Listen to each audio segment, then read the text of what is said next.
Hello, everybody, and good morning. Welcome to Cup number 3 of the War Within AWC. My name is Aya. I'm here with Zico, Ven, and Super Tees. We've got an exciting weekend of games coming up. It is Cup number 3. Of course, we're starting in the EU region, and we are halfway through the season, which means, Super Tees, we are halfway through these teams' chances to earn points to make it into the grand finals at the end of the season.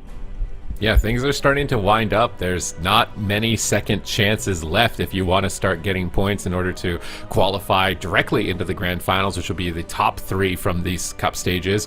But if you manage to get into that 4 and bottom down, you'll be in the gauntlet. So you'll still have a last-ditch effort of trying to get in there, but that gauntlet has been brutal in the past. It has not been kind to many competitors. So for this week, it's really important that teams that aren't in that top 3 or on the cusp of that top 3 really step up their game. So the 2 main teams that I think definitely need to be focusing in for this cup is going to be Phoenix Reborn. And last week, they were the only team to defeat Echo. They played their Beast Mastery Elemental Shaman composition, but then they didn't play it in the grand finals. So it was really surprising to me that the comp that got them a game, series against Echo, they didn't use at all the next time they saw them. That was very surprising. And then the next one would be StreamerZone.gg. I feel like this team has been a main rival for Echo. They've been leveling up year after year after year with the jungle, but they kind of got thwarted by the Fiends in the upper side, got sent down to the lower side, and for them I think their main improvement is going to have to be that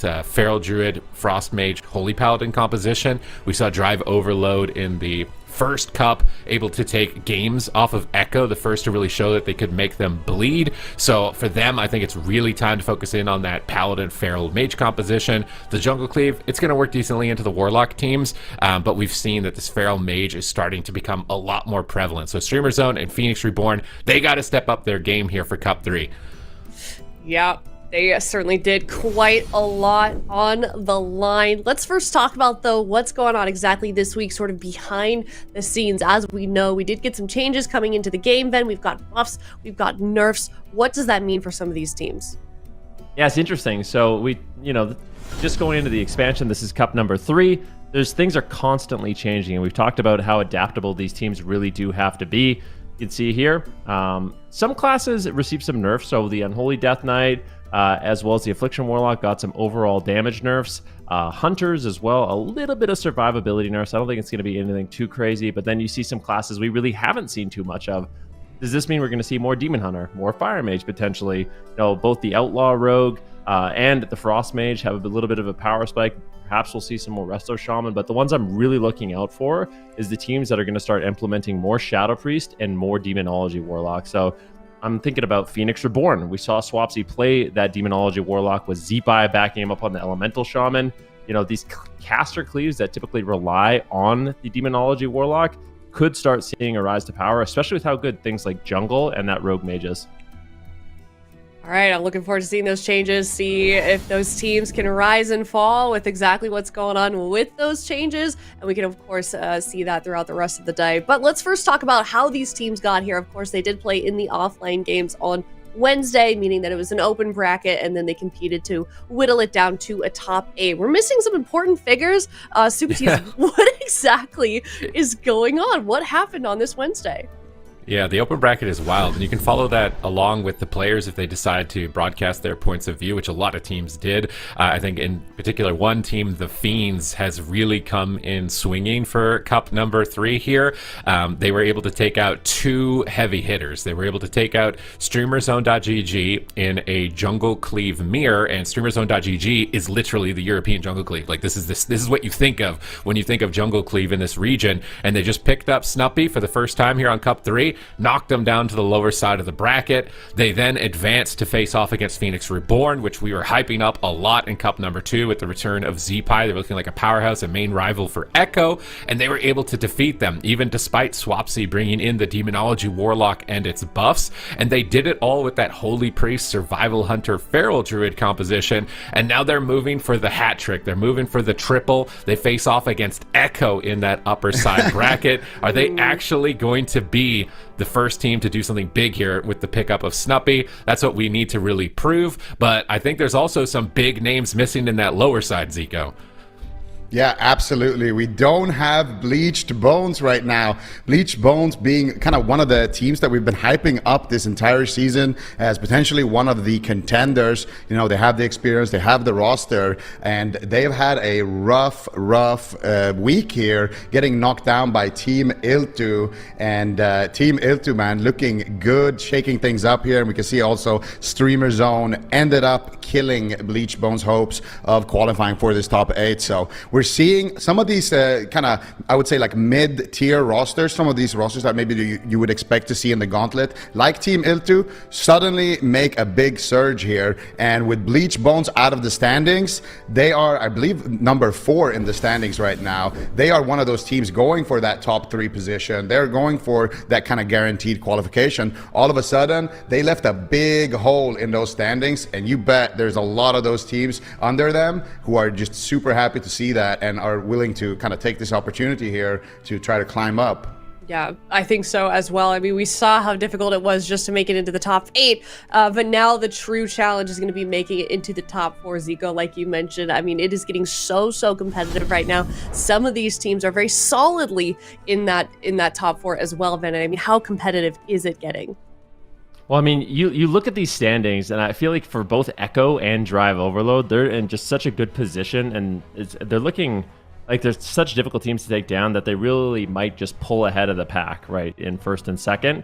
But for some of these other teams, you know, we have some big opportunities lined up for teams like the Fiends, Choke on Land, ILTU, and Old and Bad. You know, those teams that haven't earned the most points yet, but with some heavy hitters like Bleached Bones being eliminated from the tournament and Ultima being eliminated from the tournament, this is an opportunity for them to kind of close the gap and solidify their place in that top 8, as well as potentially break into the top 3. So lots of opportunities this week. I'm curious to see if they're going to be able to do it. And if you're Bleached Bones and you're Ultima, you're kind of just cheering against, you know, teams like the Fiends, Choke on Land, ILTU, and Old and Bad. You do not want them to earn points.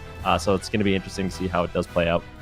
Yeah, couldn't agree more. Let's actually take a look now at the teams that did make it to top 8, the ones that still have a chance to make some points here for Cup number 3 in the War Within season. And I'm excited for these teams. I'm excited for this mix. Zico, who are you looking forward to in particular?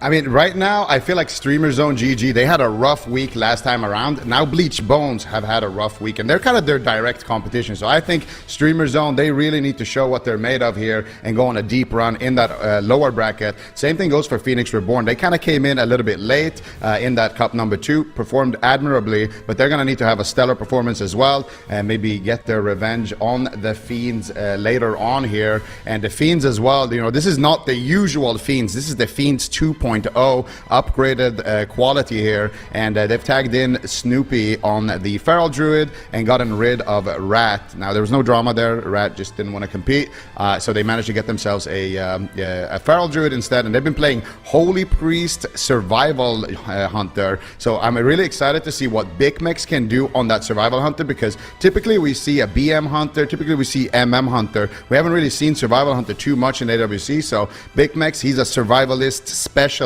And of course Zenlin, which is my player to watch here. Zenlin, man, this guy is the Holy Priest. He's basically the Pope. His main specs are Holy Priest, and Holy Priest. He doesn't play anything else. It's a disc meta. It's a Holy Paladin world. He doesn't care about it. He's innovated most of the things for a Holy Priest in the past 5 years, been incredibly successful on it. Obviously, he's still not as good as Shrazy on that Holy Priest, who is kind of the grandfather of Holy Priest, but Zenlin's been holding the torch for a long time, and I think this is a team to watch, and this is a player to watch, because when you want to see a Holy Priest play, this is the man to do it. He just does it so well.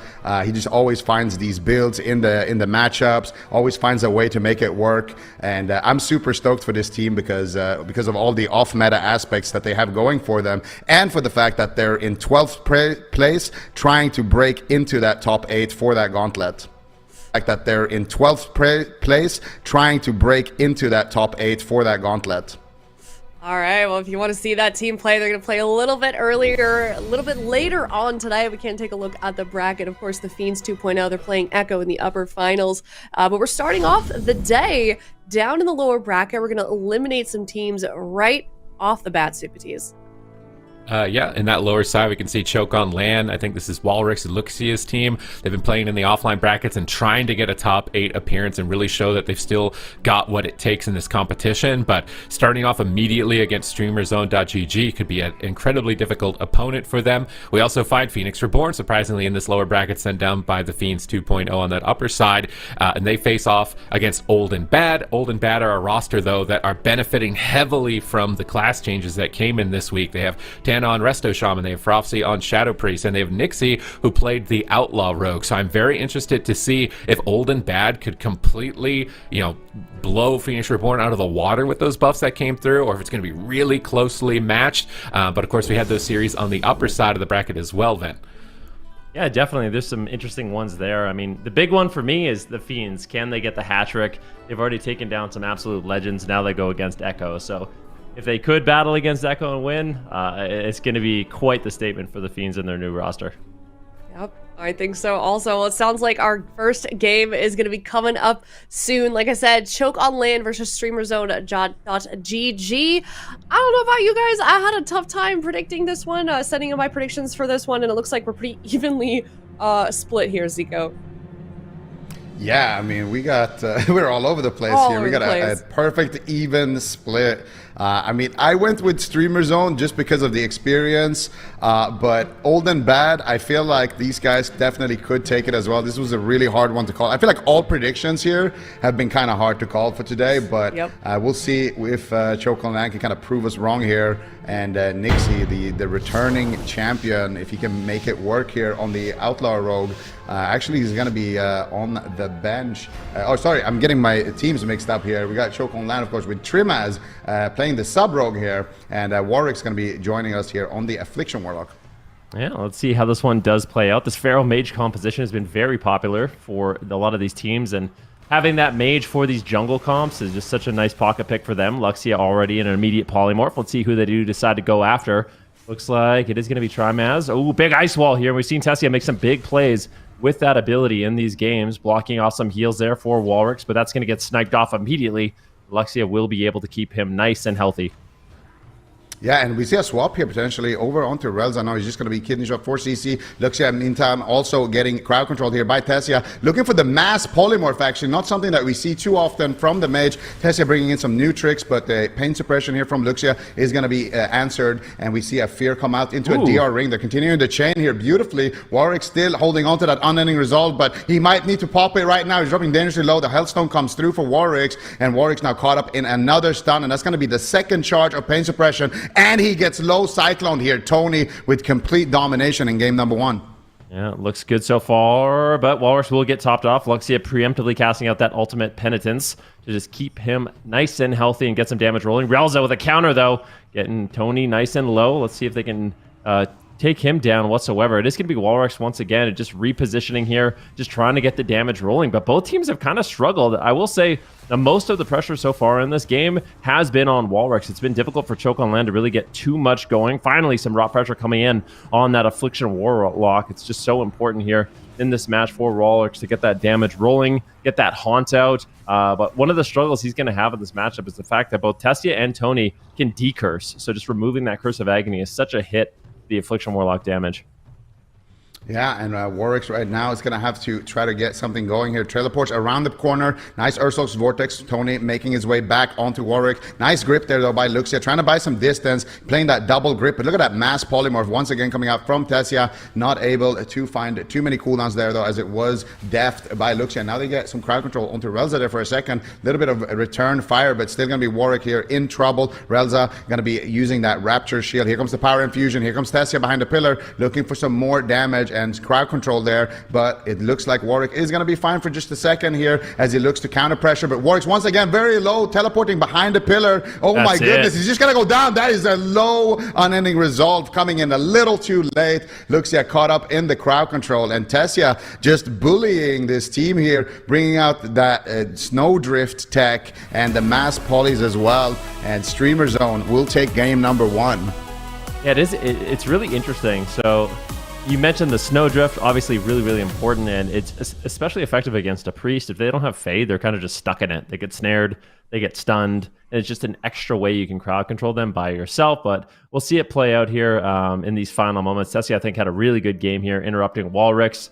Walrix with the counter interrupt here onto Tessia, but I think once this orb fades, Tessia is able to just push forward, and Tony's just dishing out so much damage on this Feral Druid that Tessia really can just focus on some of this instant crowd control. You can see it right now. There's the full Snowdrift, Polymorph coming in, and all of a sudden Luxia is just not able to control his character. There's no one really able to back him up, and that's one of the problems. Like for Trimaz, he wants to go after Tony to put out pressure, right? Like you're going to get the most amount of damage on the Feral Druid when he's caught up in the stun, so it's a priority for the rogues. But at the same time, if you're just leaving Tessia and he's got Dragon's Breath, he's got Snowdrift, Ring of Frost, Polymorph, Wall, he's really setting up his team, and it'd be a really difficult spot to navigate for Choke on Land.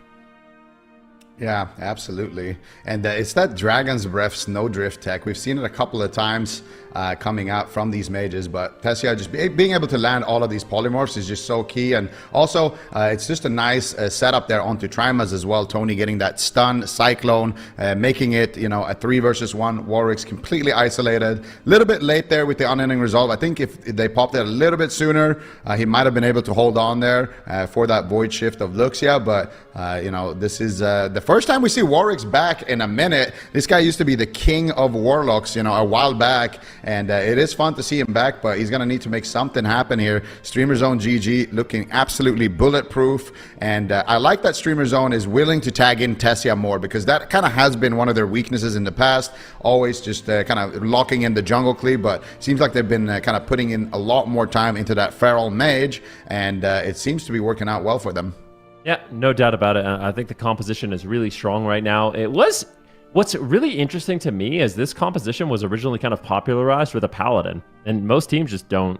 They're just not even playing the Paladin anymore, just playing the Priest variants of it.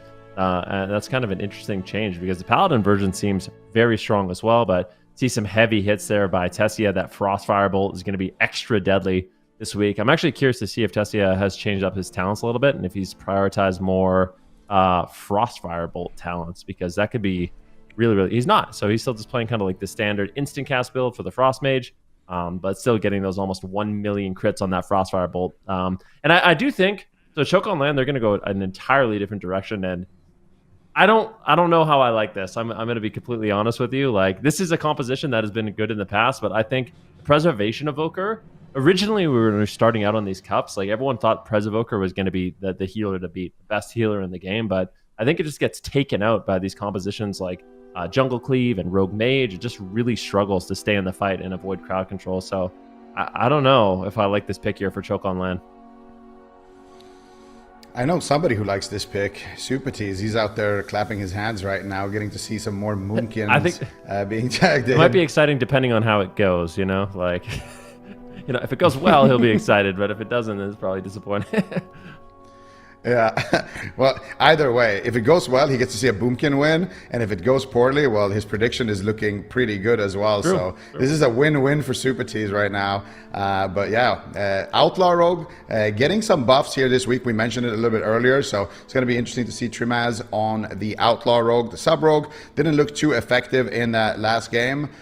So bringing in the Outlaw, a little bit more sustained, a little bit more kind of a brawler, and then Warwick's on that Moonkin. I mean, they have some nice win conditions here, but Relza is probably going to be playing that Gnome Priest, so they kind of lose out on that Will of the Forsaken, but since it's going to be a dragon, it's not going to be too much of an issue, and we'll see if they can set up some long CC chains. I do think Tony is going to probably be the main target, but the good thing about Outlaw Rogue is also that it's pretty annoying to kite those as a mage, so I think Trimaz can get a little bit more pressure in the match on the mage as well, and kind of bully Tessia a little bit more to not allow him to kind of push in and get those big CC chains. Yeah, I think that's one of the specialties of the Outlaw Rogue, is specifically hitting mages. It's like, we saw Trill play it last week. It's just, I think it's the least reliant on like a stun lock, so you end up just not even stunning the mage that much, just putting off stuns on other targets to slow them down. And I could see this potentially working. Maybe they even go after Tessia in the match a little bit more than Tony. They just put off CC on Tony and just really try to pressure Tessia on mage. But I'm curious to see how they do navigate it. Like you said, that root solar beam is just so important for the balance druid and their win condition, and the fact that Relza more than likely is just going to be playing a gnome kind of counters that just a little bit here. But this is something we actually saw in the open bracket as well on Wednesday, something that Liquid was trying out in North America as the Rogue Moonkin. So there might be some potential here. We just haven't seen it play out yet. Yeah, I mean, they're going to need to make it work here. Ashabane's Fall, big map to work with, and I think that the strat for Chokehold 9 is probably to try to extend the game a little bit, because there is a lot of defense on the side of Streamer Zone GG, and getting those root solar beams not really going to be happening too often. So getting just the outlaw rogue kind of to sit on the mage long enough to force all of those defensives.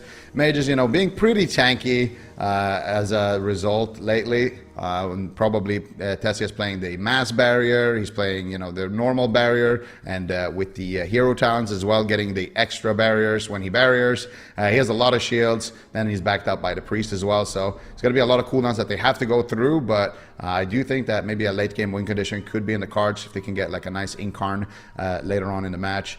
They could also swap to the healer with some solar beams as well. We've seen that in the past from Rogue Moonkin, just trying to use the solar beam to lock the priest on like a penance or something and then swap to him. So there are some win conditions like that. They do have like a decent amount of burst, and I think one of the best things about it is that Moonkins, I mean, they're pretty squishy right now, but they do dish out a decent amount of damage. So if you can empower the Moonkin with tricks of the trade and things like that, you can definitely get some work done. And we can see here some of the compositions played here for Streamer Zone. Holy Paladin, Feral Mage 1 and 4, so they've been opting for the Discipline Priest. And then their Jungle Cleave has not been working out too much this season. These are all, of course, broadcasted games, not counting the open bracket. And I wonder, Van, do you think that's why they've been opting out of the Holy Paladin? Just more of a comfort thing for Relza because he is that good on the Priest? I think there's like some debate.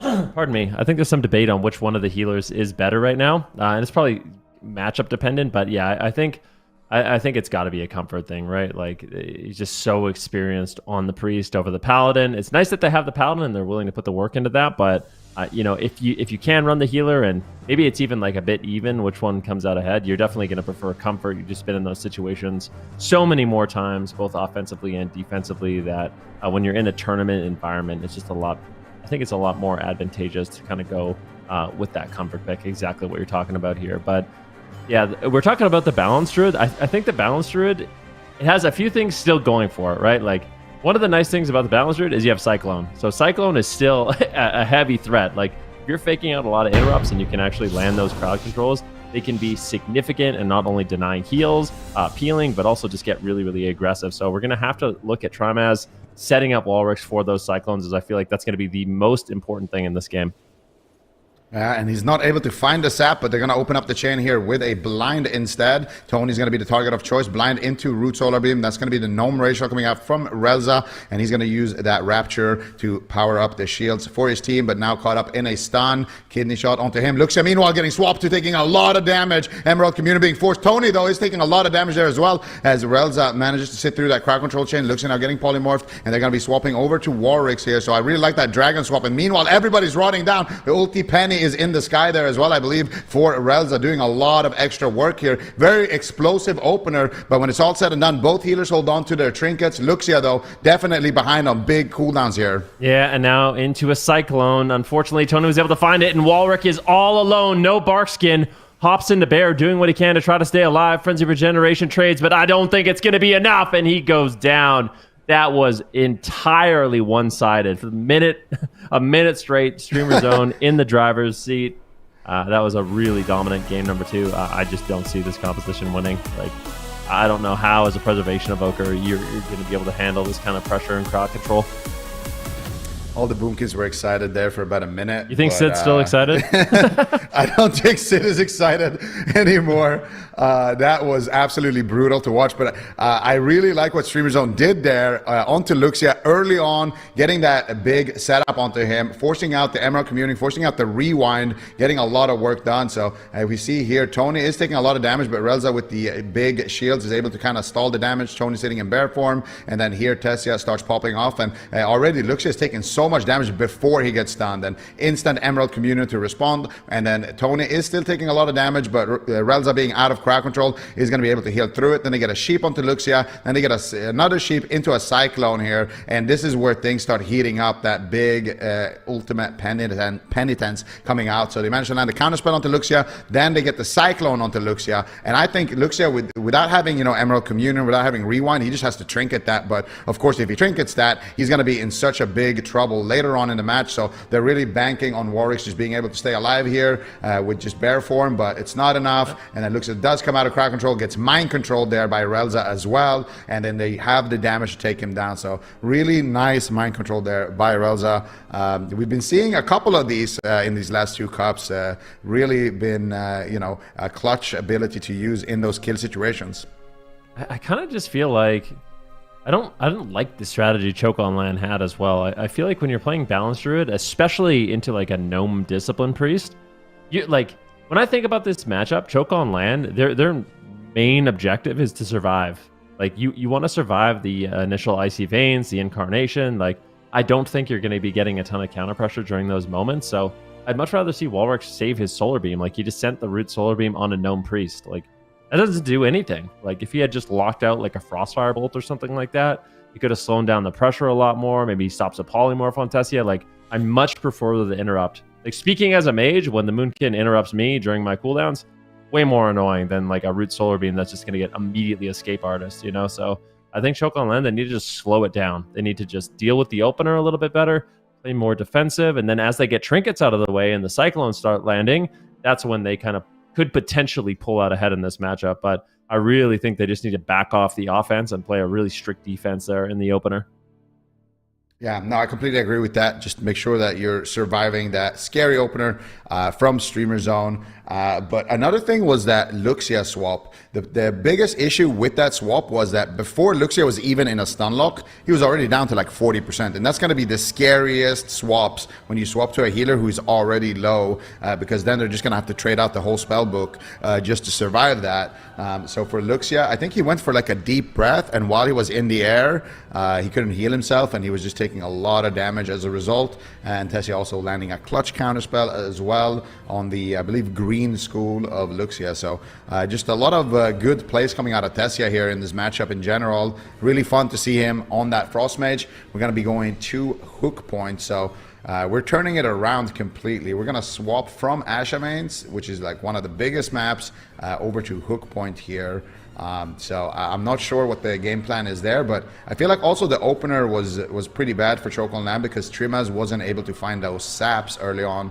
The enemy team was just able to instantly run in, get combat, and they had to kind of open the chain with a offensive blind on to Relza. So I guess they just wanted to chain that with the Solar Beam, and it kind of baited them into that situation.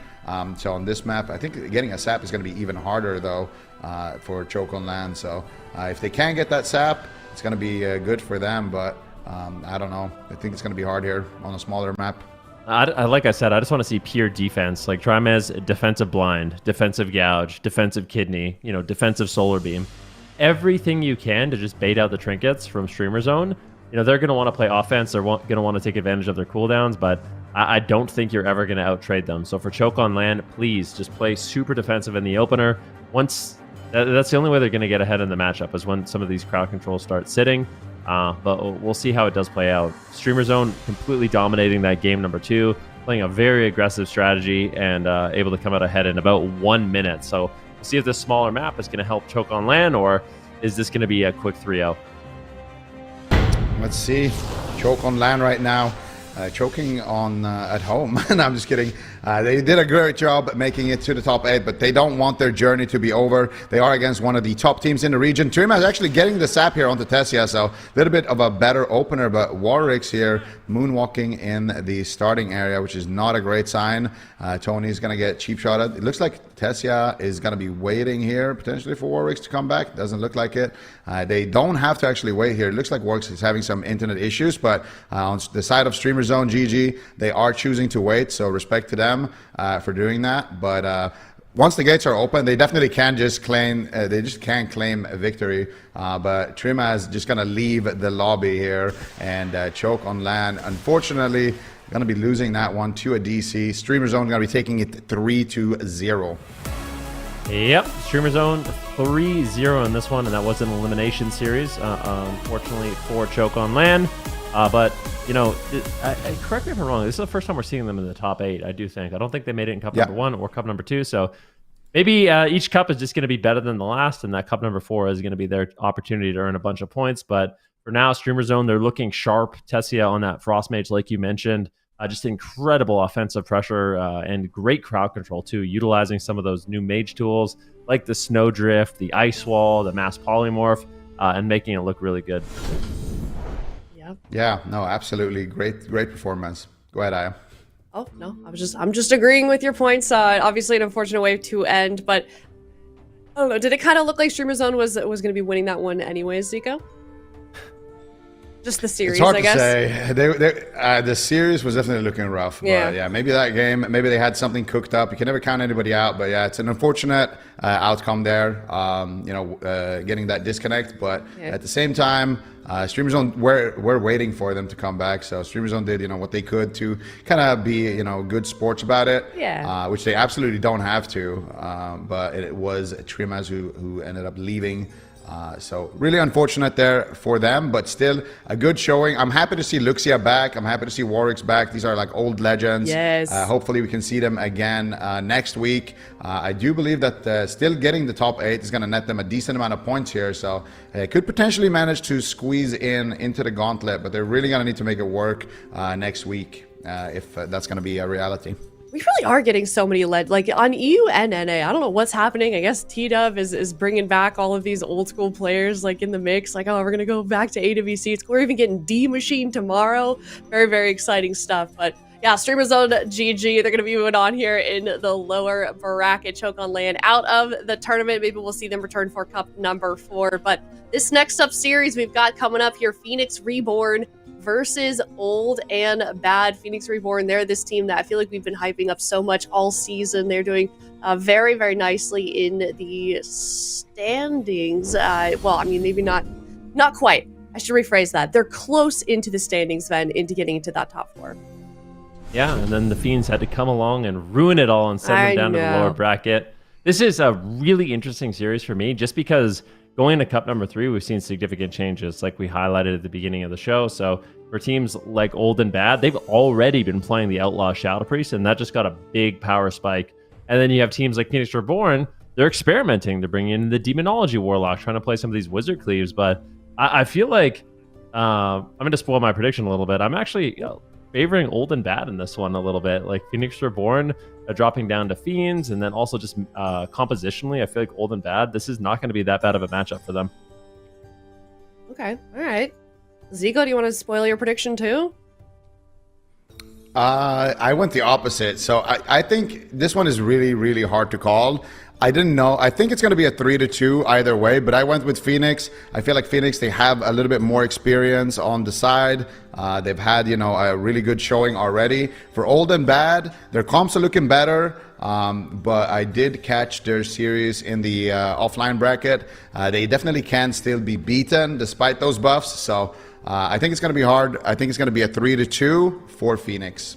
Okay. All right. Well, let us know in chat. It is a Phoenix Reborn coming up next versus Old and Bad. And like I was saying, this is another elimination series also. So it could be pretty scary for these two teams. But in the meantime, before we do head to a break, we're going to play our first spell guessing game of the day. You guys ready? You guys studied up?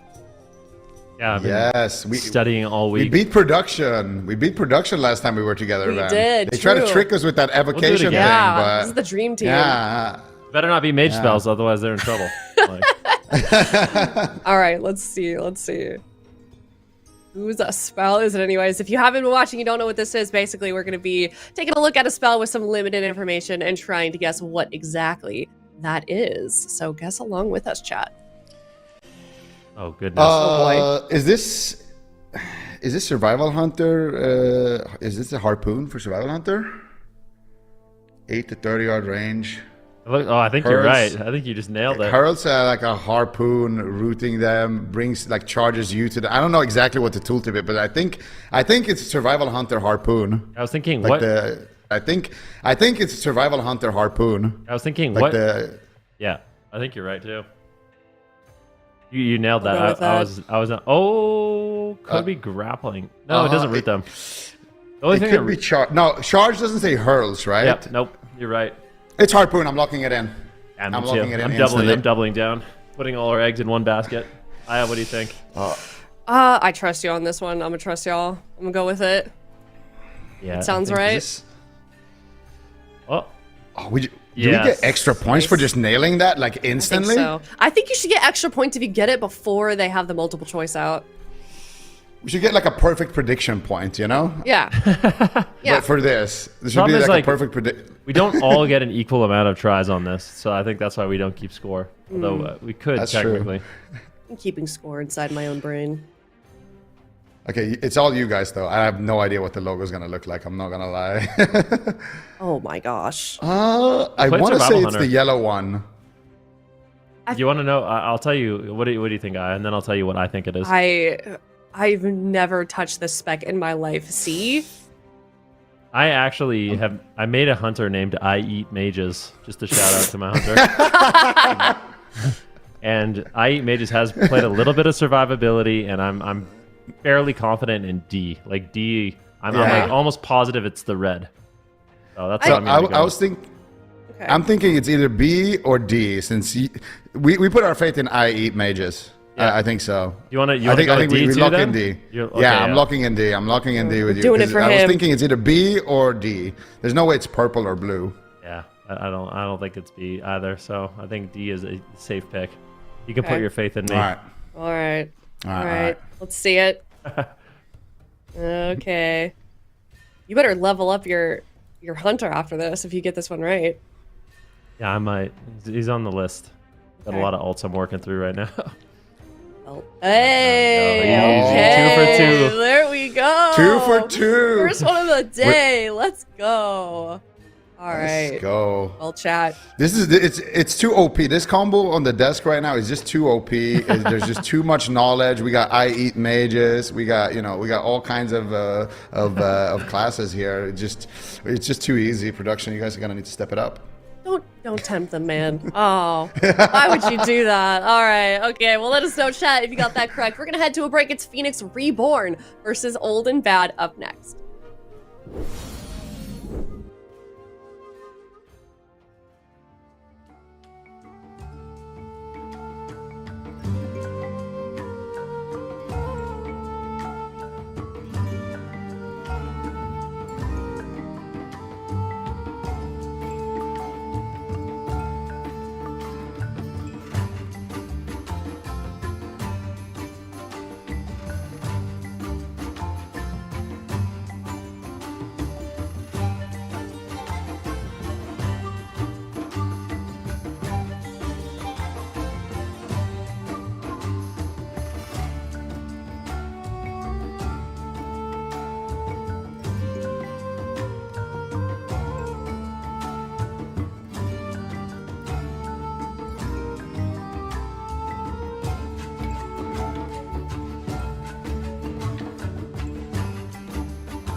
Hello, everybody, and welcome back. It's the second series of the day. We're still down there in the lower bracket. It's Phoenix Reborn versus Old and Bad. Both of these teams probably really need these points. We're taking a look at predictions before we headed into this break.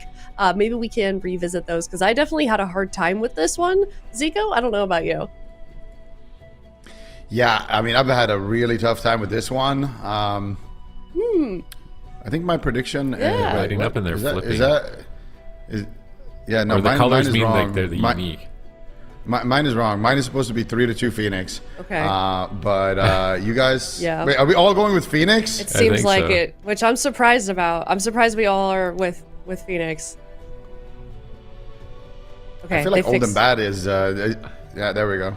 I think Ven said he had Old and Bad, so I think Vence might also be wrong. But I think no matter what, it's going to be a close one. It's a really hard series to call. Yeah. I think Old and Bad is definitely a team that you can't really count out. They have a lot of experience. Their comps got better, and yeah, they're saying, yeah. No big deal. I mean, they call themselves Old and Bad, but they're definitely not bad. They might be old, but they're definitely not bad. No, definitely not a team of absolute legends, but of course they're going up against Phoenix Reborn, which is, they've been having a pretty solid season, especially, in the first two cups, Numless, Swapsy, Houston, Zeepai. So we've got a lot of legendary AWC players here in this particular series, Super Tees. There we go. I mean, these are all household names, whether you're looking at either side here of the water between these rosters. And I feel like Old and Bad, they're just getting more practice week after week, solidifying their roster. Class buffs are going in their favor. So they're going to get better and better. So they're going to be a serious threat, I think, at least for gauntlet qualifications. Depending on if they can beat Phoenix Reborn, then maybe we can start talking about top three contenders. This is more about Phoenix Reborn defending their position and defending that they can stay in the top four, stay in the top three, hopefully, for themselves. So it's similar to what we just saw from Streamer Zone. Streamer Zone asserting dominance, showing like, yeah, we belong in this contention for top three. So Phoenix Reborn, they're the ones here, I think, that really need to prove something. Yeah, we've got Phoenix Reborn kind of tied with closely following Bleached Bones in the standings, and then Old and Bad quite a bit further down there. But they do have some chances if they make it through this series, depending on which team. Of course, we'll keep everybody updated in terms of standings, but kind of a lot of the lines in terms of that heading into this series, and both of them know that they're up against facing elimination, and even if they do make it through this series, they've got a lot of other tough teams they're going to have to fight their way through down there in that lower bracket, as it always happens with these types of cups. So I'm excited to see this one started. Phoenix Reborn versus Old and Bad. I believe we're going to get started here very soon to Grand Arena Best of 5, game number 1, starting now, Zico. All right, let's see it. Phoenix Reborn, like you mentioned, said they have to hold on here. Streamer Zone, they had a bad week. Bleached Bones are not here, so it really is a kind of a race right now going on between Phoenix Reborn and Streamer Zone, and this is going to be the first test of the weekend here for Phoenix Reborn. What are we going to see here? Nixie, Frofsy, and Tana rocking that Rogue, Shadow Priest, Shaman once again, and we see Zeepai, Houston, and Numless. Houston back on the Windwalker, back to his roots right now. Houston catching a fear. Nixie sitting through a disarm there, but now Houston's going to be the target of choice. Frofsy doing a lot of work there, but he gets interrupted by Zeepai. Hex coming out there for Zeepai, not able to find it though onto Tana, and it's going to be a lot of elemental shaman damage coming in onto Frofsy. They shut it down though with a cheap shot. Yeah, typically the Windwalker is kind of a counter to the Shadow Priest, so I'm not really surprised to see this pick from Phoenix Reborn. You're going to constantly see Houston pressuring Frofsy, interrupting him, and really putting him behind. We see a Sapto onto the Paladin, big opportunity to take out Zeepai. They do manage to pull his Astral Shift, a major defensive, as we see that glowing beneath his health bar. He's not going to have that now for 2 minutes, so that's the opening. They get his Medallion as well on that kidney shot. Now they're cheap shotting Numless, but Frofsy in trouble at the same time. Houston is eventually going to just solo him on this Windwalker, forcing Dispersion, which Frofsy won't see. So both Zeepai and Frofsy in similar positions of vulnerability. Yeah, but Frofsy is going to be having the next big punch here onto Zeepai. Let's see in that next kidney shot. There's the stun onto Tana, though. Zeepai actually pulls the trigger first. Here comes the leg sweep onto Frofsy, but they interrupt Zeepai there for a second. Zeepai now looking for the Hex, finds it onto Tana, but it's on DR. Still a lot of damage raining in here onto Frofsy. Defensive Fear coming out there. Dark Ascension. Here comes Frofsy's damage back onto Zeepai as they make a swap to Numless actually with the killing spree. Nixie with the big cheap shot there into another one. Numless could potentially go down here. Needs to be careful so he doesn't have to use his Divine Shield. He's going to wrap around the corner, manages to keep himself alive here with some big heals, and now manages to get that Tears Deliverance off behind the pillar. And here comes Houston now looking for the pressure. But meanwhile, Zeepai again taking so much damage, but Numlis is there out of crowd control, able to back him up. And it's going to be a bit of a race here, both of these teams. It's going to be a bit about who can go down first out of these two casters, Nixie or Houston, who is going to be able to take down the other one first. Ooh, Frosty fakes a kick. He's got that Void Torrent fully channeled, so he's now got big Void Blast that he can enable himself to use here. Choosing not to at the moment. Maybe he's going to get disrupted. He's knocked up in the air from that Whirling Dragon Punch. Nice wind sheared. He's trying to get some heals. Nice clash and a double leg sweep here from Houston, setting up for a Hex out of it from Zeepai. That was a crazy setup. That forces the Trinket and Spirit Link Totem from Tana. And now Phoenix Reborn have built a massive advantage for themselves here in Game 1 at the 2-minute 30 mark. Man, Houston is so good because he did that while they were swapping to Numlis too, completely shutting down that swap with his own offense. Immediate wind shear there coming out as well on the Void Torrent. Zeepai is feeling it right now though. A lot of damage coming out. They need to kill that Siphon. Houston manages to take it down. Zeepai still down to about 50% HP. Numlis behind the pillar though is able to spam out the heals, but now caught up in a kidney shot. No follow-up on that kidney shot. The LA Shaman is a good counter in that regard. You can't really kidney shot fear Numlis because he's going to have that Tremor Totem available. They're going after Houston. He's just going to instantly touch of Karma and stay aggressive here onto Frofsy. He's got Dispersion. There's the Paralyze onto Tana. Might need to use the Dispersion right now. Houston is looking for the damage. Instant kick there on the Void Torrent. Frofsy really not getting too much done here as Houston is just all over him. Yeah, let's see if he can manage to get some pressure. Another double leg sweep from Houston. That forces double medallion. So no one on the side of Old and Bad can escape crowd control. Next leg sweep could be game over if they don't even just run them down right now. Lightning Lasto. Houston is pinned for the moment with that static field, but now he's connecting. Another interrupt onto Shadow. Nixie's trying to get momentum onto Zeepai. They really need to turn this around. There's a paralyze onto the healer. Big hit of damage onto Frofsy. He trades out the Desperate Prayer and Dispersion to boost the extra healing effects on the Dispersion, but there's also Lava Burst coming onto Nixie as well. Tana into the Hammer of Justice. They're still laying it into Frofsy, knocking him up in the air, just totally shutting down any cast that he tries to do. He deflects with the Siphon, but they've already killed it instantly, and now Frofsy only has Void Shift left. He'll have to trade that immediately. He might even just die through 2 health bars. Nixie is trying to set up a miracle on Numlis, but he blocks it. He's fine. He's back onto Zeepai, trying to gouge Fear defensively onto Houston, but it's immediately removed. Void Torrent gets paralyzed while Houston is rooted. Frofsy just can't cast in this matchup. He's having an insanely difficult time actually getting meaningful pressure out. Yeah, and now he's got no more defensives, no Spirit Link for another minute. It's going to be the next big defensive. They might be able to take him down before that. Old and Bad right now, definitely not feeling it. They need to get some counter pressure. Numlis in a blind. Zeepai is going to respect it with the Astral Shift. They got a cheap shot onto Numlis. Now swapping to Houston. Big damage here with the killing spree onto Houston. He's got Touch of Karma though, and he will trade it. And now Frofsy is in all kinds of trouble here. How is he going to survive this one? Nice bop there coming out onto Zeepai. Double coming out, and they swap to Numlis. This could be the opening that they've been looking for on the side of Old and Bad. Can they get the Divine Shield? Numlis once again manages to get around the corner, looks to fake cast the interrupt here of Nixie. Beautiful disarm there coming out as well from Houston as he looks to try to close this one out. Frofsy's taking so much damage. How is he going to stay alive? Nice static field coming out there for Tana, buying a couple of seconds here, 15 seconds away on that Spirit Link Totem, but another double leg sweep into the Hex there onto Tana, and Frofsy down to about half HP. Another cheap shot though onto Houston. Nixie manages to peel the situation beautifully, and they bought enough time for the Spirit Link Totem. Now double fear into swap onto Numlis. Do they have the damage? They need to try to get the Divine Shield here. Can they do it? Nixie once again caught up in the Paralyze. It looks like Houston might be able to block this one. Old and Bad, they've found their strategy. Double feared DPS set up on the Paladin, but is it too little too late with 5.5 minutes into this game and Tana almost out of mana? Frosty is getting cracked once again, has to use Dispersion on top of Desperate Prayer. Tana's just bouncing around as a frog, waiting for a prince to kiss him to get out of that and get some heals going because it's so difficult at this point with dampening getting higher and higher. Another spinning crane kick connects as Zeepai gets a couple Lava Burst procs here. It could be lights out for Frosty. Earthen Wall Totem is down, deflecting those Fists of Fury, but he just can't fake the kicks. They're setting up with a kidney shot, but Zeepai is positioning away. He's not stacking and getting double feared. Is this swap going to be lethal enough? They need to get Divine Shield if they want a chance in this game. They're not finding it. Paralyze on Nixie shuts it down once again. Frosty on the run. Spirit Link Totem is available. It may need to be pulled out of his pocket at any moment here. Tana's playing a risky game, gambling it this long. Spirit Link comes down, but Nixie's not there. He's 1 inch out of it. He tried to move it, but he's still not in it. And he's only going to get a tiny bit of health, a fraction. And Numlis still has so much defense. I don't know how Old and Bad can stay alive much longer.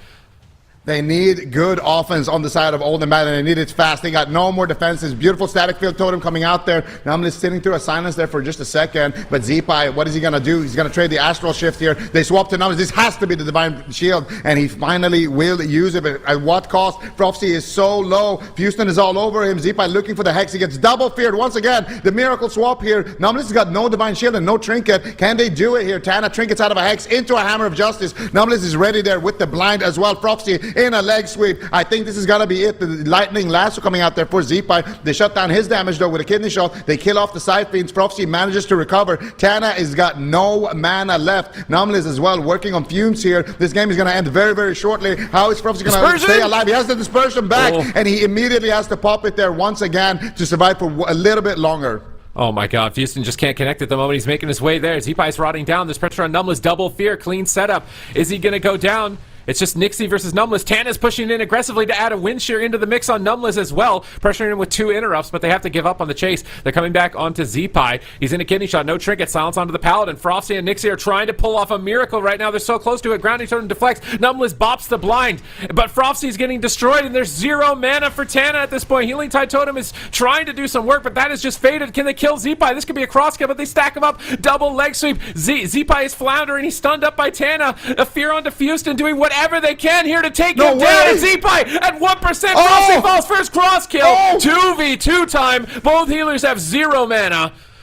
Oh my goodness, when we said this game is going to be a hard one to call, we didn't expect it to go to a 2v2. Numbless in a kidney shot. Houston going after Tana. Tana's got the Astral Shift. He's got the Static Totem as well here. Full Hammer of Justice. No way out. Houston, though, gets caught up in a cheap shot. Does he have the damage? Another cheap shot there. Nixie peeling out beautifully, but Tana still with 42% dampening. There's the Stone Bulwark Shield coming out for Tana, as well as the Astral Shift. He procs an Ascendance. He wraps around the corner. He tries to get a little bit of healing going here. Houston's got no touch of Karma as well. Numbless has got no mana as well, and this could be a 1v1 at this point. Who is going to fall here? Tana manages to get around the corner, manages to pick himself back up somewhat, but Houston is all over him. Beautiful flash, double leg sweep coming out. Nice knock though with the Thunderstorm in stun from Tana. Numbless manages to get the Searing Glare here. Ring of Peace to knock Tana back to Houston, but he might have to abandon the chase. Nice interrupt there on the Lightning Lasso coming out as well, as they look to swarm Tana here, Sid. Oh, they hex the Windwalker, no trinket. Still trying to take out the Paladin. 57 seconds away from his Divine Shield.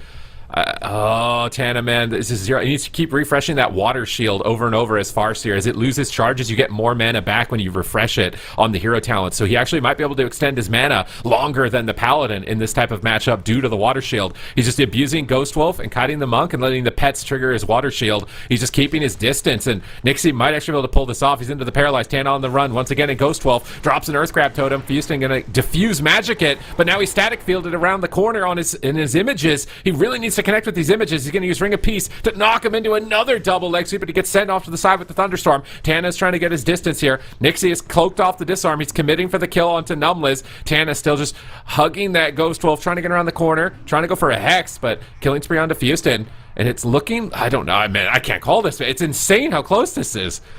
Tana's got a little bit of mana left. Numbless is completely tapped, but he has the bubble back. Numbless might have to use it here. He's taking so much damage in the kidney shot. He's going to use it immediately. Tana, meanwhile, around the corner. I think he sat down there for a little bit of a sip, and I think he managed to get just a tiny, tiny bit. It looks like somehow Old and Bad are actually turning it around. They still have the touch of Karma here onto Houston, but Numbless is running low on defensives as well as that mana. There's the touch of Karma as well onto Nixie. Nixie's got no Cloak of Shadows as well. They're swapping to Nixie. Big damage, but he's got the Trinket if they decide to stun him. Nixie dropping very, very low here. Here comes the Fist of Fury, but Nixie with the Vanish. Oh my god, the leg sweep him out of Vanish. He trinkets out of the leg sweep, going for the kill here onto Numbless. Full Hex onto Houston. They got no way out. Nixie might be able to turn it around. Full kidney shot onto Numbless. Divine Protection into the blind. Here comes the damage. The Lava Bursts are being added in for extra insult to injury. The killing spree is good, but it's not enough here. Numbless manages to stay alive, and we are going so deep into dampening, places where nobody has ventured before, and Tana once again sneaks away for another drink, Sid. Yeah, we're going into the depths of Azeroth, the war within dampening. We're going as deep as possible here between these two teams. I feel like Old and Bad really need this. It was such a dicey matchup for them. Can they manage to pull it off? Another Hex. Houston Trinkets. Nixie needs to get ready. They don't have much. Spirit Link comes down. Just enough mana for the Spirit Link totem. Nixie gets grappled. He can't keep up his assault. He's trying to kite away. They Thunderstorm the Fists of Fury. Excellent Thunderstorm there on that timing. And now Houston is looking to port away, it looks like. Numbles is still getting target down. He ports back in, but he ports into a Lightning Lasso. Kidney shot onto the Paladin. He's not trinketing. It's super greedy here. He paralyzes the Rogue. Numbles gets away with the greed. Is he going to get a couple of sips here with the leg sweep? He's not even going for the drink. Big pressure on this leg sweep. Celestial Conduit. Massive damage coming up from Houston. Nixie's trying to grapple away from it, but Houston looks to reconnect. Hex casted. He needs to get this. He hexed the Fists of Fury. Tana's control on this Windwalker has been wild. Without this control, Nixie would have died so long ago. Tana somehow has mana back as well. This guy is just working miracles right now. But there's the touch of karma. There's the touch of death potentially onto Nixie. How is he going to stay alive? The Cloak of Shadows. There's the disarm coming out for Houston.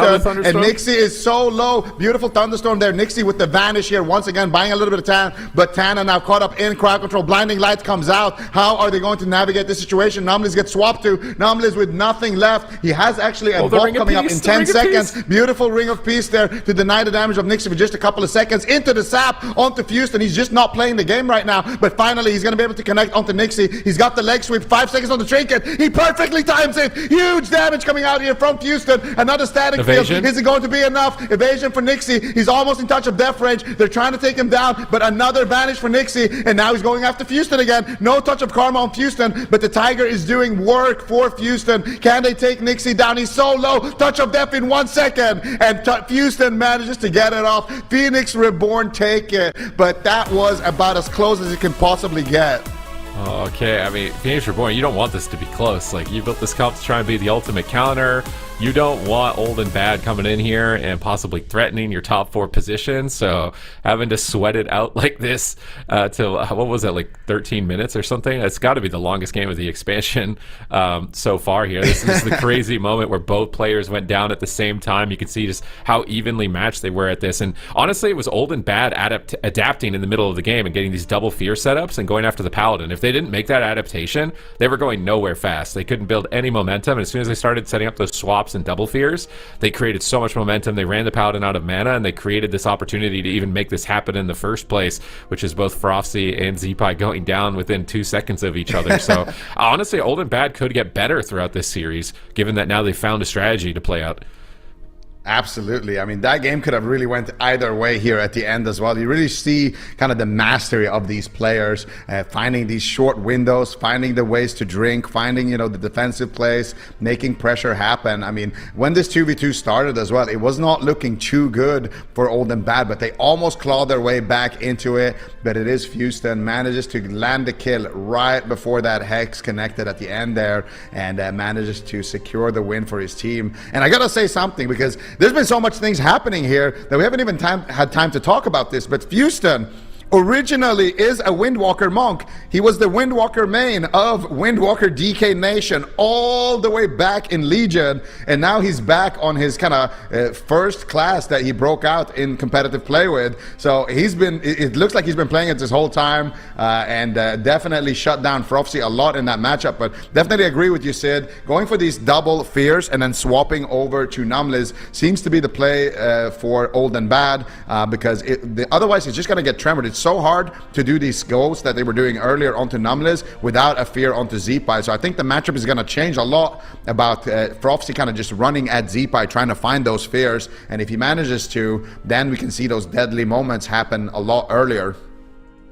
All right, let's see if they can make it happen here. Was the 2v2 longer than the 3v3? Nah, it was getting close. Maybe like 30% less or something of the 3v3 to the 2v2. You don't often see that. It's quite a treat when it does actually happen. Going to a hook point, small map for the Outlaw Rogue to bounce around, small map to sack him up for double fears. I think this makes a lot of sense for Old and Bad.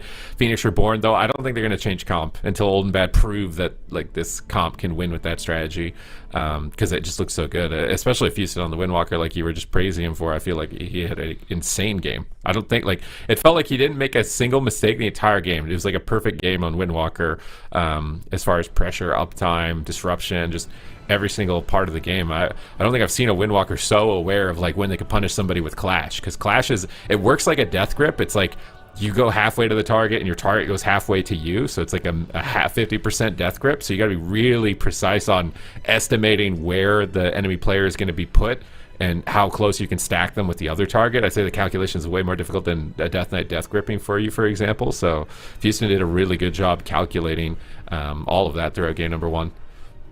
Absolutely. Landed multiple double leg sweeps. Even in the 2v2, was able to find a couple. Old and Bad taking us now to Hook Point. Phoenix Reborn, they're locking in the exact same thing. And this is a map where Frofsy, I think, is going to be able to shine. He's going to be able to land a lot more fears. There's not going to be too many places for Zeepai to run to kind of avoid that. So I'm expecting to see the exact same thing here from both of these teams. I hope we get to see the same thing, because that game 1 was absolutely awesome. And this is kind of what I meant when I said I think this is going to be a 3-2. Either side could win. It's too close to call. Both teams have such great players. Both teams have kind of answers for each other.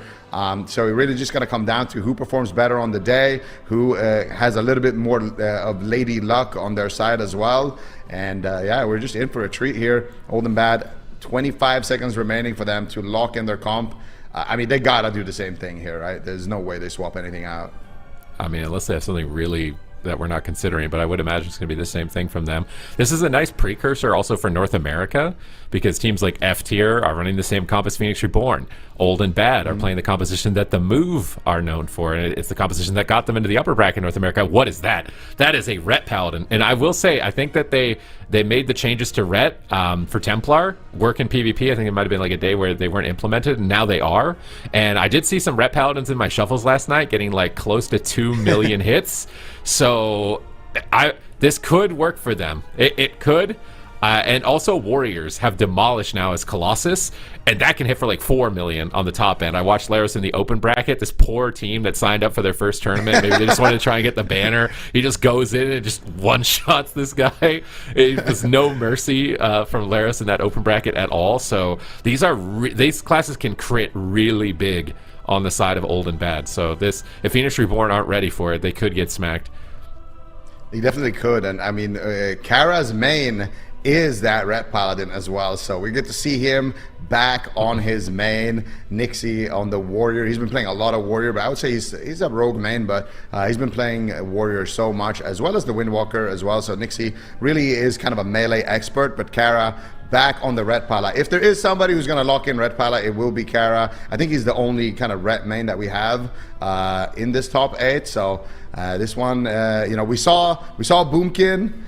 Didn't look too good. Now we get to see Ret, and we're starting to see kind of some of these classes that did get some buffs kind of return here into the AWC. So I'm super excited to see it, but I wonder if using this map for the melee cleave. I mean, this is a great cleave map, but still, I feel like having Frofsy in here on the Shadow Priest would have been really good for them, but maybe it's just one of those situations where they're just going to be running at Zeepai or Numbliz and be able to just do an insane amount of damage and take him down. I don't think we're going to be going as long as we did in that last game. I think this is going to be a much more fast-paced match where in like the first minute somebody could die. If they play really well and trade perfectly with their defensives, it could go on for longer for sure, but this is definitely a comp that packs a really heavy punch on the side of Old and Bad. I think the duration kind of depends on how much time Old and Bad have put into this. I think if they've actually got a lot of games on this comp, that this could last for quite a while with how evenly matched the teams are. But if this is kind of just like, hey, Warrior and Ret got buffed, and you're literally a Ret main BlizzCon champ, and like Nixie's played Warrior like multiple times, let's just throw this at them and see if this works. That's where I could see them dying really fast, or maybe one-shotting somebody randomly if Phoenix Reborn aren't ready, because Ret Warrior has kind of disappeared, at least from the competitive scene in tournaments, for quite some time at this point. So it's a curveball both ways. If Old and Bad have the experience, I could see them taking this. If they don't, Phoenix Reborn, they've got a lot of disruption. There's a lot of knockbacks. It's really difficult to stick to these targets. They're actually very durable as well. Elemental Shaman isn't as weak as it was in Dragonflight to melee cleaves anymore with the Stone Bulwark Totem edition in terms of defensive cooldown. So I'm not counting either side out at this point. I don't think you can. This series is getting crazier though, game by game. This is only game 2, so where do we go at game 3 at the end of this? But I just want to get into the game at this point, and see how this works for what I'm expecting is the Colossus. I can't imagine a Slayer Warrior anymore, given that they did a Bladestorm nerf to the Slayer tree. So I'm imagining we're going to see big demolishes, big hammers from the Ret Paladin as well with Templar, which I think for a lot of Rets, they were really anticipating the Templar hero talent tree. They were really excited about it. Just the word Templar, if you're a Ret Paladin, means a lot. So this is going to be like the first time we see it. Hopefully it's going to be able to live up to the expectations. Yeah, definitely. I also feel like Ret is just one of those things that can really extend a match. They have so much utility. They have so much, bop or magic bop if they opt for that one. They got Sanctuary. They got, all kinds of extra tools to help out their teammates. Also, the lay on hands. So I think the synergy as well between Kara and Tana, it goes back like basically a decade at this point. So they have really, really solid synergy on the side of old and bad. This is a roster that have been playing together for a while, and they're going to immediately find their target here. Zeepai is going to be the target of choice, and Kara immediately popping his big damage cooldowns here, potentially actually looking for a swap onto Numlis, but Nixie is just going to be staying here onto Zeepai for a second as Houston looks to deflect that opener. He had to use his trinket in that exchange. Kara's taking a lot of damage right now, but manages to stay alive. The Earthen Wall Totem is doing some work here for Tana in the back line, but Kara's still down to about 50% HP. Definitely feeling the heat here in the opener. So Kara, I think, is still playing Herald, so he's not playing the Templar, but Nixie is playing Colossus, so I'm really going to be watching Nixie to see. You want to ramp up and build stacks of your Demolish. You don't just run an Impressive First Global, because you can ramp it up and make it hit really hard when you hit 10 stacks, so it's kind of almost like the taste for blood stacks and Miss Pandaria. We see pressure on Kara and Zeepai both getting targeted down heavily, and Kara is really swinging heavy momentum. I think Nixie must be, at this point, ramped up to a pretty high level. Nice static field to stack up the team. Hammer Justice, Shockwave. Zeepai still trying to get some distance, but he's not comfortable in this matchup. There's the Demolish with the Stormbolt, taking half of Zeepai's health, cracking him against the skull. Numlis goes for Hammer Justice onto Tana. Here comes the Heroism out from Zeepai, trying to build up some damage with Houston with that stun, Blinding Light on Tana, but not sinking in just yet. Nixie down at 50%, just constantly back and forth at this point, but no major openings found just yet.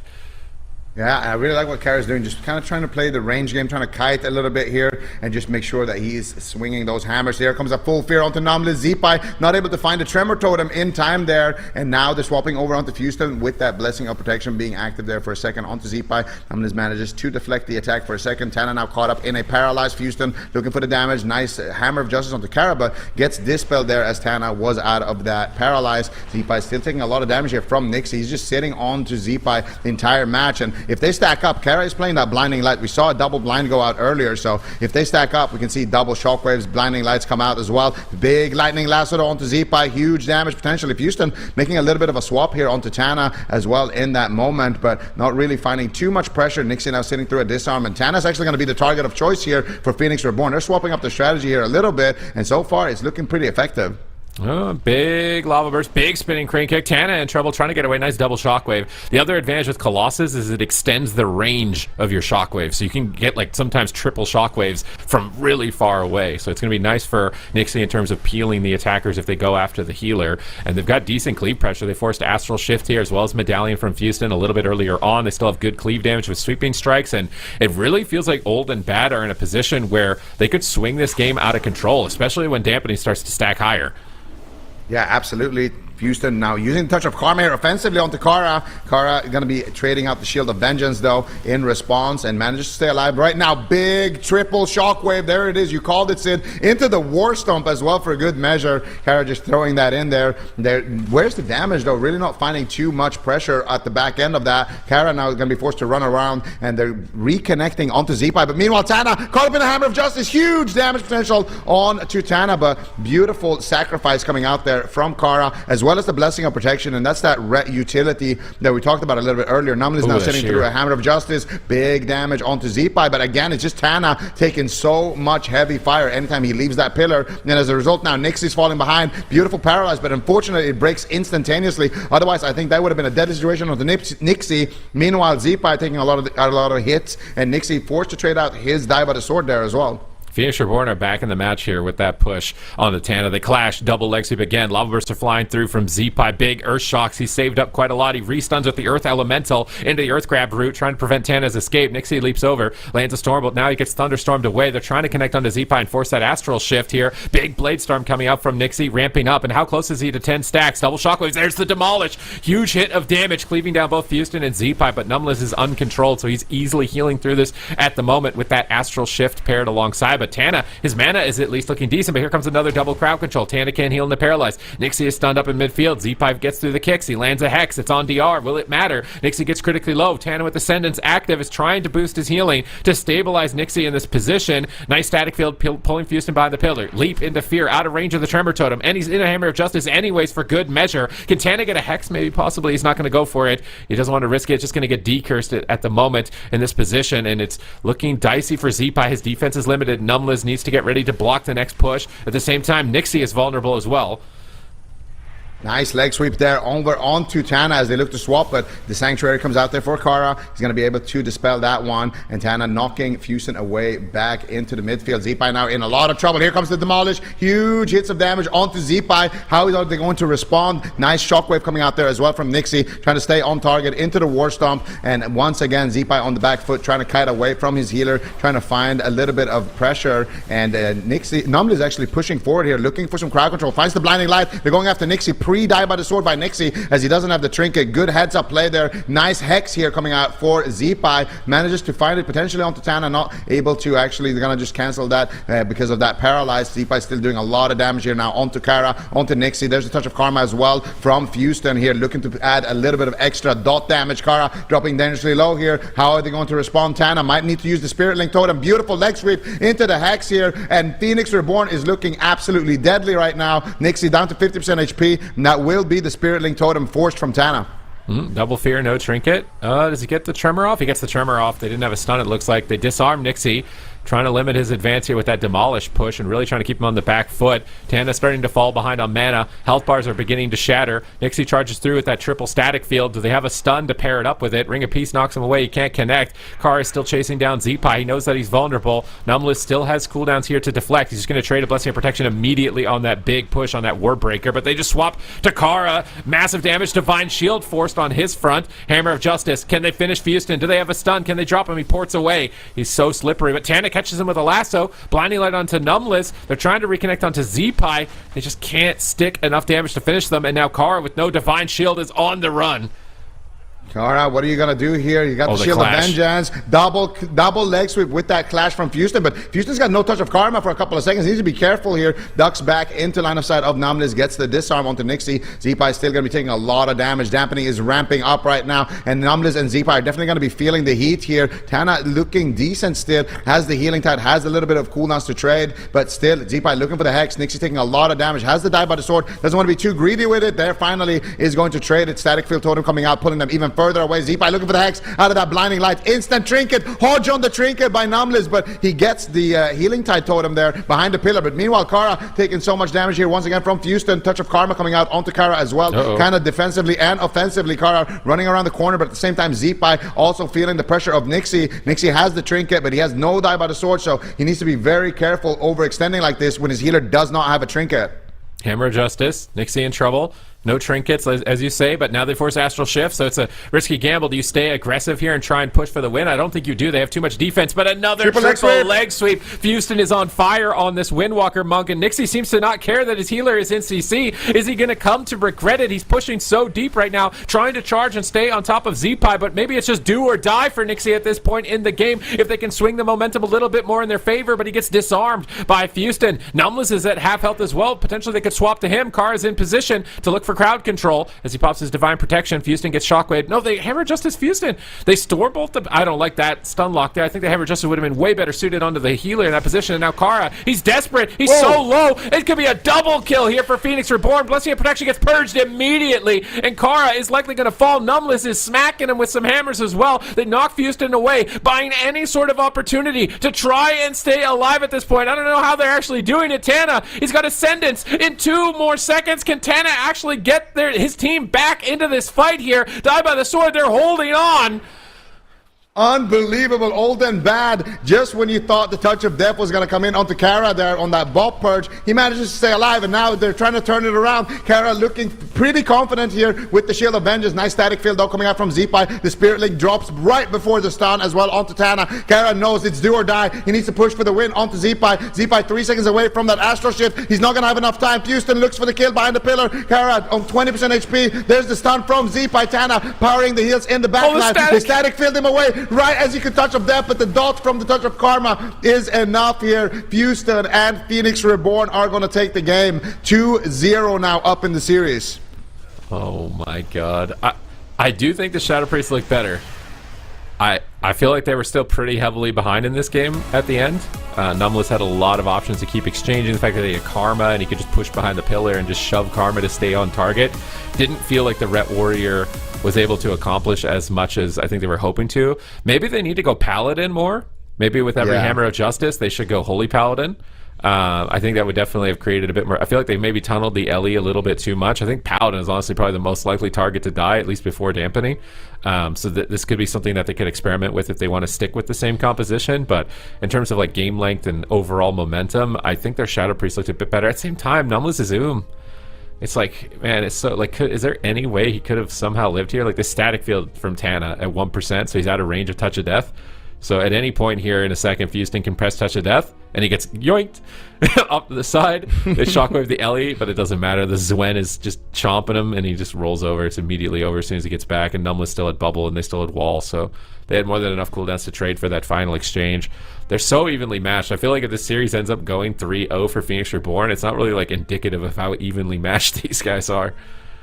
Yeah, I completely agree with that. But I don't know. I feel like this game should have ended earlier. It should have ended when they purged that last Blessing of Protection on Kara, and he ran to the starting room, and they just kited Houston for such a long time, and they got that Ascendance back, and they managed to recover. I really think that was the moment where the game should have ended, but they played it so good on the side of Old and Bad to kind of buy themselves more time into the match. Unfortunately for them, it wasn't enough, and I think Zeepai is just he's just a raid boss. You know, it's so hard to take this guy down. I feel like if you don't have a rogue on your team, Zeepai is not gonna die. Like he just, I don't know, he just doesn't die. He's so good at kiting. His static fields are on point. His thunderstorms are on point. His movement, and also the way he's kiting, even on hook point, like dragging out the melees. And then as soon as Tana leaves the pillar, he's just sending the lava burst onto the healer, and they're getting so much pressure on Tana, kind of pinning pinning him onto the pillar.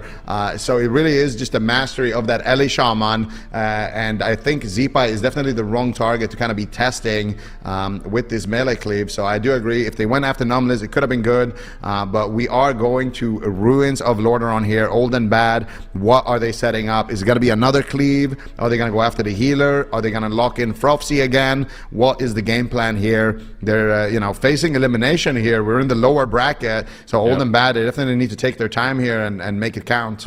Old and Bad have a harder decision than their midlife crisis decision on whether they want to buy a car or get a hair transplant. It's going to be tough for them here in terms of what they're going to decide to lock in for potentially their final hour, maybe a little bit. Okay, Zico, don't judge me.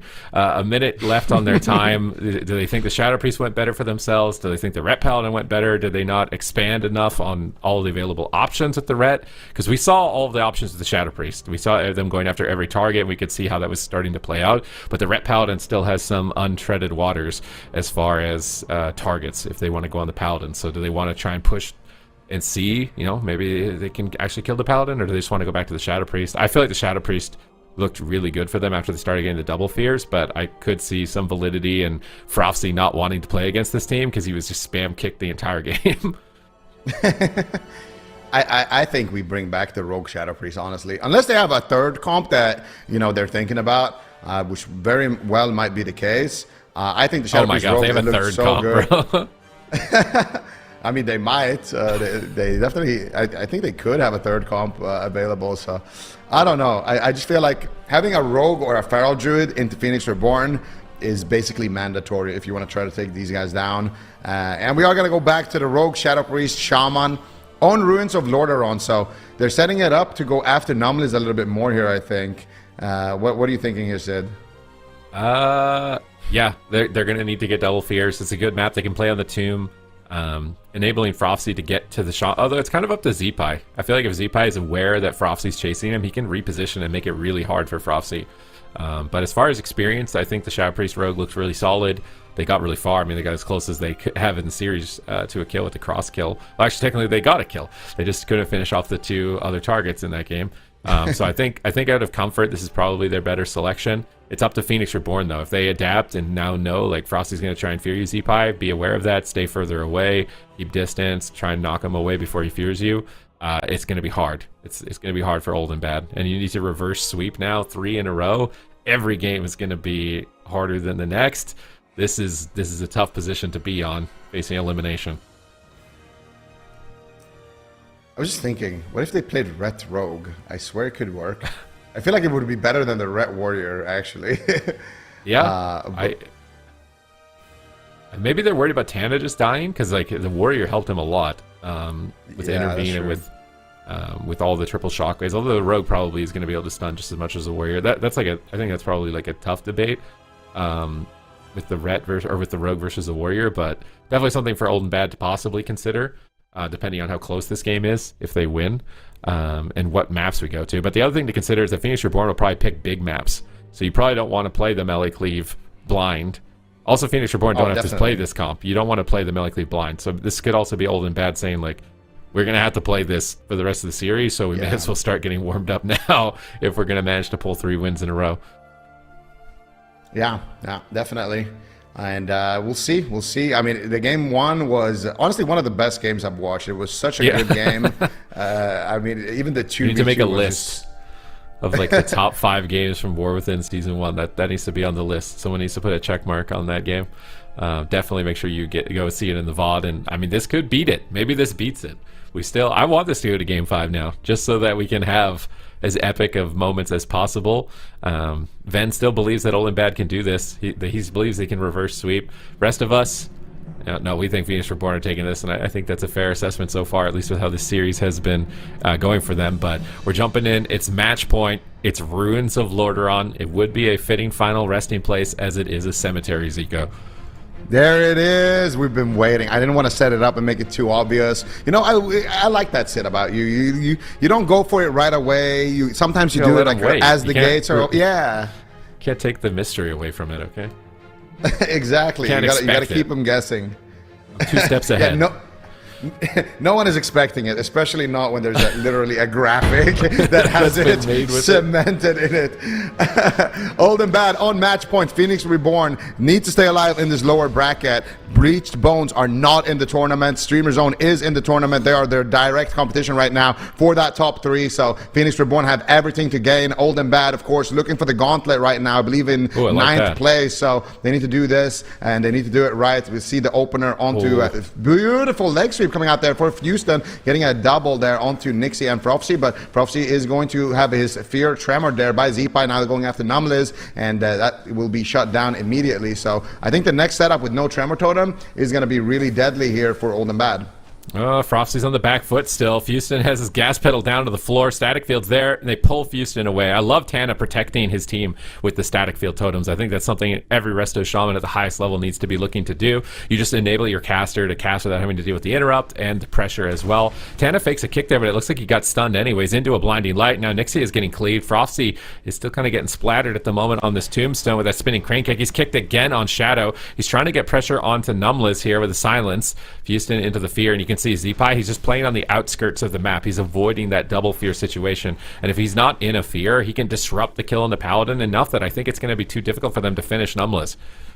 Yeah, Numliz now pushing in here. He gets a nice little rebuke there onto Tana. Clash, double leg sweep. No trinkets here on both of these guys. Prophecy, what is he going to do? Nice damage coming out there from Zeepy, but not enough. The Earthen Wall Totem will deflect it for a second. Prophecy still down to half HP. Paralyzed onto Nixie as he puts the kidney shot onto Numliz, but they chain it with the silence. Good pressure coming out from Old and Bad onto Numliz. Triple DR Sheeps are killing spree coming out from Numliz. Saved by the Light is going to proc there, though, and Numliz will be able to recover with that, and he didn't actually have Divine Protection there, so a pretty good setup. But Houston once again just playing goalie, doing such a great job here on the Windwalker, shutting down these attempts every time with a grapple, with a double leg sweep, or with the paralyzed. But meanwhile, Zeepy actually takes a big heal there on that chunk of damage, but still more pressure coming out. There's the disarm now onto Nixie, but this is before he stuns Numliz, so they could set up now onto Numliz. But meanwhile, Prophecy in a lot of trouble right now. Big damage connecting here from Houston, who is going to fall first. Both of these healers feeling the pressure. There's the Cypher Fiend coming out onto Zeepai. They do a big go onto Zeepai, actually swapping to Houston here with the killing What is that spree. damage? Houston, huge damage coming out. They overlap the whole spellbook there on the side of Phoenix Reborn. Big panic moment with the touch of karma trinket from Houston, and the double leg sweep coming out once again here. Nice blinding light to follow it up. Tana has the trinket, but he chooses to greet it. Frofsy has the dispersion back though, and should be able to trade that if he needs to.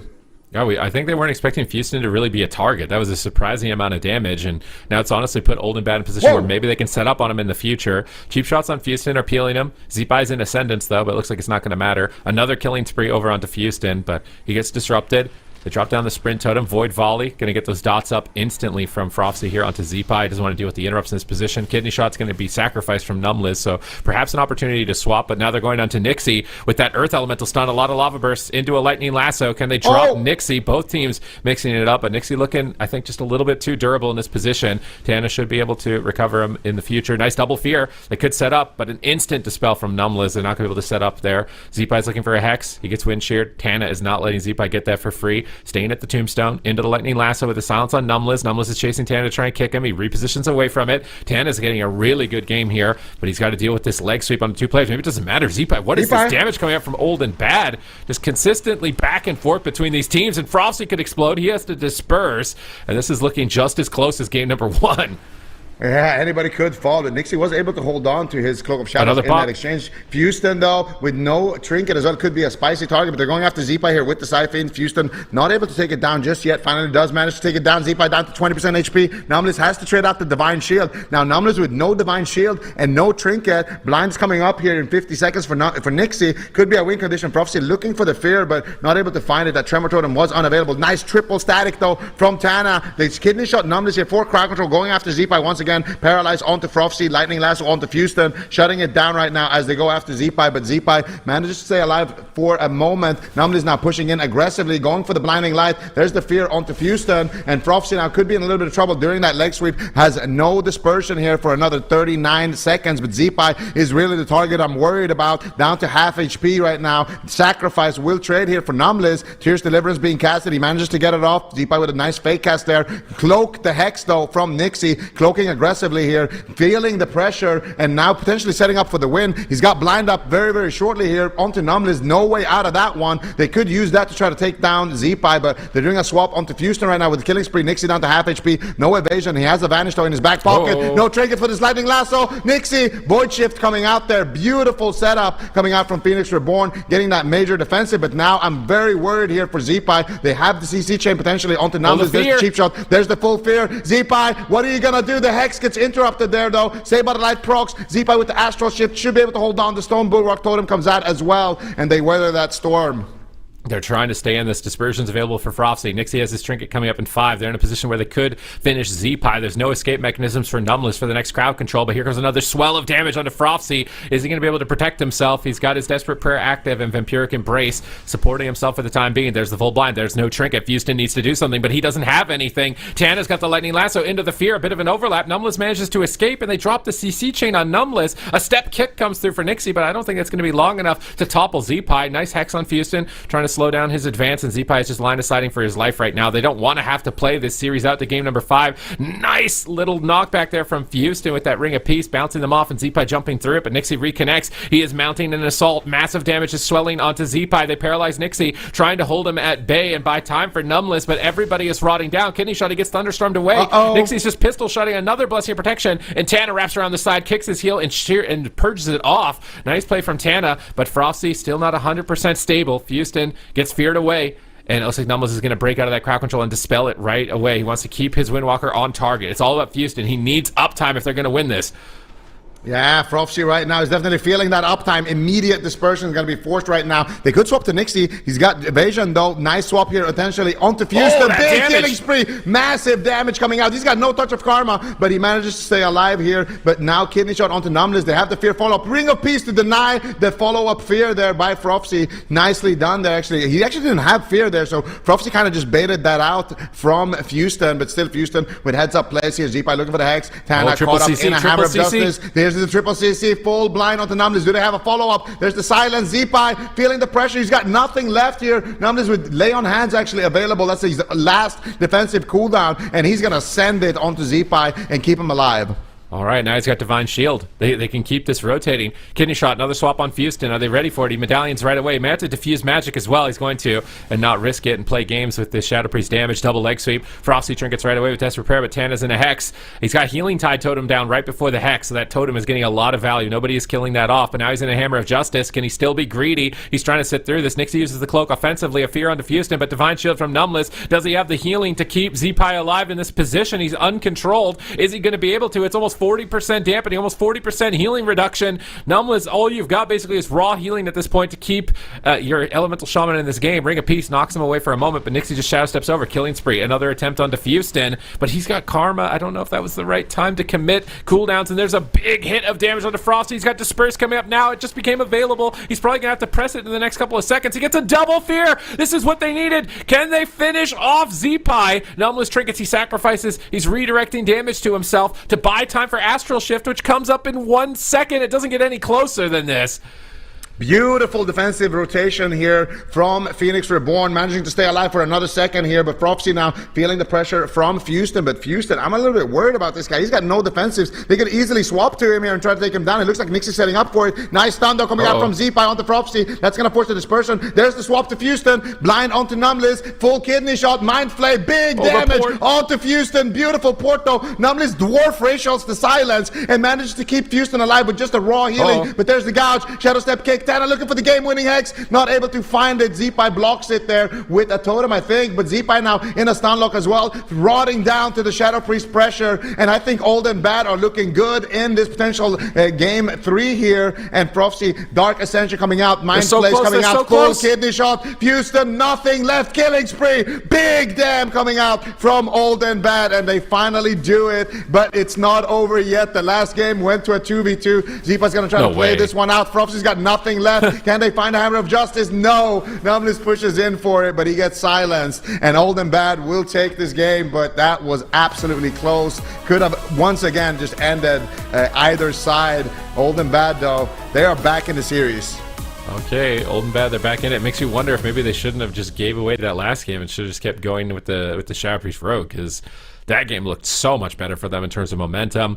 And they really experimented too. They went on Windwalker, which we didn't see like at all in game number 1. And I think in the opener of the game, it just got double overlap of cooldowns. And it was like, wait, Houston, you can actually be a target? And then at the end of the game, they were able to close it out with Houston as the main target. So now that they found that there's a vulnerability there, I think it was expected from most of the competitors that Windwalker is probably the tankiest melee in the game right now. So a lot of teams don't target it. But now with the buffs coming through to Outlaw and Shadow Priest, it seems like this is a composition that can actually take down a Windwalker monk.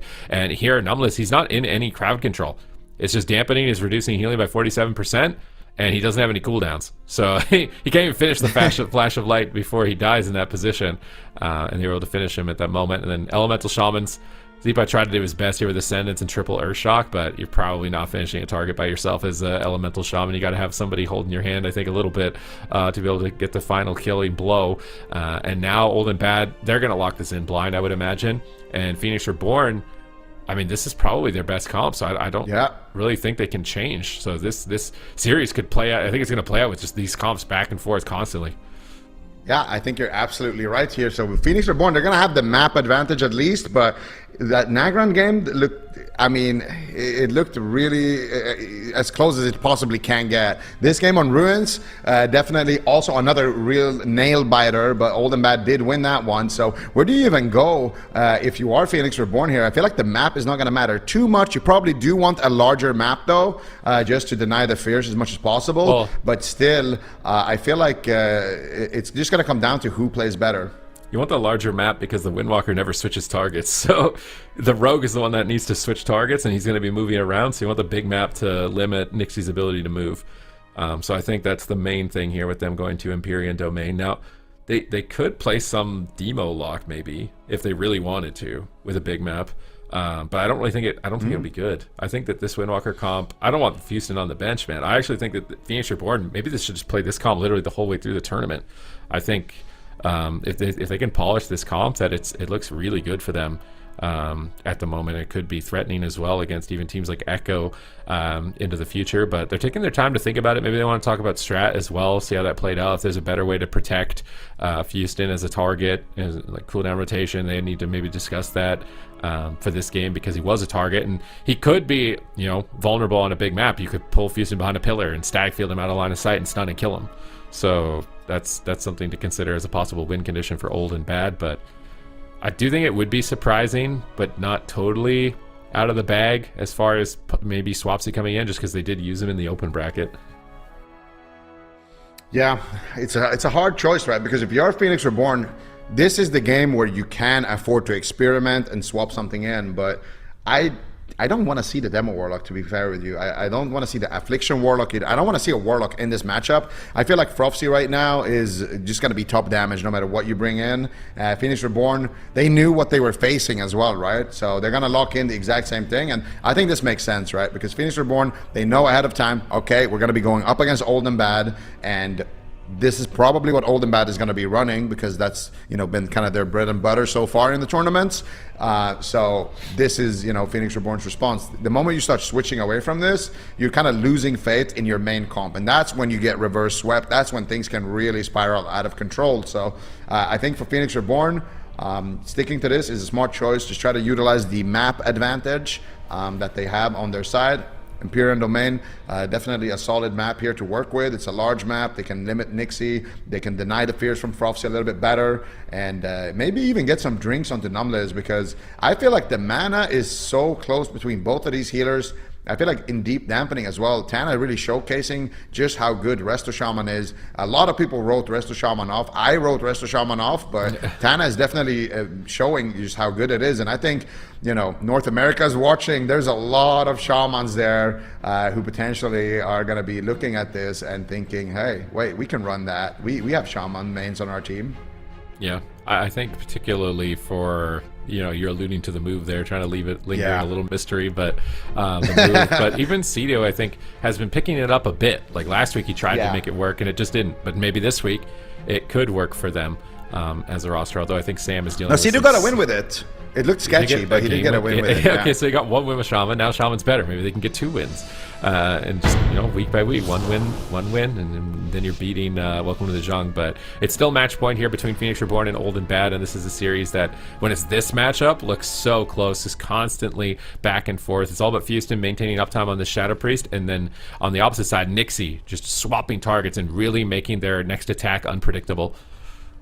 Yeah, and we're seeing a pretty standard opener right now onto Zeepai. The Side Fiend comes out. Zeepai is just going to line of sight it. They managed to kill it off. Houston's going to be the next target of choice, and I really like what they're doing. Oh, Nixie actually dodging that leg sweep right there with the killing spree, kind of shadow stepping over to Zeepai for just a second with that, and manages to outrange it. So Houston not going to get that double sweep opener that he was hoping for. Ring of Peace coming out onto Tana into the Paralyzed, but he's got the Healing Tide Totem down and ticking, doing work for his team. But meanwhile, Frofsty taking a lot of damage here, forced into the dispersion immediately. Phoenix Reborn in this opener looking a little bit better. So they've got a new strat. They got Paralyzed Cap Totem. That's what they're doing on Tana. It's a little bit of extra CC, but right there it was enough to get Dispersion and Trinket. So this little adaptation from Zeepai could make a massive difference. But defensively, they're kind of looking flimsy. Oh, big trade here for Zeepai with that Stone Bulwark. Frosty, though, getting low at the same moment, just constantly back and forth between these Titan rosters in the lower bracket. They're both facing elimination. A lot on the line for Phoenix Reborn, though. They're looking like they could be a contender for top 3. So if they lose out this early, they leave the door wide open for other teams to be able to pass and secure that position. They absolutely can't afford to lose. Whereas Old and Bad, they need to make deep runs just to even maybe get into the gauntlet at this point. So there's a lot on the line for both sides, and Frosty's just getting absolutely annihilated. Huge heal comes in the nick of time from Tana with that Ancestral Swiftness, and Tana's staying on top of Numliz. I'm waiting for that next Paralyze in-cap totem. We haven't seen it just yet here. Houston is maybe just more worried about protecting the Zeepai at this moment in time. Yeah, nice fear coming out there onto Numliz. Zeepai takes a huge crack of damage there. Had to trade out his trinket in that exchange as well. Zeepai definitely getting tested here in the matchup. But meanwhile, Frofsy also needs to be very careful. Zeepai responding with his own stun totem. Nice disarm there onto Nixie. Trying to buy some time. There's the Side Fiend coming out. Houston trying to kill it off in the backline. Manages to kill it. Zeepai now caught up in the kidney shot. Numliz, though, out of crowd control. Should be able to keep him alive. Meanwhile, Frofsy taking a lot of damage. Beautiful Hex there onto Houston, but it does get dispelled there by Zeepai. And now achieving cheap shot here onto Namliz. Namliz rotting a little bit to the dots here, but they don't attack him there. I would have loved to see them actually go after Namliz in that exchange, but instead they're going to go for the swap there onto Namliz now. A little bit too late, though. I think Namliz is going to be able to pick himself back up, pick his team back up with the wings, and now Frofsy has dispersion back again. Might need to use it to trace the desperate prayer there, and meanwhile Zipai kiting back there, getting the lightning lasso onto Nixie, and Nixie going for the full blind. Zipai in a kidney shot, pre-astral shift right before that kidney shot connects. Zipai with no trinket available makes a really good play, but they're going to swap to Numlis here as Houston is sitting through a hex. Nixie's just all over this team at this point, getting so much work done on the rogue. Yeah, even on the large map, Nixie is still making plays for his team here. Now Zibai is very vulnerable with no medallion, no astral shift, and no stone bulwarks. So Numla is going to reposition away from the rogue. He doesn't want to get crowd controlled, so he's running across the map. He gets a hammer of justice on the enemy shaman at the same time, and now Frofsy is getting blasted. Desperate fear on the Houston to try and pull him away, but he stacks up with a clash into a double leg sweep. Max distance leg reach right there on that one to be able to hit that double. They were so far apart. Fist of Fury flying through, but cheap shots peels Houston. Cheap shots on Numlis. Another swap onto Numlis. Frofsy is there. He's got Dark Ascension. It's a big burst of damage. He tries to stay ahead of the dots by dispelling them, but now he's silenced and he can't stoneform the silence. Now he's into a lasso from Tana, and he's getting punished for that stoneform usage, but it looks like Nixie's giving up on it. He doesn't believe that he's got enough to force that divine shield. They go back onto Zipai, but Frofsy is still getting destroyed. In the meantime, Houston has been having free reign and forces dispersion. Yeah, now they managed to get a cooldown back. There's the Blessing of Protection onto Zipai in that stun. Nice hex there onto Zipai, but unfortunately it breaks to the dot damage immediately. Frofsy still down to 50% HP. Finally a swap onto Houston. He's feeling the heat here in these cheap shots, but he wants to hold on to the trinket. That Orc Racial definitely paying off there for Houston. He's going to hold on to his Touch of Karma as well. Nixie in a full blind. He's going to trinket out of that one. Zipai now taking a lot of damage. Void Torrent 0.1 wind shear from Zipai as he sits through another stun lock there, but looks like Zipai might be able to survive this one. I'm not sure actually. Stone Bulwark Totem coming out in the last second. Zipai somehow holding on there with the Astral Shift as well. That was such a close call. Numlis manages to save the day once again. Hammer of Justice now onto Tana. Frofsy could be in trouble. The Searing Glare connects there as well as Tana dispelling some of these flame shocks and manages to keep his team once again at full HP. And so far this game has been looking all old and bad. They are getting cooldown after cooldown here, Sid. Yeah, and that's not good for Phoenix Reborn. They don't want this going to a Game 5. They just want to advance in this tournament and start taking out some of the big hitters, but I don't know if they're going to be able to. And Zipai's just dying. Numlis can't handle the damage. Trying to keep him going here. Manages to recover with Sacrifice, but now they're swapping with the Sacrifice. Nice Void Volley, saving that to swap to Numlis to instantly apply dots. And now Frofsy's free casting some Mind Flays. He's looking for a Massive Spell. Bubble. He's trying to Massive Spell it. Did he get it? He missed it. Numlis dodges it off to the side there, but either way, forcing that cooldown is a major victory for Old and Bad. One step closer to taking us to Game 5. Yeah, Old and Bad are feeling it right now. They are not giving up just yet. Swap onto Nixie though. Huge damage. There's the Cap Totem onto Tana. Can they connect with the Touch of Death? They swap to Zipai there. Blessing of Protection comes out onto Zipai as they look to take down Nixie, with the Spirit Link Totem response from Tana, keeping Nixie nice and well in the fight. Double Fear connects. Nice blind onto Numlis, but unfortunately the Fear got dispelled. Zipai connects with the Tremor Totem, goes around the corner here, spamming some heals onto himself here while Numlis is sitting through that CC chain. Meanwhile, Houston double leg sweep onto Frofsy and Nixie. Frofsy's going to trinket that one. Had to trade out his Touch of Karma though in that exchange. So now Houston is a target. Numlis is a target. And Zipai is definitely a target. Big damage connecting here once again with the Lightning Lasso from Tana, trying to zap Elemental Zipai out of the map. But the Astral Shift is going to save the day once again for Zipai. They need to get some pressure here onto Frofsy, but he's got everything right now. And I think actually Nixie is the best target, but he's going to have his trinket rotating back up as well. Where are the openings on Old and Bad? I mean, right now I think it's still just training Zipai or going after Numlis with no trinket. So let's see what Nixie decides to do. He's just staying on top of Zipai at the moment. Double Fear swap. No swap just yet. He grapples over for a gouge. I think they're going to go Zipai. Silence on Zipai. Maybe not. They still have Kidney Shot. He's going to go for cheap shots. He's trying to peel the team here. Feaston's doing a lot of damage. Killing Spree swap onto the Windwalker with no trinket. Can they drop him in that? Doesn't look like it. Zipai into a Hex. Maybe they can. Void Torrent being channeled, forcing the diffuse magic from Houston. Old and Bad are keeping their options open at this point in time now with that swap. 3 targets are great for them, and this is where it becomes so difficult as Numlis to predict, but Frosty might not make it to that point. Tana trinkets, but he doesn't have a lot. They Thunderstorm Houston away, but he's looking to reconnect. Void Shift is forced onto Tana. Frosty recovers back to full health. They have one more opportunity, maybe one more opportunity to make a setup here. Full blind. They need to get the kill with this crowd control chain. Nixie gets the sap out of the blind. That sap is crazy. They need to finish. Zipai Frosty's getting in position, but he doesn't have fear. He goes for the silent stone form sacrifice. They didn't have enough damage. Maybe they can kill him through sacrifice. They're kind of close at this point. Nixie is still tearing in. Dampening is getting quite high. It seems like 40% is like that critical mass point for healing. Yeah, and the Stone Bulwark Totem trades as well as the sacrifice here. Zeepai has the Astral Shift. Frosty is just getting blasted. And just like that, Phoenix Reborn take the game. What an insane match, though. That was looking so good for Old and Bad that entire time. And then all of a sudden, Zeepai pops off. We got to see that we got to see the def log here. We got to see the replay on that. That was just an insane amount of damage. It has to be a big Earthshock and Fusion as well, connecting with something at the same time. What a series, though. This could have easily gone either way. So let's see what actually happened here. So this was Zeepai, he survives the assault. There's the paralyze onto Nixie. Houston knocking up Frofsy, getting a lot of work done there. And then here comes Zeepai just blasting away at the same time as Houston managed. I think I don't even think he got the touch of death off there in time. He just died on the global from that Rising Sun kick. That was an insane amount of, but they left Houston open, right? They're pressuring Numbless and Zeepai, and if you leave Houston open on a Windwalker, he's just eventually going to overwhelm the Shadow Priest. So Lava Burst knocked up in the air, spinning crane kick, feared, dispelled instantly. That was a gamble to dispel that instantly also with VT, with how low Zeepai was getting. Numbless was just like, yeah, I know you're going to kill him. And maybe Houston was like, dispel me right now. Like, or you're off the team, dispel me.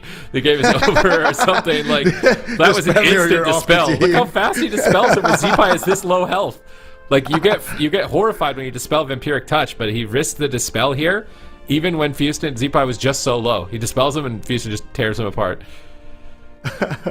Dispel me or you're off the team. Numb is definitely staying on the team with that one. Really, really nice plays coming out here. I want to see the def log for Frofsy there, because that was, okay, so he did get the touch of def here, but it was the Earth Shocks here. Look at the Earth Shocks from Zeepai, and look at that, the triple Earth Shock coming in there. Together. Yeah, and then he gets the Lava Burst to get the extra damage as well. The Strike of the Windlord there coming in, the Spinning Crane Kick, and then there's the Rising Sun Kick as well. So the Touch of Death, though, he did it when he was on 0% HP. So definitely the lowest Touch of Death I've ever seen. 200k Touch of Death there, but it's enough to take him out. And Phoenix Reborn stay alive in this lower bracket, but huge creds to Old and Bad. I would have loved to see them just stick with this Rogue Shadow Priest, because I really think that they could have taken the series if they kept playing it. They kind of threw one game, and I would say like one of their best maps as well with that Ret Warrior, but sometimes you just got to gamble it and see if it works. I mean, Old and Bad, they're going to be so good next week, I think. You think? Yep. I mean, that's going to be their last chance, but with this, it looks like they're warmed up. So I'm really hoping they stay together as a team, because sometimes, in Europe at least, these teams seem to shred apart sometimes. So hopefully they stay together, because week 4 could be crazy for them. Yeah, certainly looking forward to that. They've got one more chance here to prove what they can do to all of us. But Phoenix Reborn, they will be moving forward here in the lower bracket. We're going to see them playing at the end of the day, and they will be playing the loser of the 4th match of the day, which is either going to be Team ILTU or Drive Overload. And I feel like both of those would definitely be a challenge for this team, Zico. Absolutely. I mean, Drive Overload, they're trying to solidify their place in the top of the board next to Echo. But ILTU is not a team you can be counting out right now. I mean, if you just take a look a little bit further to the left, you see they are the team that knocked Bleached Bones in that open bracket all the way down to the lower bracket, and then Streamer Zone was able to eliminate Bleached Bones. So this is a team that has been able to take down one of the top contenders in the region. Now they face an even bigger test here against Drive Overload, but also the Fiends. We're finally going to get to see Zenlin on the Holy Priest. We're going to see Big Mex on the Survival Hunter, and Snoopy as well on the Feral Druid going up against Echo. And some of the comps that Echo's been running are not as good. The Affliction against Jungle specifically, Echo has been running that Rogue Lock Priest as kind of an answer. So I'm not sure what Echo is going to actually be running here, because their RMP in the past, I think they didn't opt for that because it wasn't doing too well into jungle. But Frostmage did get buffed, so maybe we'll see RMP. Maybe we'll see Meh on the Holy Pala. There's I have all kinds of questions here. I want Waz form. Yeah, Waz form versus Snoopy. Oh. That's what I want. I want that. If I could choose what they play, that's what I would choose. New format coming soon. Community tournament. Someone get on it. casters get to choose what the what the teams play. All right. Well, we can't see the standings right now. Course, Echo, they're at 280 points. If you've got a star next to your name, that means you still have a chance to make more points this weekend. So things can certainly flip around. I think it's going to be pretty difficult to take Echo out of that first spot as it is right now. But that is going to be the end of that series. And Echo versus the Fiends 2.0 is up next, like these guys were saying. Before we do head to a break, though, I've got a surprise for you guys. Are you ready? Are we supposed to guess the spell guesser, No, or is this something new? It's a different. We're doing a different game this time. We're gonna switch it up I a little like bit. change Aya. I don't know if I like change Aya. I'm sorry. I'm doing it to you, making Sid. me anxious here. We're What gonna is guess this? the team based on some limited information. You ready?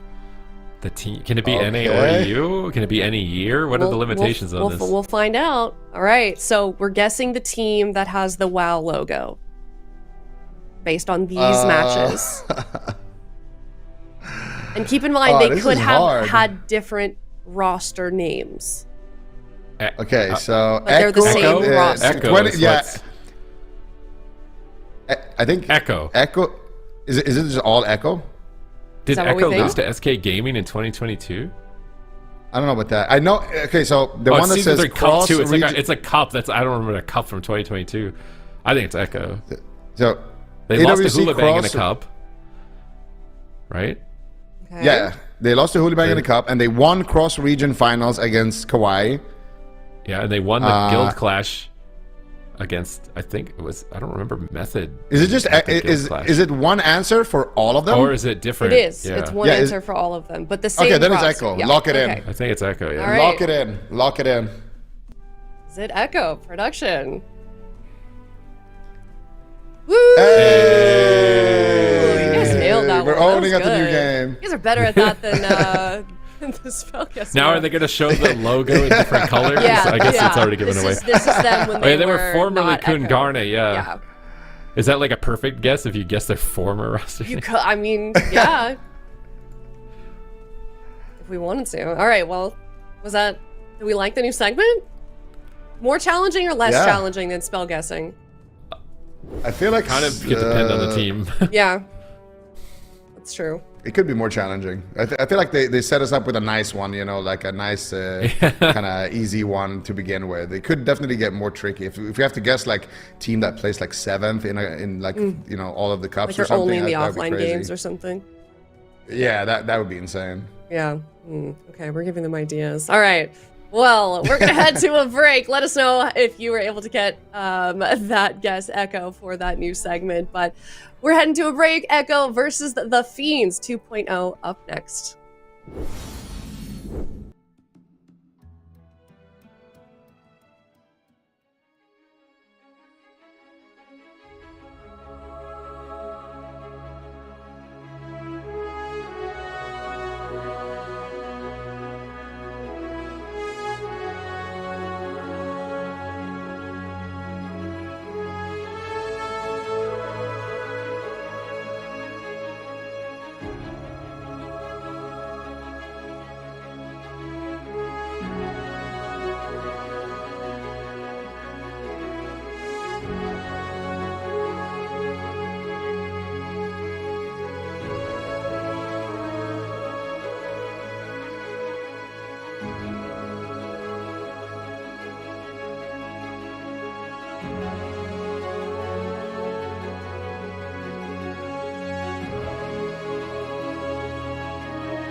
We are in the upper bracket now for AWC Cup 3 here in the EU region, and it is Echo versus the Fiends 2.0.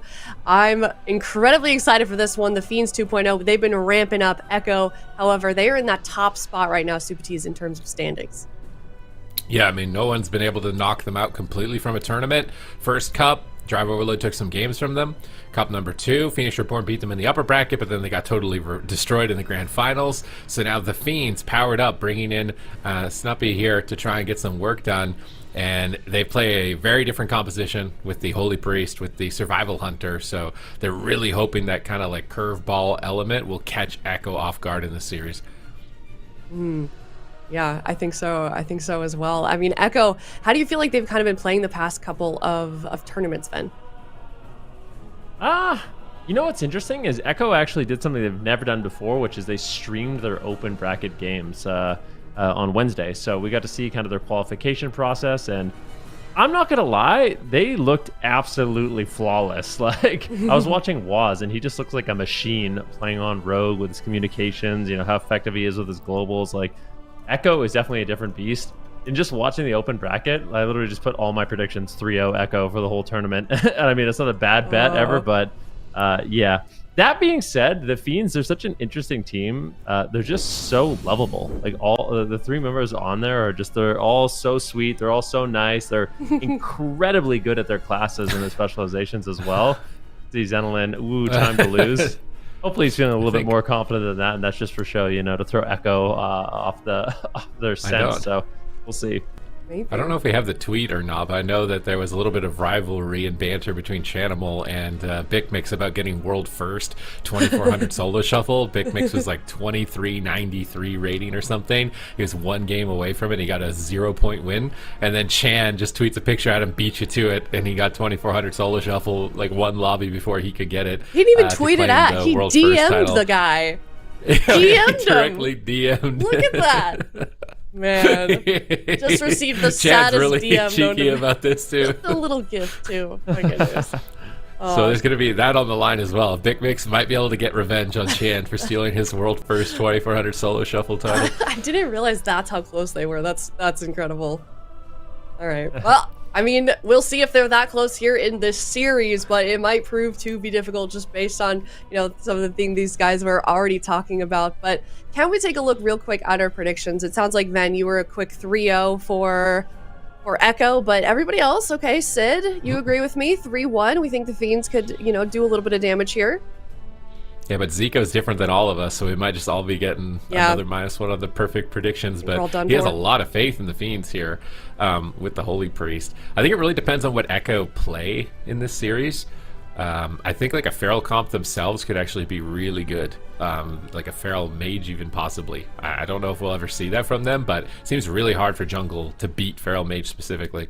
All right, well, if it is something that's doable, the Fiends may just be able to be the team to beat it. We're going to see what exactly they do bring out in the blind pick momentarily here. The teams are ready to go. Bragging rights on the line here is the Fiends. Is Big Max going to get his revenge on Chan from stealing away that world first 2400. We're going to see here in game number 1 of Echo versus the Fiends 2.0. I feel like they're going to run the same comp they did. Oh, they're not. I really thought we were going to see Waz form, the Feral. So looks like they are going to be bringing in Chanimal just on the Affliction Warlock. And this is such a solid pick for Echo. This seems to be like their go-to composition for the blind. Very well-rounded, depending on what the Fiends are going to be running at them. But it's really not a surprise. The Fiends, I don't want to call them one-tricks, but I'm pretty sure all these guys, they only play 1 specialization. Not even just 1 class, but 1 specialization. So we'll see how this one does end up going. But it could be to the advantage of the Fiends, because nobody's going to be playing this composition as well as the Fiends will. Oh, double stun opener. Waz needs to get ready to peel. He's in position. Oh, but he gets scattered into a stun, but Chan manages to port behind the pillar. Waz gets swapped to massive swap. Is he dead through evasion? There's no way, right? This is surely impossible, but they already got Will Forsaken from Meh, and Waz is still just dying, but Snuppy pre-bear forms the stun. Crazy play from Snoopy here in the early stages. I would say that the Fiends, they got off with a crazy opener. Ooh, Zenelin, though, dispelling UA. That's going to punish him, put his health down nice and low. but I think he should be completely fine. Chanamal looking for a UA, gets interrupted. Malefic Rapture's coming in. Big Mix in a little bit of trouble, but the Divine Hymn from Zenolin, those heals are going to be unstoppable, and he should be able to heal him up. Going for a Mass Dispel on the damage over time effects. It's one of the nice effects from that Holy Priest is you can go into the Angel form and you can just dispel off the Affliction Warlock dots, but it's not doing much. I mean, Echo has so much pressure here as all 3 members of the Fiends are rotting down. Oh, nice Cyclone. Snoopy just went for that, and Waz didn't look like he could stop it. Mez in a trap. Zenlin's in position. They get a Psychic Scream. They're back on Chanimal. He ports back behind the pillar, and Chanimal is just so difficult to connect to on Warlock. This is typically a hard matchup for Warlock, but he's just looking completely untouchable. Look at the pressure now in return and response onto the Fiends, with all 3 members beginning to rot. A coil onto the Feral Druid. Zenlin's trying to recover, but now he's in a kidney shot from Waz. He steps over. Cheap shot catches Snoopy out of bear form. Big Malefic Rapture spam coming up from Chanimal. That's 3 in a row, and it might be lights out, and he is just barely staying alive. He's barely staying alive. Void Shift comes through, and he's actually still alive. He stuns Waz for a swap, but there's no control on Meh. He's going to be A-OK, and Chanimal is a beast. You nerf Warlock, he does not care. He is still tripling everyone's damage at this point here in game number 1. It's a full fear, no trinket, and Chanimal, if he gets another Malefic Rapture off here, it could be game over. Just a couple more. Fear out of the fear. Is that going to be it for Snoopy and Big Mix? How can they turn this around? It's just insurmountable, the pressure that they are facing, and that is lights out. Echo are insane. Chanimal clears 100 million. Race to world first, shuffle 2400. Legendary parse, game number 1. You can nerf Warlock, but you can't nerf Chanimal. I literally can't believe how much damage he was able to put out. I mean, you could even see Zenolin, he was going for dispels. Like, he's going in Angel form, the Spirit of the Redeemer, he's mass dispelling UA, he's just dispelling UA, doing everything he can, but Chanimal still did over double the damage of the next highest person in that match. So, I mean, just an absolute monster. We talk about this guy constantly, but Warlocks, if Warlocks are good, I mean, Chanimal is just a different beast entirely. He's looking incredibly good in this game. You can see all 3 members rotting down. A big fear there onto Zenolin. It gets followed up by Chanimal looking for a haunt. This is that shadowy duel, I do think. Oh, that was earlier in the game, but yeah, it's just not enough healing here for Zen. Snoopy does get gripped away, but ultimately will fall. Zenolin just does not have the healing to keep him alive, and is getting completely overwhelmed. But you did mention the Fiends, they didn't have that bad of a start. They had a lot of pressure on Waz early on, and I wonder what it was exactly. Like, do you think there's any way for them to avoid this kind of rot, or is it just kind of an inevitability against Chanimal? I mean, it might be an inevitability. It just seems he's so hard to connect to.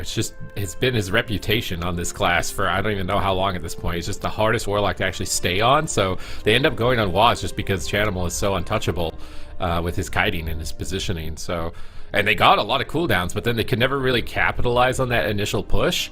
And then they just kind of were waiting. It felt like they were waiting around a lot. And while you wait around against a Warlock, that's when they start to mount up more and more and more and more damage until eventually you're overwhelmed. We're going to go to Dalaran Sewers. I think maybe their Runes of Lordaeron could have been better. I feel like there's other maps that can be more difficult to kite as a Warlock. Dalaran's not bad, and maybe they're going to rely on a map like that for later on in the series, but God, dude, Echo just play this rogue lock just so much better. Like, we see so many other teams trying to play it, and they get destroyed by a bunch of different compositions, right? In a ton of different regions. And if you want to be watching Snoopy's point of view, he's actually just streaming these games. Hopefully it's not going to be streaming himself just getting slaughtered here against Echo. I'm really hoping they can put up a fight here, because that first game, man, that is going to be. He's looking at the details, bro. He's trying to figure it out. Like, what is going on? Like, a Warlock got nerfed. Big Mix is saying, right? Like, I noticed the nerfs on my Warlock, but Chanimal does not care. Chanimal does not care. They will still win this. Kidding. It's so true, though. I mean, with some of the nerfs incoming, people talking about like Warlocks being, no longer viable, but it seems like they're still getting some games in here. So we'll see if Echo can continue this with their Roguelock Priest. It's been, like I said, one of their bread and butter compositions, but Echo just a real threat, because all of a sudden, in the finals last week, we saw Mad log on the Paladin and play it phenomenally, as well as Waz on that Feral Druid. So Echo, they're not one tricks. They have all different kinds of compositions that they can run, and it just seems like there's layers to it, right? It's like, okay, you can beat this composition. Well, here's phase 2, and it just gets more and more difficult.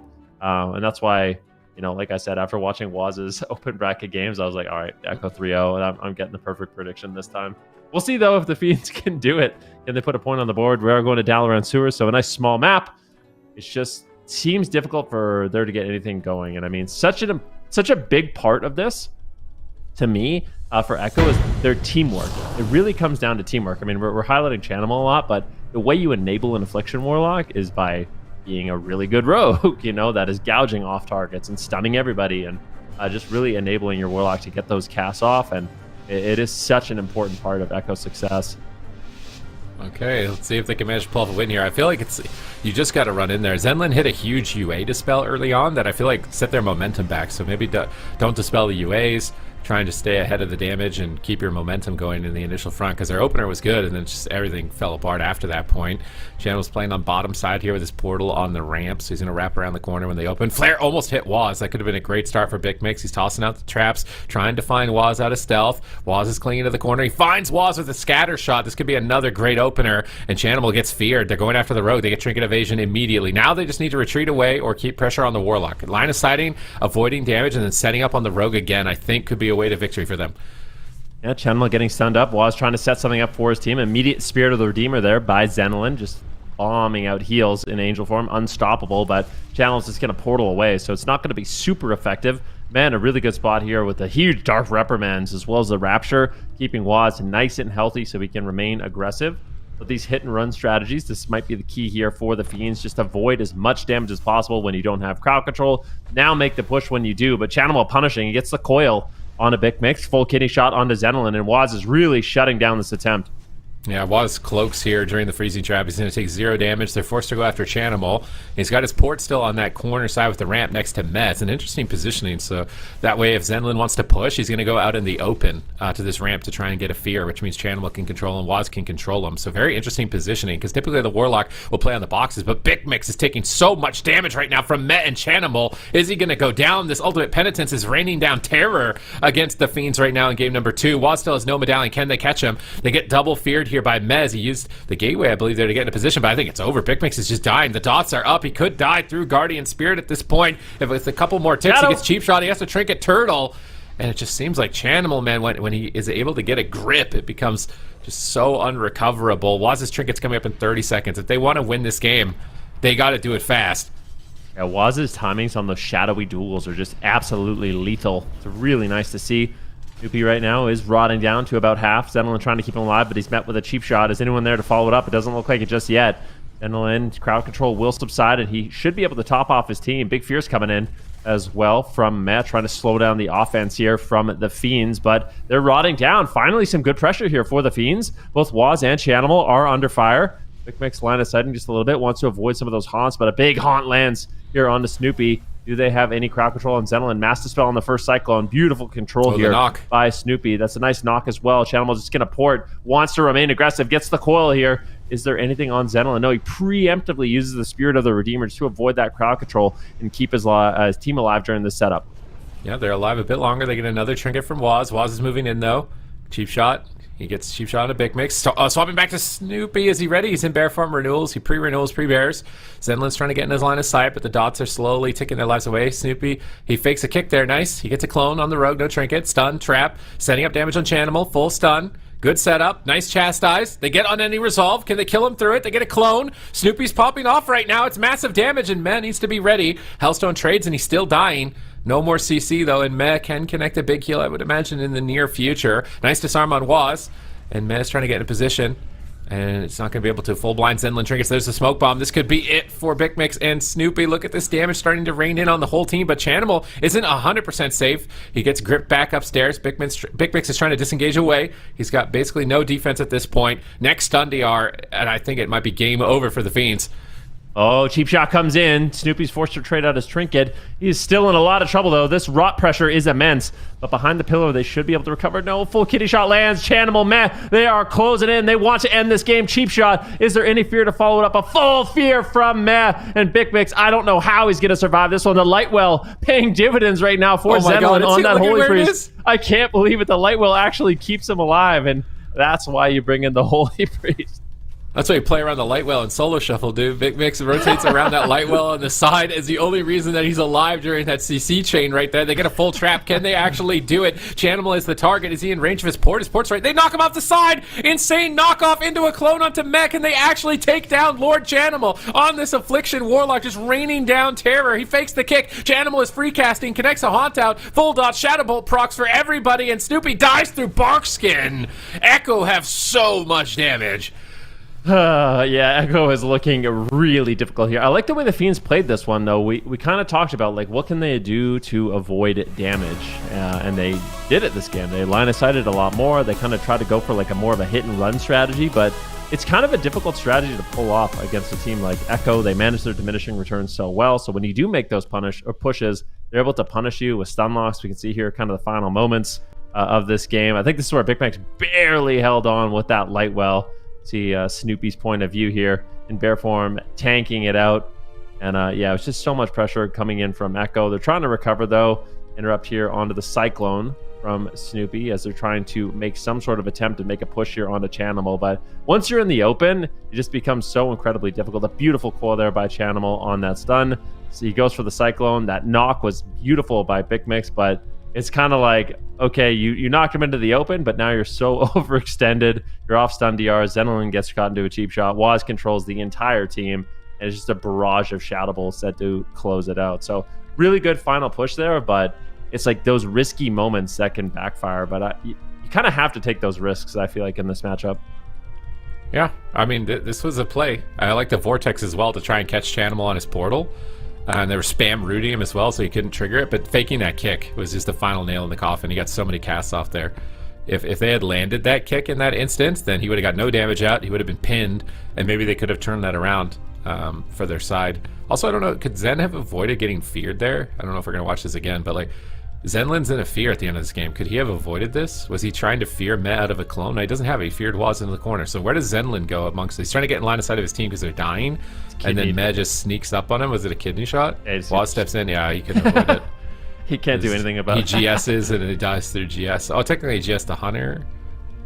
I don't. Maybe he lives a GS on the Feral, but that's another thing. Like when you're playing against Waz, you are on stun DR the entire game. You will be stunned every time you're off DR.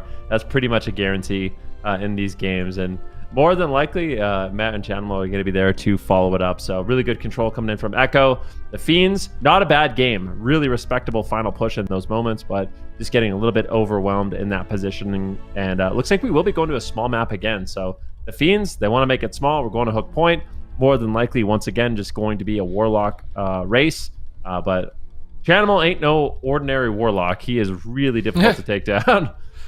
Yeah, this is not your average ordinary Warlock here. This is Chanimal. This is the gold standard that every Warlock tries to live up to. You know, when you go to the gym and you might see like a picture of Arnold, you go into the arena, you see a picture of Chanimal. You're just trying to be Chanimal. Every Warlock's just trying to be Chanimal. In the Warlock class hole. Yeah, the Warlock class hole. There's just a picture of Chanimal flexing on the wall every time you go in. So yeah, this is definitely the ideal. You know, they say ideal is not real. They haven't seen Chanimal before because, yeah, this is crazy. His performance right now, even despite, I can't imagine how one-sided this would be without the nerfs. They were substantial nerfs that went into Warlock. Like I think he would have killed this team in like 20 seconds or something, maybe, if it wasn't the case. But he's faking every kick. Great positioning, always baiting enemies into bad positions, topping the meter time and time again, and Echo are looking unstoppable. The Fiends against the wall need to reverse sweep 3 games in a row. Can they keep their composure here on broadcast? And Snoopy's debut as well for them. They want to do the best that they can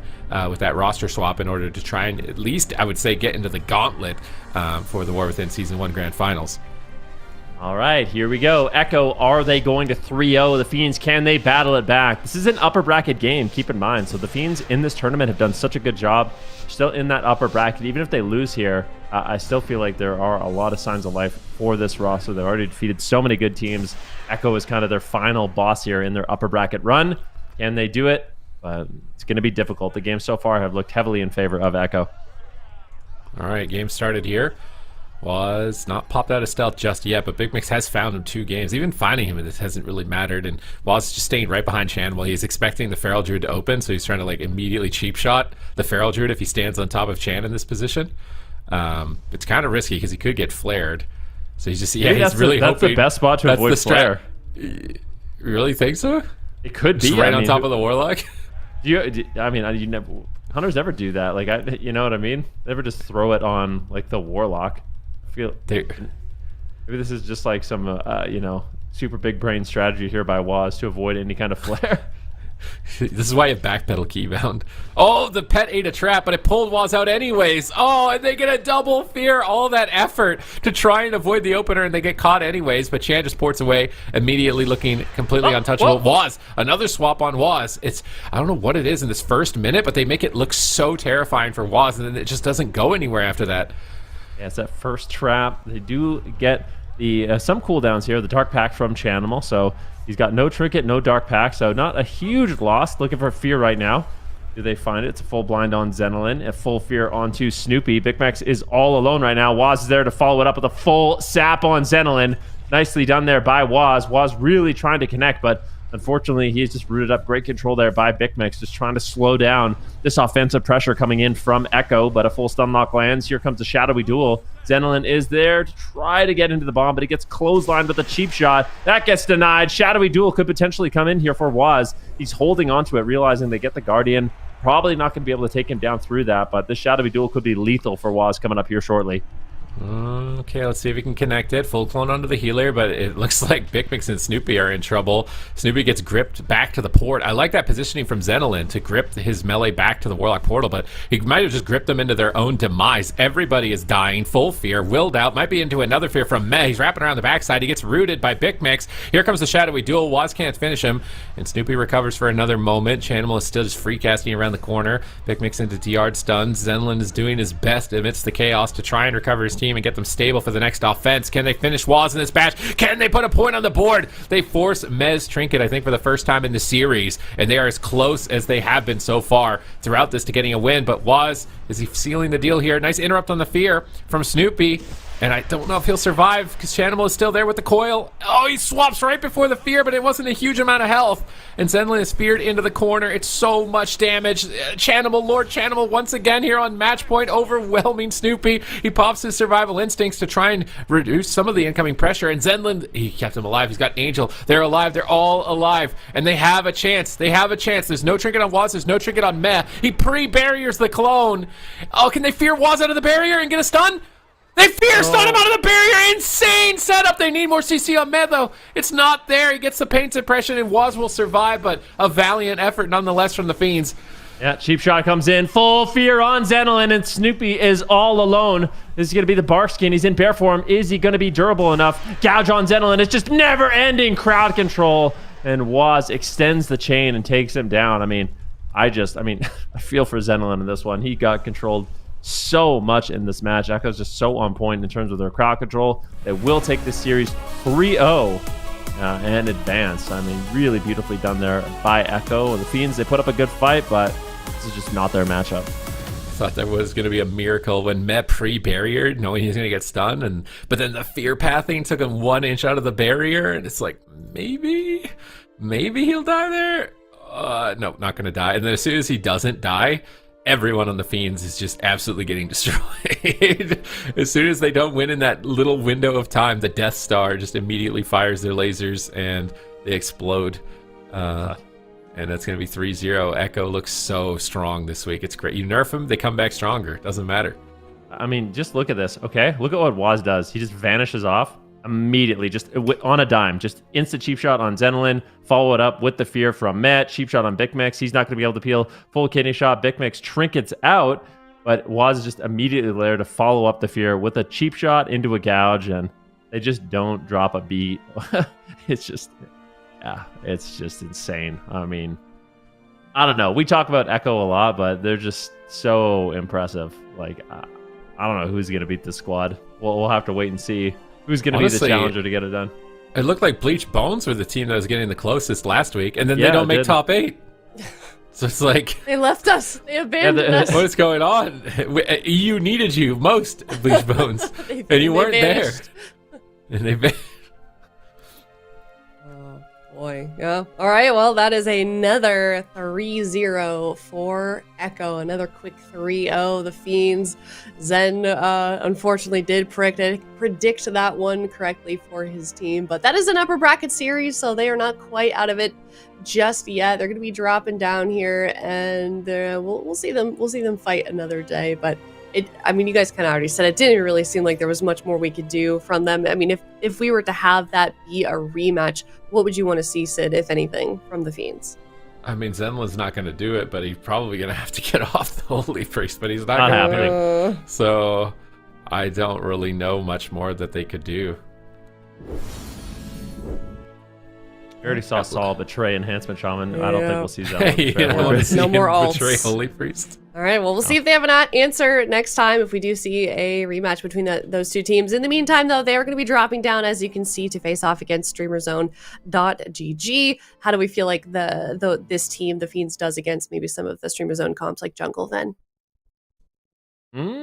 I mean, we might just see a jungle mirror. Like, Ooh. it's possible, right? Like, it might be Feral Mage. Like, Streamer Zone's been playing a lot of Feral Mage. We might see the jungle mirror.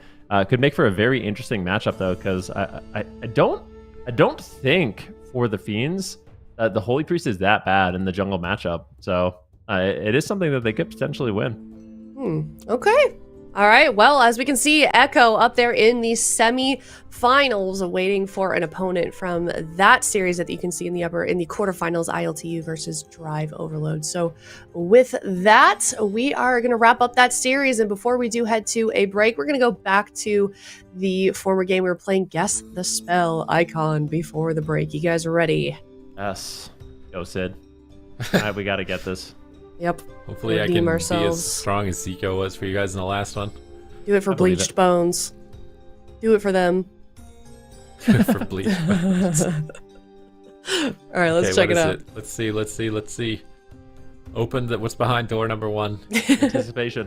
Oh, Oh, they just said they're making it harder, and that's why there's a delay. Are you? oh, I don't joking like right that. now? I don't like more that. difficult? Make it- We poked are the you just bear, hiding, man. like, It doesn't hiding a matter. percentage? And it was- They're gonna They wipe can make out it a as hard as percentage they sign. want. We're still going to win. It was But- Zico They're that gonna- did this, and he's not even here. Yeah, what? Why am No, I make getting it the harder. punishment for Zico? I don't We got like- this. Have Okay. faith. Have faith. The anticipation is killing me. Okay, watch it be the easiest thing ever now. This is just not gonna. PvP talent. You from all harm while it is active. Something is increased by 20%. It's 2 words. Blank you. I protect you from all harm. Yeah, but it's Your 2 maximum- words. Look at what is 2 Yeah. words? Blank you.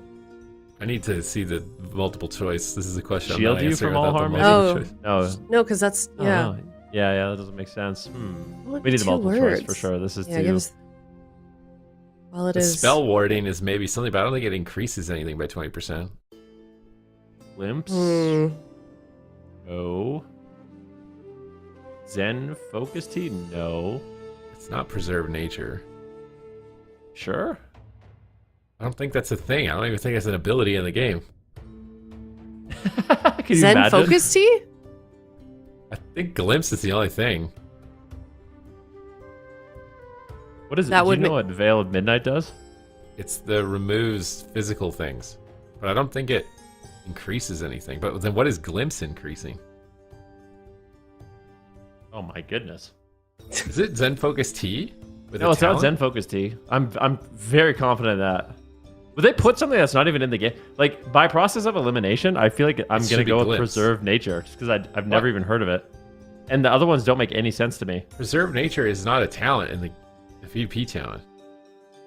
Oh yeah. I'm like 99.9% sure preserve nature, if it is a talent in the game, it's not a PvP Might be talent. one of those niche ones that you never use. I don't know.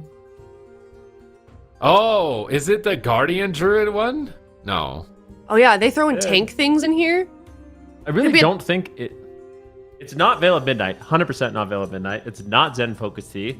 I feel 99% sure of that. I don't think it's Glimpse. Your movement speed is increased by 20%, glimpse? I don't think so. Protects I'm going you with, from all I'm going harm. with preserve nature. I don't even know what it is, but that's what I'm going with. Okay. I feel so confident it's not any of the other choices. I'm going with A. This is how I used to, this is what I did in school. So All right. Clearly it worked. You're here now. Graduated. Is it a PvP? Okay, I'm doing the same thing then. I don't care. Preserve nature. I mean, Really? I can't. Okay. I can't. I don't go think it's against the Glimpse. grain. The Glimpse is the only one I'm like somewhat debating, but I don't think Glimpse, you're not immune to all harm. Could this sentence be preserve nature you from all harm? That doesn't make sense. No. I'm going with Makes preserve sense. nature. I don't Okay. need. I'm done. That's it. Okay. A. Oh, all right. Okay. Ven has spoken. Oh, but you can keep deliberating. I'm just No, because I have no. I don't have an idea either. So I'll go with you. Let's see it. Reveal the truth to us, production. It has to be it, but I can't believe it's a thing. Let's go. What's the tranquility Wait a talent? minute. Did Did this they one get renamed? purposefully make it look like 2 words? It is 2 words. Oh, tranquility It is protects tranquility you. protects, Oh, okay, yeah. okay. Oh, because okay. I'm just wondering if this PvP talent got renamed or something. Has it always been called this? I just never change it, so I never look at it. I feel really good Maybe. about myself right now. I'm proud of you. I'm proud of you. Yeah, but Great we job. did it, kind of team. got it. We got it for process of elimination, not because we knew what it was. Wait, that counts. You got I the right guess. answer. That's all Works. that I matters. guess. Doesn't matter. We don't have to Okay. show our work Oh for God, this. Okay, this is these evil. all look the same. They There's- quite there's literally blue do. There's a hair on the leg D. up in one of them. Yeah, and the hair is different. I don't think the B is leg up no. looks like some Photoshop thing. 'Cause there's no What? way it would. Do horses kick up their front legs? I don't know. I think they do, yeah, but like, I'm thinking can. A and C because I don't believe in that color. I don't think it's that green color for D. Then what's A and C difference? That's what I'm thinking. Like, can we spot any differences? Is one of them zoomed in more than the other? Is the stomach a little fatter on one of them? Actually, oh, tattoos. I'm gonna be Tattoos- honest. oh, Those yeah. tattoos look Arms. really They fake. do. They look sus. look You're super right. A looks fake. fake. I think it's C. I'm going with C. Yeah. I didn't even notice those tattoos, but they look real The fake. tattoos on the arm. Look, a little straight line. I'm going with Alright. C. I'm going It to is, see as well. it is the odd one out though, because all of them have the tattoos except that one. Okay. I'm still going C. Me too. C. Ooh. Locking Alright. it in. Give it to us. Like, please. Show me to me, Rachel. Yes. Yes. I'm feeling real good about this. Yeah. Please. Okay, Ven. Okay, Yes. Ven. What's going on? 4 for 4 today. I told you we You. got this. You do. Wow, I'm never guessing something that you're not guessing ever again. Wow. Well, I don't know about that, but Well, I no. been a good you're, day. You're my leader now. I was officially copying your homework. Yep. Yeah, I'm copying Ven's homework for the guessing game, and I'm copying Zico's homework for the predictions for the actual matches, and then I'm just set. It's gonna work for me. All right. Well, let us know if you struggle with that one as much as we did. In the meantime, we are gonna head to a break. When we come back, it is another upper bracket series. It's Team ILTU versus Drive Overload. Coming up next after this break.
Hello, everybody, and welcome back. We are cruising along here in the European region for day number 1 of the third cup. We're in the upper bracket still. It's Team ILTU versus Drive Overload. ILTU, if you haven't seen them yet on broadcast, this is a pretty solid team. We've got Corky in there, kind of an old school player, along with Guz, Coffee, and Kinkito. What do we kind of expect them to be playing, Zico, as they head into the series versus Drive Overload? It's a hard one to call. I feel like they've been kind of leveling up here with some of the changes. You know, Coffee being the Demon Hunter main that he is, being just a huge pickup in the Dragonflight Cups. He could see him on Demon Hunter, Corky on the Balance Druid, Guz on the Ellie. I feel like these guys have liked to run kind of Ellie Boomy in the past, but with some of the Demon Hunter changes, we might see our, have we seen a Demon Hunter yet? I don't think so, right? On broadcast? Yeah. I don't think we saw Tren a little bit, right? Oh, yeah, we did. Yeah. No, you're right. We haven't seen we anyone might see another do one. well on Demon Hunter. Like maybe Demon Hunter LA. Maybe DH LA is back actually. That could be hype. Could be hype. It's definitely possible. We didn't actually highlight Warriors, or I kind of completely blanked about that. Warriors got some significant buffs as well, so maybe we see some Arms Warrior come in. Still seems like a lot of people aren't opting to play it, but it would be interesting. ILTU, I think, has quite a bit of compositions at their disposal. We'll see what they can pull off.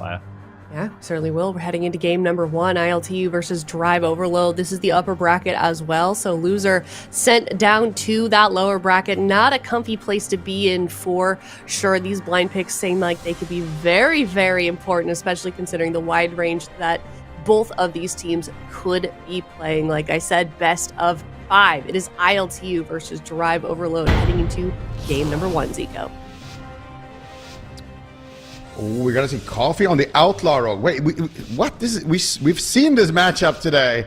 We have seen Feral Mage go up against the Dragon, Boomkin, and Outlaw Rogue. Let's see if these guys can make it work on the side of ILTU. Drive Overload going to be leading with Elswave once again on the Frostmage, TJ on the Feral. JT sitting through a Cyclone here, actually, as they look to open up onto TJ. He's taking a lot of damage here immediately. The sacrifice comes out, though, from JT. Now Corky's going to be in a little bit of trouble. Kankito with a big Spirit Bloom is able to kind of deny that opener a little bit. Elswave sitting through a blind, so nice defensive blind coming out there from Coffee, slowing down that Frostmage damage with that Icy Veins so far in the opener. Yeah, let's see what they can do. Corky still under fire. Full Cyclone's going to be landing here on a TJ as Corky finally is solidifying that crowd control, and that's exactly what we wanted to see. I think that the Outlaw Rogue Balancer, they need to play defensive in the opener, and so far, ILTU has weathered the storm. Full Hammer of Justice lands on Kankito. Corky still under fire, looking for a Cyclone once again. It gets Dragon's Breath. Good denial there by Elswave. Just trying to fake out some interrupts. Can he do it? Polymorph potentially could land here, but not able to find it. Full Sleepwalk lands. Great job there by Kankito. And it looks like TJ is under fire. Great damage here by Corky so far in this game. He's actually leading the damage done, but I don't know if it's going to matter. Full stun lands. Kankito is there to save the day. Is going to be using that rescue, but he's met with a full cycle. Oh, no, Elswave! Oh, my goodness gracious. Elswave goes down to 1% health. Now, big setup on Coffee. The Ice Wall comes down. Is the Ice Wall enough? Cloak of Shadows at the last second. A beautiful counter push there by Drive Overload. Yeah, really, really nice plays here from both sides with Coffee. Still not out of the woods yet. That's going to be the Emerald Communion coming out here from Kankito. Now caught up in the Polymorph. Corky sitting through a Cyclone. Actually going to trinket that one. They need pressure onto Elswave here. Once again, that Alter Time last time was big, but Elswave right now dropping very low. He has the Alter Time active. Once again, now caught up in the stun. Elswave blinking away to safety. Catches a big heal there from JT. The Lay on Hands was committed there in that exchange. And Corky now sitting through a stun. Kankito looking for the Sleepwalk potentially on to JT, not able to find it just yet. TJ now in a stun, smoke bomb, beautiful preemptive sack though from JT. Should be enough defense. They actually cyclone that immediately, so Coffee not getting a lot of value there on his killing spree as they look to swap back to Elswave. But Coffee is an exposed target in midfield, full blind though onto JT. He's gonna bop himself out of that one. Corky's taking a lot of damage here from the Feral Mage. Elswave getting kicked right there on cast. JT pushing in for the Hammer of Justice. Coffee very, very low, running for the hills here, manages to get himself back up to 50%, ducks back into the fight. right, looking for TJ. TJ down to half HP. A lot of damage being traded here between both of these druids, but it looked like Corky is the one losing on that exchange. Full kidney shot onto Elsewave. They need to find some crowd control onto JT. Big damage there, finally connecting onto Elsewave. He might be forced into the first ice block of the game here, unless JT can deny it. Corky at the same time taking some return fire. TJ now out of crowd control. Corky finds the Cyclone onto JT. That's going to force the ice block. Yeah, Ice Block will be forced out. I can't believe it. ILTU, they're still finding pressure in this match. They're staying alive. Corky gets interrupted. He's got the bar skin available. They're making a push here onto Elsewave. Elswave's retreating just a little bit here, but taking some big Star Surges. Coffee in the meantime getting rotted down low. Can they do it? ILTU, it's so close. Coffee needs to hold on a little bit longer. Full Hammer of Justice on Kankito. Any more crowd control, I think, ends the game. There's a full polymorph, but somehow, some way, both Coffee and Corky are staying alive. Barkskin bare form enough. Coffee's just going to line of sight. He's got the Cloak of Shadows. ILTU, they might be able to stay alive. Kankito has some work here, but if he can top them off, this isn't looking too bad for ILTU.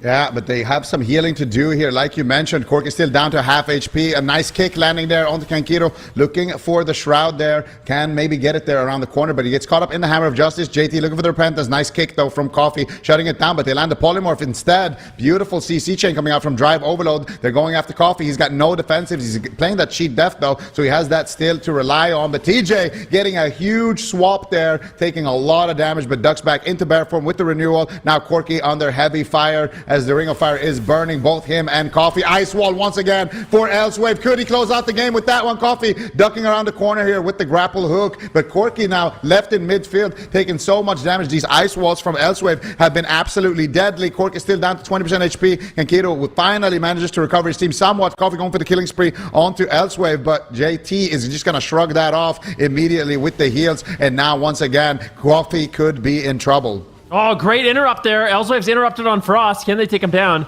Big heals from JT, keeps him alive. Corky in the meantime gets interrupted. Once again, Rescue comes in. He's low though. Time dilation. Emerald Communion. So big trades here by Kankito, but a Cyclone shuts down some of that healing, and he is just so far behind Kankito. What can you do? Big Spirit Bloom might be enough. An instant living flame doing everything he can. Forced to trinket as well, but there is nothing left. A full Hammer of Justice. Coffee, I don't know how you live once again. He won't. And Drive Overload, they just push it to the max at the end of that one. Kankito, it's the same old story. You get caught with so much crowd control. I think in terms of pressure, this game did not look that bad. Like, they had decent pressure on Elsewave. They were getting ice blocks. They had good pressure on TJ, but I feel like the Presinvoker just feels like a liability in this matchup. Yeah, it definitely does. It's just they have a lot of pressure, but they have to play so scared on the side of ILTU and Drive Overload. Also really clean setups here with the CC chains. We got JT pushing in for Repentance. You got Elsewave casting Polys at the same time. You got TJ going for Cyclones. It's just too much for Kankito to avoid, especially when he has to play in that open field. And there's that Emerald Communion. Gets Cycloned at the very end on that last tick, denying a little bit of the healing. And then Corky drops quite low here, but he manages to recover with the Spirit Bloom. And then immediately Coffee is just stuck in no man's land. Full stun connects onto him. Kankito gets polymorphed. It trinkets out of that one, but he doesn't have the rewind for another 3 seconds. The Hammer of Justice connects, and Coffee just flops there. So unfortunate for Kankito there, because he had that rewind. Like, when he trinketed, it was still like 3 seconds left. So if you could have trinketed, rewinded, he probably could have saved Coffee there once again. But pressure-wise, I am surprised. The Boomkin Outlaw Rogue looked quite deadly. They had, some close moments on the TJ. They had some close moments on the Elsewave. But these Ice Walls from Elsewave, absolutely MVP, just managing to find so many cooldowns, almost getting them a kill in the opener, almost getting them a kill the second time it was available as well. So really liking that Elsewave opts in for that in this matchup instead of playing that Snowdrift. That Ice Wall really paying dividends here for his team.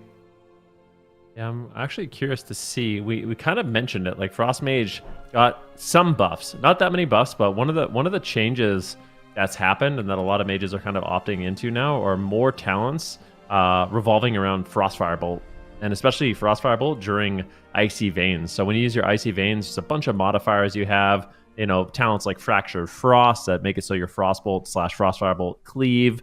Every time you Frostbolt, you're going to be getting an increased spell damage.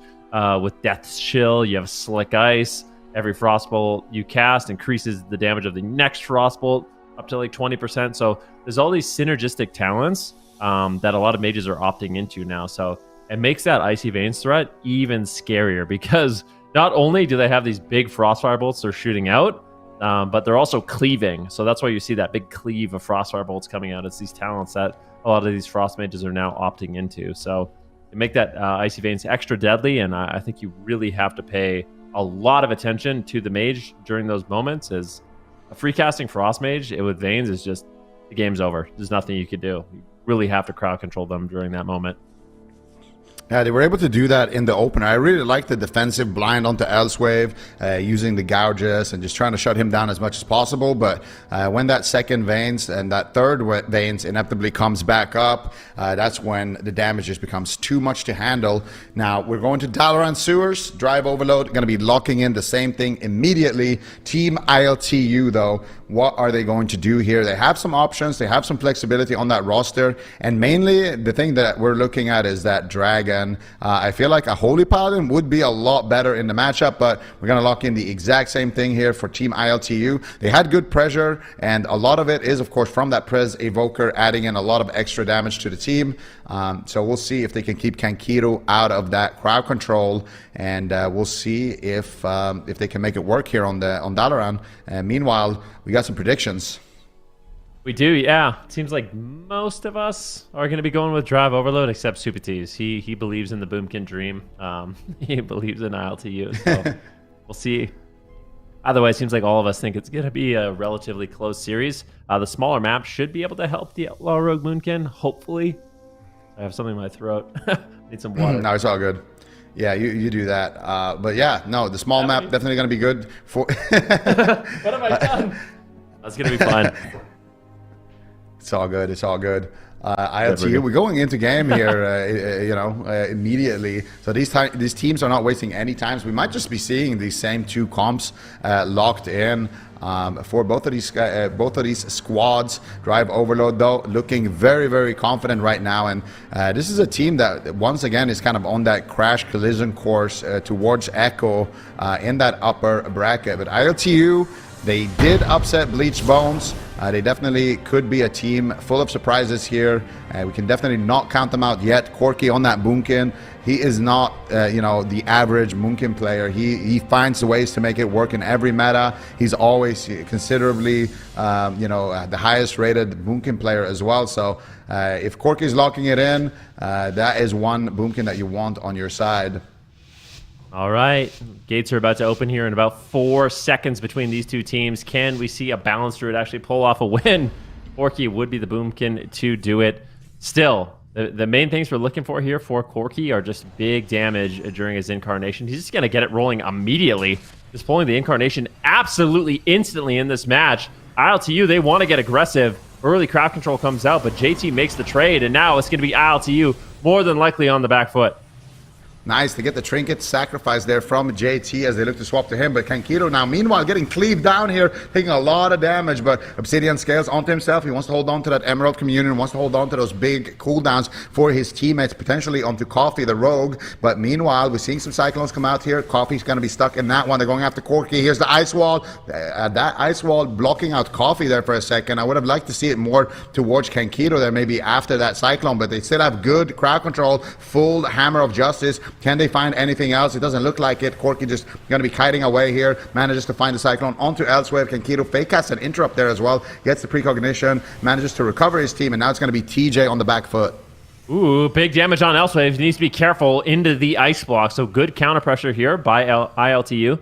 One thing I like about this map is Kankiro can instantly get to a pillar. So playing around these boxes is advantageous here for the Preservation Evoker, as you want to avoid all those casted crowd controls. Coffee, though, getting low, and that will be the Emerald Communion. Oh no, it's overlapped with the Cloak of Shadow, so big trades there by ILTU. That is a massive victory. At the same time, though, Elsewave is low, and JT is forced to use the Divine Shield. So Divine Shield heals coming in, but once again, just AoE pressure coming in from the side of Drive Overload. Smoke Bomb comes down. They're going after TJ, trying to make a hard swap here. They don't even get his trinket, but they do manage to pull Barkskin. JT gets interrupted. Good push here by Corky, and he's just unafraid on the balance druid, really trying to set up his team with some good pressure. I think JT actually pre-freed him the root solar beam right there, and now they catch Coffee behind the pillar. What is he going to do here? Manages to get a couple of heals there from Kankito. The Kankito now stuck in a polymorph. Corki pushing for the Cyclone, finds it onto JT, but where's the damage? Everybody on the side of Drive Overload is just full HP. Instead, it's going to be Coffee potentially here in trouble. Nice Vortex there, putting Coffee back there for a second. Corki looking for the Cyclones, looking for the damage there, but TJ is doing so much work behind this pillar. Corki needs to be careful, but here comes the swap onto TJ. They managed to deflect it there with big heals with those wings from JT, but still JT with the trinket available should be able to keep his team in the fight for a little while. Nice ice wall here blocking out the entire team, and Elsewave, this guy has been building some good walls in this series, manages to finally close out the game with one. I feel like he was a bit inspired last week by Tessia, so now it seems like his walls are pretty mighty in these games, getting some really clutch plays, and it's just such a cool ability. One of my favorite PvP talents. I think it might be my favorite PvP talent, at least for Mage especially, is you just have so much control, being able to block line of sight points, choke points, just block LOS for the healer. Like, there's just so many plays that you can make with it, and we're going to see that in these final moments. But it was pretty good. Like, ILTU played these games relatively unafraid. Here it comes. See that full ice wall. Kankito, he's walled off right now. So, he was in a Hammer Justice anyways, so it didn't do as much as maybe we think, but it was still good. It would have definitely secured them the kill in that moment. But yeah, just in general, Drive Overload, they're looking good. There was a little bit of pressure on them. Good swaps on TJ. Elsewave, used one of his ice blocks. So, Corki, Coffee, Kankito, their offensive pushes here weren't bad, but ultimately Drive Overload is going to take the win with this nice swap here on the Rogue. Kankito actually had a trinket for that Hodge, but he could have trinket rewinded if it wasn't for that ice wall. So rescue. Yeah, he could have rescued as well. There was some answers, but it just shuts it down. And the risk that you get CC'd on your trinket if you have to trinket and then not immediately press that defensive, you have to trinket and move. It's just so rough here for Kankito because all of a sudden he might trinket and then he might get caught up in a repentance or a blinding light or a stun or something else, and they might chain that crowd control and he just doesn't have a chance to use it. But I do agree with you. It didn't look bad at all for Team ILTU. They're able to get all of JT's cooldowns early on in the match. Got his trinket, able to get his bubble as well. They got an ice block. They had good pressure on TJ. So there were definitely, signs of hope for ILTU, but unfortunately for them, they just weren't able to do anything about that last Hodge Ice Wall combo from Drive Overload. Drive Overload going to be locking it in here one more time. ILTU, what are they going to do here? Are we going to see a healer change? Are we going to see a comp change? Are we just going to be sticking to the same thing here? I'm not exactly sure, but I feel like right now Elsewave is just, he's taking control over the match. Yeah, definitely. I mean, he's been looking really good on Mage, putting on brute pressure and then finding those moments to win. And it's interesting. A lot of the Mages, we saw them actually play a lot of that Snowdrift, but more opting for that ice wall now. So, a little bit of tech changes as these weeks do go by. For ILTU, are they going to go with the same composition once again? I don't mind it. Like the Outlaw Rogue Moonkin, in theory, should be able to put some good pressure out on the Mage, but at the same time, that Paladin Mage synergy is really strong. Like, Mages are already tanky. When you add a Paladin into the mix with freedom, blessing and protections. You like this? I like that we get to see Coffee back on the Demon Hunter, but compositionally, no, I absolutely don't like it. This is an old school comp. You know what I mean? Like, this is almost like a RMP. It doesn't go back quite as far as RMP in terms of like tradition, but this is one of those composition. The Moonkin and Demon Hunter, they're a duo, right? Like, this is a comp that's been good for multiple expansions. I'm curious to see if they can get it done. I mean, Demon Hunters did get some buffs. Maybe we will see some surprises in this one. Yeah, if there's somebody who can do it, it's definitely Coffee. Coffee is definitely one of the best Demon Hunters in the game. So it's going to be interesting to see him back on his main, but still, it's going to be a rough battle, especially against things like Rogues and Feral Druids. When you get caught in those stuns, you can absolutely get crushed on the Demon Hunter. So If you're on Drive Overload, you basically have 2 really good targets to hit the whole game. You can just swap around the Moonkin, you can sit on him, and then when you have stuns, you can send him on the Demon Hunter, you can send him on the Moonkin if he's out of form, and it's just an explosive amount of damage that Kankiro is going to have to deal with. And Hook Point, it's going to be a small map, so they're going to have good uptime. You know, Coffee's going to have a pretty easy time kind of ducking back and forth between pillars, but at the same time, there might be some additional pillars spawned from Elsewave's Ice Wall. Yeah, I don't know. I feel like this could go one or two ways. Like, I definitely think this is going to be even faster than the first 2 games, one way or the other. Like, either ILTU and their Demon Hunter are going to be able to just run over Drive Overload, unlikely, or I think they're going to die really quick in this matchup because you no longer have that safety net of the Outlaw Rogue throwing out lots of gouges and cheap shots, and also just being really durable in the matchup as well. So ILTU trying to throw in a curveball here for game number 3, but I think Drive Overload, they're looking good in this matchup. I would say compositionally it's worse, but for ILTU, they get the comfort of Coffee back on the Demon Hunter.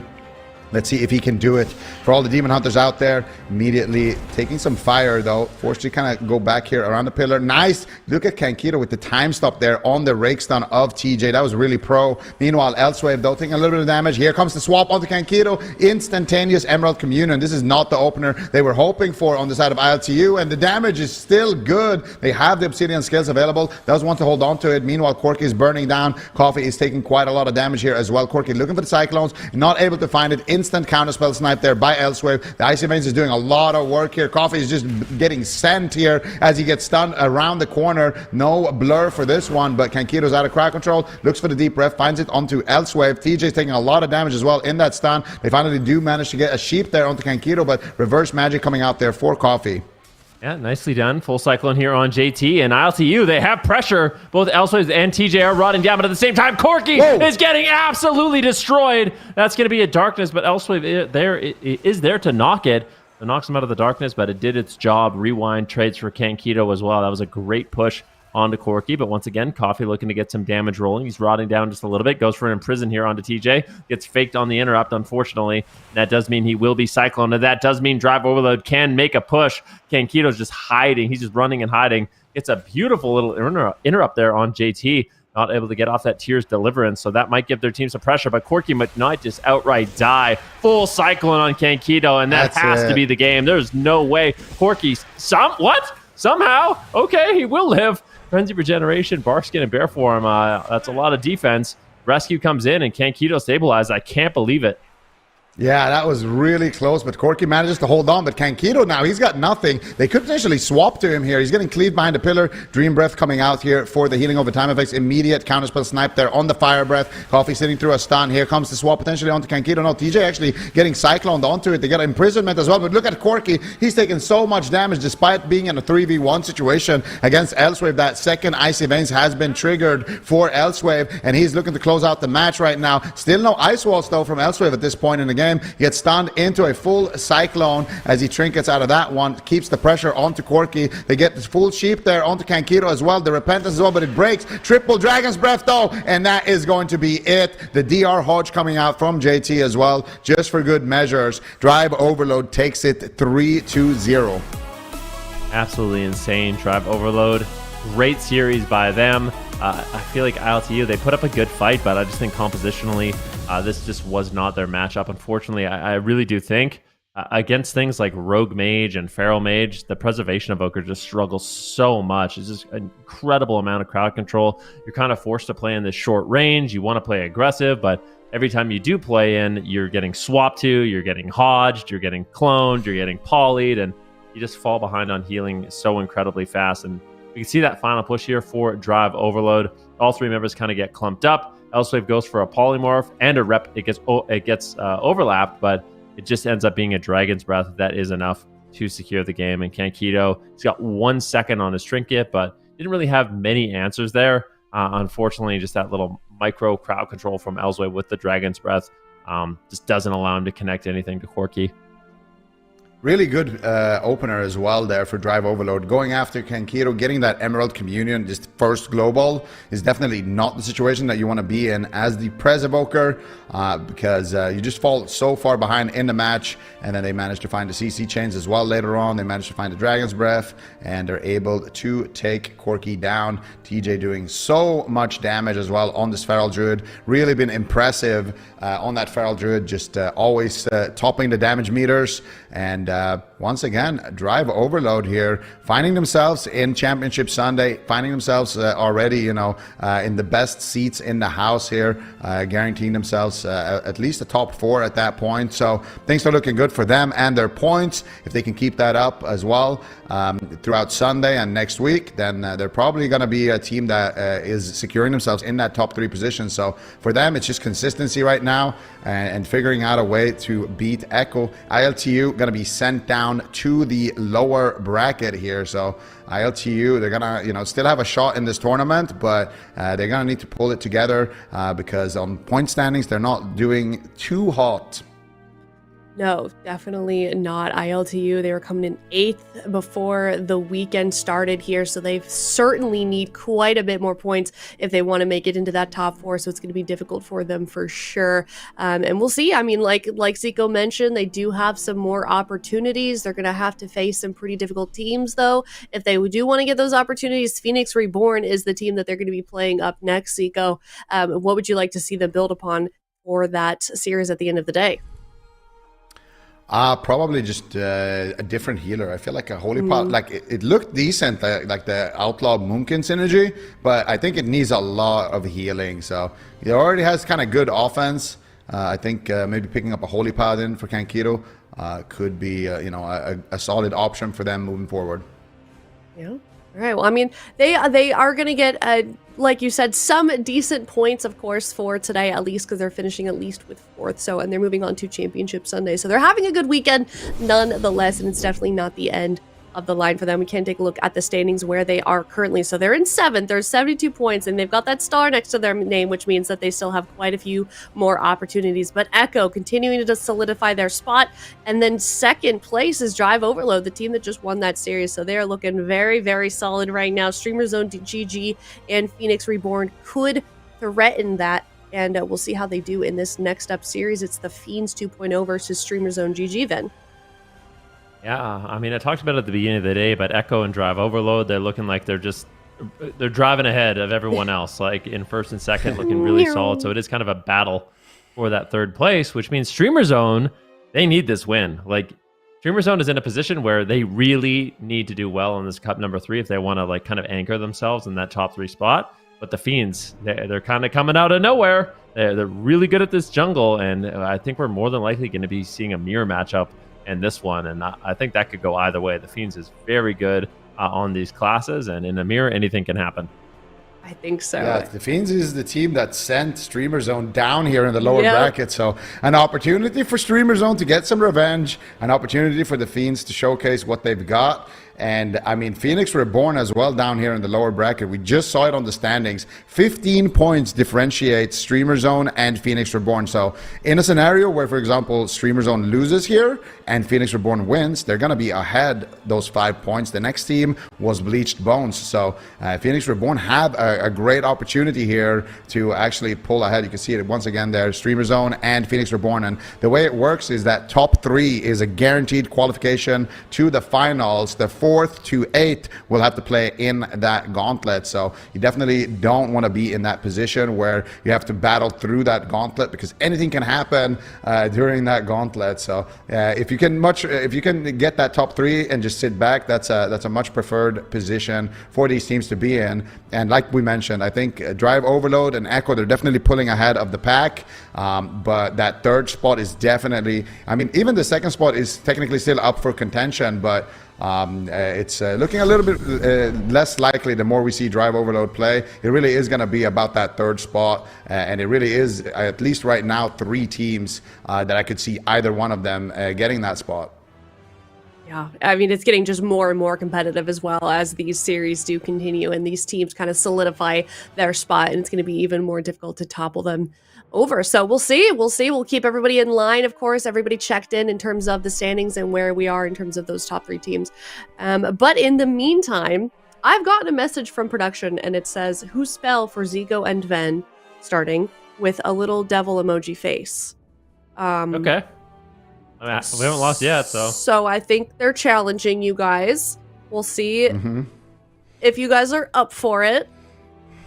I don't know what that means. They said that this was the ultra hard one. Yeah. Incapacitates the target for 1 minute. Limit 1.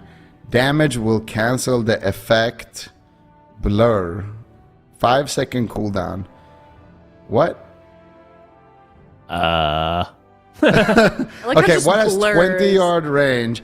Okay, it's more than 5 seconds cooldown, I think, because there is, they've censored something ahead of the 5. So there's something with, it could be like 15, 25, 45. It could be, 45. Yeah, I think 45-second cooldown, 20-yard range. I mean, this looks like incap for Monk, but... Or imprisonment. Wouldn't it be a...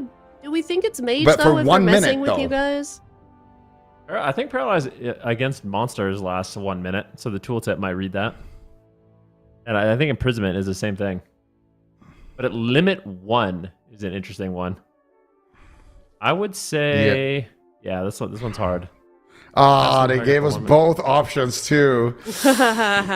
What is the blur? That's what I'm wondering.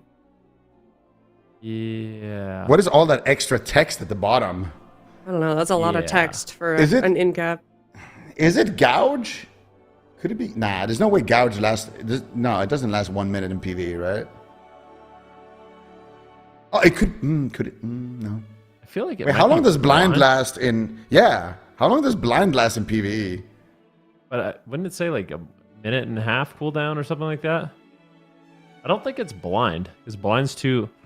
My immediate thought is it's either paralysis or imprisoned, but I don't. Limit 1. I feel like my gut reaction as soon as I saw this was paralysis. Mine was imprisonment. Really? Yeah, the only reason why is because I don't remember any of that additional text as a monk. Played a decent amount of monk, and I feel like paralysis. It could be gouge, though. I swear it could be gouge. Part of me feels like it's one of those things. The limit 1. What is that? Limit 1. Damn, incapacitated target for 1 minute. Limit 1. That is weird. Oh, maybe it is gouge. Is gouge? Yeah, because I feel like. Yeah. Go ahead. Oh, but gouge is in 20-yard range. Ah, yeah, you're right. So that gouge and blind are out. Is blind out? I don't know if blind's out. That would make no sense. I feel like I think it's between paralysis and imprison. Yeah, me they're too. telling us we gotta lock it in. I don't think it's paralysis. I'm going in prison. Final answer for me. Well, we gotta stick together because they're trying to break us up, Van. I hope you're right. I wanted to go paralysis, but I'm locking it in prison. I'm locking it in prison as well. You're taking a leap of faith with me. I'm not sure. I'm taking a leap of faith. I'm staying true to it. All the right. Baker brothers gotta stay together. Let's see it, production. Reveal the truth. Oh, it was paralysis, man. Wow. What? That's they cheating. baited us. They cheating. baited us, bro. Wait, I literally said I don't think it's paralysis because there's no extra tooltip. What? So I'm going with imprisonment. That's not allowed. That was actually just straight up cheating. That's foul play. That's not allowed. That was actually just straight up cheating. That's foul play. That's foul play. I think the true scoreboard is production versus casters. That's what they're doing. They're playing chess. What's up? I think that's like flipping over the board in Monopoly when you're losing. Yeah, I agree. I don't like this. Can we just refuse to answer this one? No. We should revolt. Let's not play their games anymore. No, I'm just kidding. Let's answer it. So A has 5 fingers, which I don't think is right. Yeah, that looks sketchy. I don't think there's a ring either. So A and D are instantly out. It's C, right? What's the difference between B and C? B and D, the fingers above. You can see the back finger. I think it's C. Yeah. I think it's C. I don't... that back finger looks pretty good. That back finger does look kind of good. I feel like the triple finger Like there's one hidden finger on C. It could be C and it's zoomed in though. It kind of looks like 2 fingers to me. Like maybe it's a nail or another finger. I can't tell. I'm gonna go with You know what? E. Yeah, I'm going with B, and here's why. If you look at C and D, you can tell D is photoshopped with the ring, right? Yeah. So the finger on D is also could be photoshopped, and the finger on D and C is the same. It has that like kind of L shape almost, like the upside down L shape going. Also, A and B both have the above finger. You know what I mean? And so it's like, Yeah. did they really double down on the Photoshop for A? I'm not sure. Yeah, I think I don't B think is they the did. same pick. Yeah, I don't think they photoshopped an extra finger and edited the top finger on A. Yeah, I agree. I think I'm they going- only added that. I think it's B. I'm looking going at with B. C only because the line around the hand is consistent throughout it. I feel like it looks nice. I don't know. I'm still going with C. You're going with Okay. C. We're going with B. Yeah. All right. Let's Should see. we lock it in? Locked in. Locked in. We're loaded. locking it in. Lock it in. Production. Mm. No Okay. ring. Oh no! Fingers. No! There's no way that I'm last so one. upset. Oh, I Okay. thought I had foolproof logic. All right. We'll let chat decide if production. that was foul play in that first one or not. It You know. was. It was. Yeah, I want to know need what a they third-party think. Is judge, that we and need a that's we need a? chat. Can a mod help us out here and say was that foul play production? We need a poll. We need to figure To be this out. fair, I kind of had it coming. I kind of called them out. I said they needed to step it up. I feel like I got what I had coming there. You I didn't step it up, anticipate not that. cheat. Oh It is a man, little bit cheating. little bit cheesy, a little bit BM. All right, well, we're gonna head to a break. We're gonna get to the lower bracket, and we're gonna eliminate a team. Up next, what's that say? Chat said it was fine. Production. Mm-hmm. Yeah. I don't- Allegedly, yeah. Allegedly, I don't believe anything you guys say anymore. All right, it's the Fiends 2.0 versus StreamerZone.gg up next after this break.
Hello, everybody. Welcome back. We are in the lower bracket, which means we are going to be knocking a team out of the tournament. Is it going to be the Fiends 2.0 or StreamerZone.gg? StreamerZone, they played the first series of the day and had a pretty convincing 3-0. The Fiends 2.0 unfortunately dropped to Echo pretty quickly as well, and now they're facing off against each other here. Super Tees.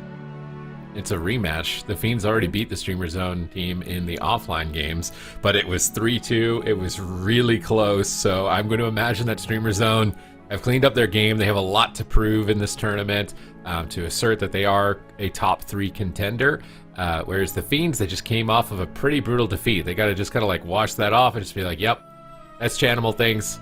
This is a new start. This is the first series of the day. Just get that out of our heads. Don't linger on that defeat too much. Yeah, it's certainly not uncommon that we see, rematches go complete opposite direction that they were the first time two teams did face each other. So we can take a look at predictions real quick for the casters. Oh my gosh, okay. 2-3 for everybody. Interesting. We haven't gotten Ben's yet, so I'm curious to see what his is. But Zico, do you want to explain our predictions? I mean, At least yours? This is what I'm thinking, okay? I'm thinking the Fiends, because I watched every single one of the games in the open bracket between these two teams. The Fiends looked super solid on that. But I don't know. I feel like they're not going to try to jungle mirror this time. So they tried Feral Mage one game, and then they just opted for jungle mirror all the way. I don't think we're going to see that this time from Streamer Zone. I think they're going to just focus on incorporating Tessia into the mix more and work with that. So I think Streamer Zone, they know it's go time right now. They're in the lower bracket. They only have a 15-point lead against their direct competition in Phoenix. So I think they're locked in. They looked good on their first series. And like Sid mentioned, the Fiends looked a little bit lost against Echo. It was a tough, brutal match that they had in that upper bracket. So I'm thinking the momentum plus the strategy shift potentially for Streamer Zone could be enough to put them over the edge. But either way, I think it's going to be a 3-2. I think it's going to be a super close one. And I could definitely see the Fiends winning this one. I hope that they prove us all wrong.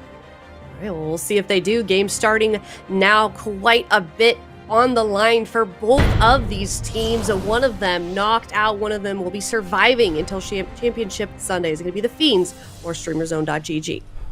And there he is, Tessia. I put him on my top 5 MVPs for Cup number 2, and he's definitely stepped up to the plate so far throughout his series today. Can he really deliver it now for his team in their final hour in a rematch against the Fiends? If they lose here, it could be devastating to the overall point standings. We can see both healers in crowd control immediately, as we see a stun into Cyclone on Zenlin and a freezing trap onto Relza. And it looks like they want to be targeting down Tessia with the Cyclone on Tony, but they're just having such a tough time connecting to him.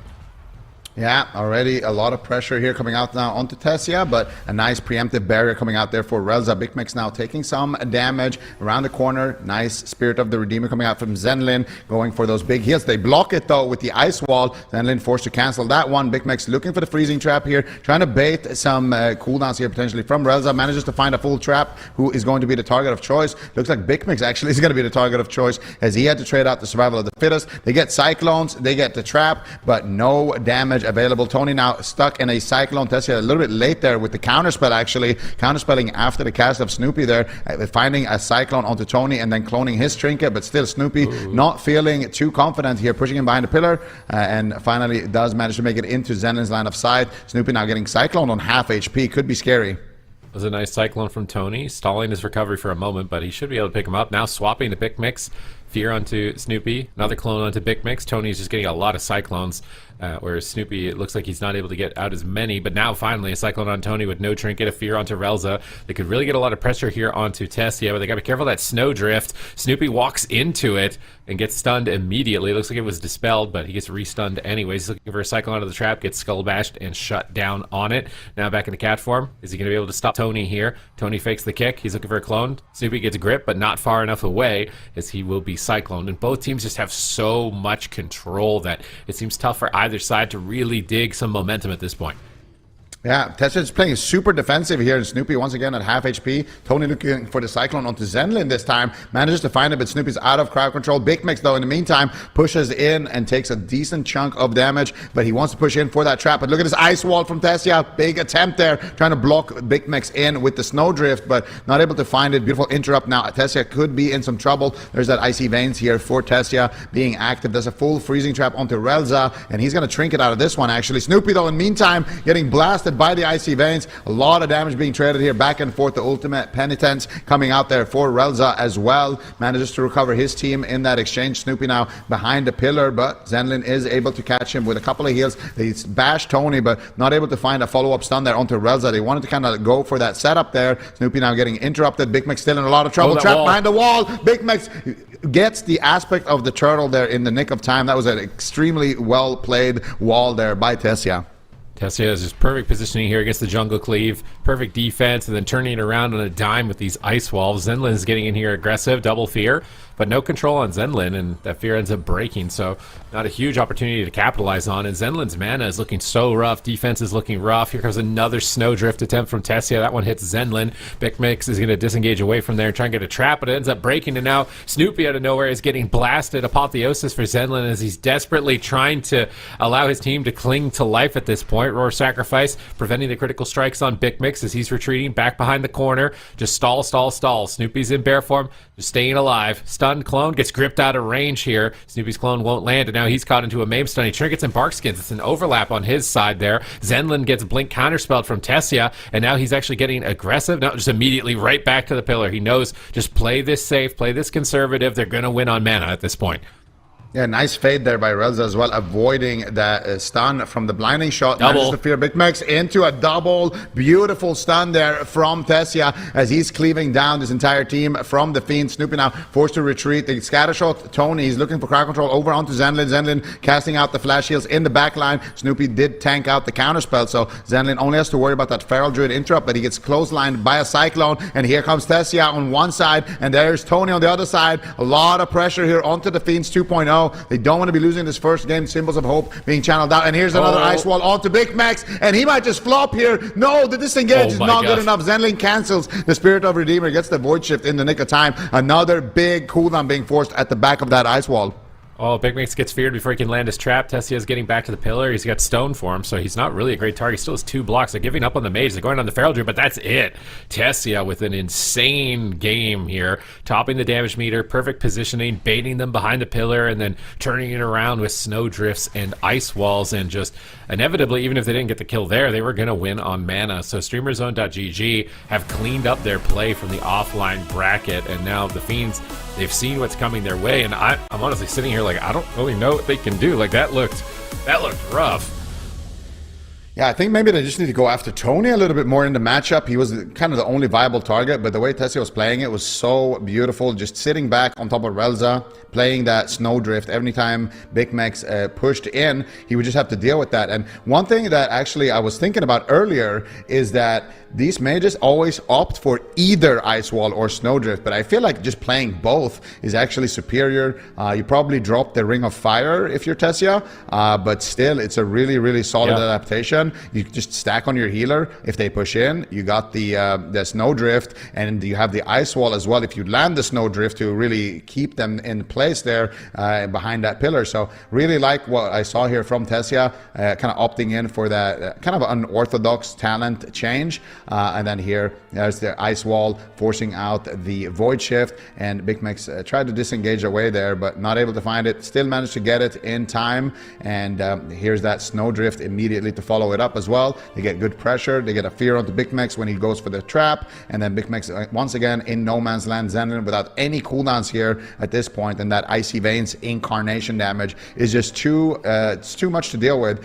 And this is kind of what I expected to see here from StreamerZone. I wanted to see them don't go for the jungle mirror. I feel like the Fiends, they're so solid in that jungle mirror. They're so solid as well, playing that survival hunter in the mirror as well. So I don't think that's like a winning strategy. It's too risky, especially when you're in that lower bracket, because it can just come down to small little things in that mirror. Instead, try to find a more convincing win condition. Bring Tessia in. He's on the roster for a reason. He's one of the best mages in the game, period. Use him. him, and they definitely do, and it pays off big. Yeah, their Feral Mage is looking really good. I think that's important for their team because the jungle just wasn't really cutting it anymore in a lot of matchups. So getting their Feral Mage to a point where it could take down Drive Overload consistently or it can take down Echo consistently is probably the most important thing for Streamer Zone. I talked about it at the top of the show, like Streamer Zone, Phoenix Reborn. These are the teams that really need to level up this week to show that they've got it. And I would say so far throughout the day that Streamer Zone has looked very impressive. This Feral Mage looks so good in that last round, and I'm very glad that Tessia is picking up the Ice Wall. Honestly, I think that's something that even Raikou could do in RMP. I'm trying to imagine their RMP with an Ice Wall. Like, it's just another setup, basically, if you can't get crowd control. So I think a lot of mages are going to start playing this as like a more standard talent pick. Absolutely. I think the Ice Wall, but I think the biggest thing is Ice Wall plus Snowdrift, because you sacrifice the damage, but it's so good getting that extra crowd control. If you're left free, you can just go in, Dragon's Breath, Snowdrift into a full poly.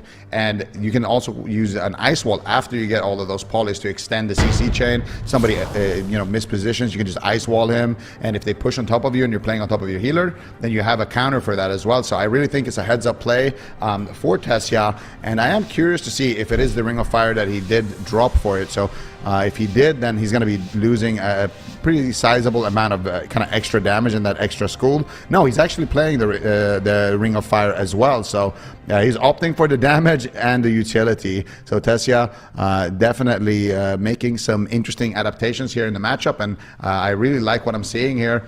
Game number 2 on that one. Ooh, Snoopy almost finds Tony right there. They walked right on top of each other. I can't believe, oh my God, again, they don't see each other. Look at that. they're just inches away from each other. It's a fire and ice cat too with Tony versus Snoopy. It's like big rivals here, fire versus ice. Right next to each other on the ramp again, and they don't see each other. All three. There's no way no one saw Tony. He's right there, bro. You ran right in front of. There's no way, man. How do you not see each other running in that close against each other? Big Mix is now on completely the wrong side of the map. They don't even know how close they were to find each other. Big Mix is scouting the outside walls of the map to try and find Tony. And Zenlin and Relz are just going to trade here in the middle, but it's not too big of a deal. Maybe a double fear? Set up a double fear into a Rakeston, but Tony is there. He's going to peel Snoopy. Snoopy trinkets right away to get aggressive here. And it looks like they are targeting Tony in game number 2. Yeah, and immediate Ice Wall here to block off the Angel. Beautifully done there by Tessia. And he is playing a lot in melee range, so he's not opting for that concentrated coolness. He's just going to be sending those orbs. He has to kind of manually aim them as they travel forward. But Big Mex and Snoopy taking a lot of cleave damage while Zenon is sitting through that Cyclone. Big Mex already having to trade a charge of that Survival of the Fittest. Snoopy already rotting down to the Ring of Fire damage as well. And Big Mex now finally going for the trap. There's the bait on the fade. Now he can knock him into that blinding shot, and he doesn't manage to find it. Instead, it's going to be a Snowdrift from Tessia, but he gets feared there, actually. They do manage to land the freezing trap. This is their moment on the side of the Fiends. They need to push for a big cooldown here, but not able to find anything. Instead, it's going to be Big Mex finding himself in a Cyclone. Yeah, he's trying to disengage away from the bleed application here from Tony. Tony's just going to swap over to Snoopy immediately, who's popped Heart of the Wild. It's a big cooldown to pull this early. You're only going to really see that once in a game. Nice pre-bear form on the Wild Charge from Tony. That's going to completely negate this. Maybe not. Tessia is actually just doing incredible damage. They Cyclone him low health. Now they're swapping the pressure back to Big Mix, and Tessia and Relza, they're just bunkered behind the pillar. If you push on top of them, you're going to get double feared. You're going to get double Snowdrift stunned. You're going to get Blast Wave off the side. So they explosive trap them off the box, but they're choosing not to pounce with that. Maybe they're going to set up a drink. That is something they could try to do when Tessia and Relza are turtling like this. Put Tony into a clone and try and go for a drink and maybe play for a later game. Yeah, we'll see if they can do that. Zenlin finding himself once again in crowd control. Tony looking for the Cyclone, manages to find it out of that bash. They're going after Tony, big punish potentially, but Relza is there with the ultimate penitence. Actually cancels it the last second, doesn't want to use it there as Tony was getting Cycloned. Nice heads up play there from Relza, saving that for later. And it's going to be Big Mix here just rotting down around the corner, and it doesn't feel like the Fiends can do anything right now. They're just stuck at the pillar. They can't push in and get anything going onto the mage, and they can't just sit back here here because they're getting cleaved pretty bad. Meanwhile, Tessia is going to blink in on top of Zenlin. He gets a nice fear there. Here's the snowdrift though. Zenlin, beautiful, goes into Angel Form to dodge that snowdrift, but there's the wall. Big Max, what are you going to do? He's so low. He manages to get the aspect of the turtle barely in time there, and as a result, he's going to recover. But now Snoopy also dropping very, very low. Snoopy, with the survival instincts available, might have to use it. He fake has a kick, goes for the Cyclone instead, and they manage to recover. But once again, now Big Max pushing forward, but he's just taking so much damage here. This composition from Streamer Zone, just you can't find any openings here, and as a result, they might just lose the game right now. Big Max caught up in a stun. The Guardian Angel trades for Zenlin as they use their potentially last defensive here. Dragon's Breath into the Snowdrift, and he's going to just shifting power on top of that. Tessia feeling super confident right now. Yeah, he's just going to reset the cooldowns. They haven't got any blocks. Tony still has Bark Skin. This is going to be so difficult for the Fiends 2.0 to turn this around. Snoopy does fake a kick. He gets a Cyclone onto the Feral Druid. Tony trying to slow down their aggression, trying to swap it over. He swaps the clone, actually. Can Snoopy do it for his team here with that clone swap? Tony's Bark Skin. Is it going to be enough? Double stun is incoming. They're being greedy. They trade the pain suppression ultimately, but now they're getting cleaved. Zenlin gets caught in a polymorph. Here comes another Snowdrift from Tessia. Big Mix is trying to escape, but Snoopy can't. He's maim stunned. It could be a double kill. They're dipping dangerously low at this point, dying through their cooldowns. Another polymorph onto Zenlin. He's finally free. He needs to void shift. I think he's trying to be greedy. Gripping Big Mix back to his light well, and that light well is doing a lot of work. Snoopy needs to get a line of sight that as soon as possible. He's taking a lot of damage. Tony pre-bear fronts the stun. There's going to be no opening found there. They cyclone the mage. Snoopy's trying to pull away, but you're pulling to an out of mana Holy Priest. He's going for symbols. He's getting a little bit of mana from that symbols. But yeah, you've got to base. How are you going to win this? Or else it's just going to trinket swap. You have to survive at least like 2, maybe 3 more goes. Zenlin actually got a huge amount of mana at the back end of that. He's actually got his Angel. Maybe if he can live to the Angel, it's 2 seconds away. Snoopy just needs to live 2 seconds. He's in Angel. He can free heal and not spend mana, but he has to cancel it to Void Shift. The damage is so high that his Angel healing isn't even enough. Yeah, and now what are they going to do? They have no cooldowns, basically no mana left. The Fiends 2.0 are just rotting down around the corner. Relza finding a triple fear there in the mix of those of that exchange. And now Zenlin caught up in a stun. He's rotting down. They're all rotting down. Big Max will fall first. And Streamer Zone is looking absolutely bulletproof right now. Maybe I should have put 3-0. I didn't like... Their Feral Mage is just looking so good, like so good. I feel like Tessia has adopted this new Frost Mage playstyle. I feel like this is a lot different than the old school Frost Mage playstyle. A lot more setup oriented, more with the Ice Wall and the Snowdrift specifically. Because we didn't see that a lot in basically any of the AWCs in the past. Maybe occasionally, like a game or two, but it seems to be that this is like the common strategy now for Mage, and it's just so effective. It's just, what do? Push on the Mage, you just get CC'd. You're going to get walled off from your healer. You try and turtle, the same thing happens in reverse, and then you're just getting AoE'd by the Mage. You're getting cleaved down by the Feral Druid. There's just nowhere safe on the map. This composition is looking so good for Streamer Zone throughout this entire tournament, and I feel like they're looking way more threatening now, possibly towards Echo as well. Now it's making me anticipate that series in the semifinals between Echo and Drive Overload, because Drive Overload were kind of the pioneers of this comp, the Feral Mage, and then everyone was like, hey, that looks kind of good. I'm gonna play that too.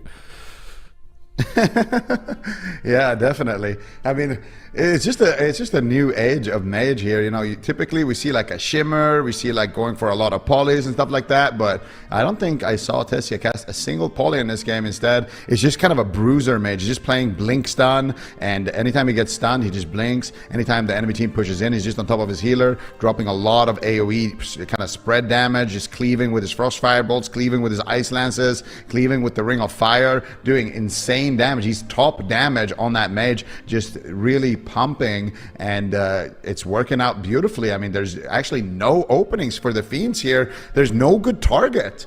Tony is not a good target. He doesn't overextend behind the pillars too much, and even when he does, he always has like a response, and you can't push in and get anything going onto Tessia. So it really feels like on the side of the Fiends, they've kind of met this kind of brick wall composition, and they need to find a way to beat it, because they're just one game away from being eliminated here. This is a rough ride for the Fiends, man. They had such an insane open bracket, but now in the actual live broadcast, they're just getting absolutely destroyed. They need to get at least one game win, I feel like, in these series so far today.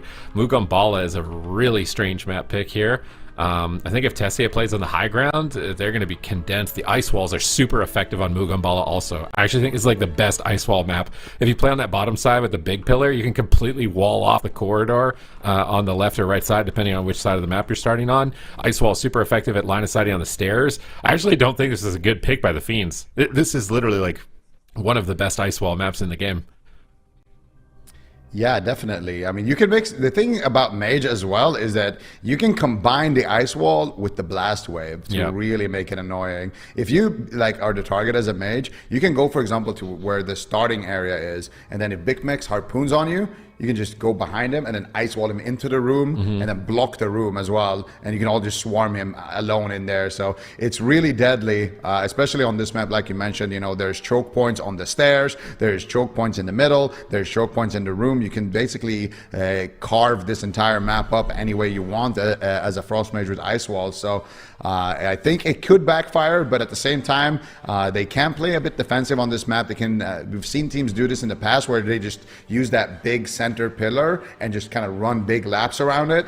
And they have, you know, a lot of mobility. They have Leap of Faith. And the way Big Mix plays Survival Hunter as well is he likes to just sit at the pillars and just kind of throw darts at the enemy team and then go for one big push and land the traps, land the CC. But it's not looking good. I really feel like Streamer Zone is playing this one out beautifully, especially Relza as well. The way he's avoiding crowd control, it's kind of a mind game between him and Big Mex. And it's really hard with the way Tessia is playing for Big Mex to get enough time in that mind game, because Big Mix needs to go in, harpoon Relza, and then he wants to wait a couple of seconds for the fade. Then he can safely land a blinding shot and kind of do an explosive shot or explosive trap into it and knock Relza into the stun and then land his trap out of that. So we can do a lot of solo setups like that, but it's just being completely denied. Relza just holding on to his fade, just instantly fearing Big Mix when he's charging in and just stalling for Tessia to get those snowdrifts off. And by the time Big Mix can go for the trap again, it's just too late. He's just too low on HP. The damage is just too much. He finds himself in no man's land behind an ice wall.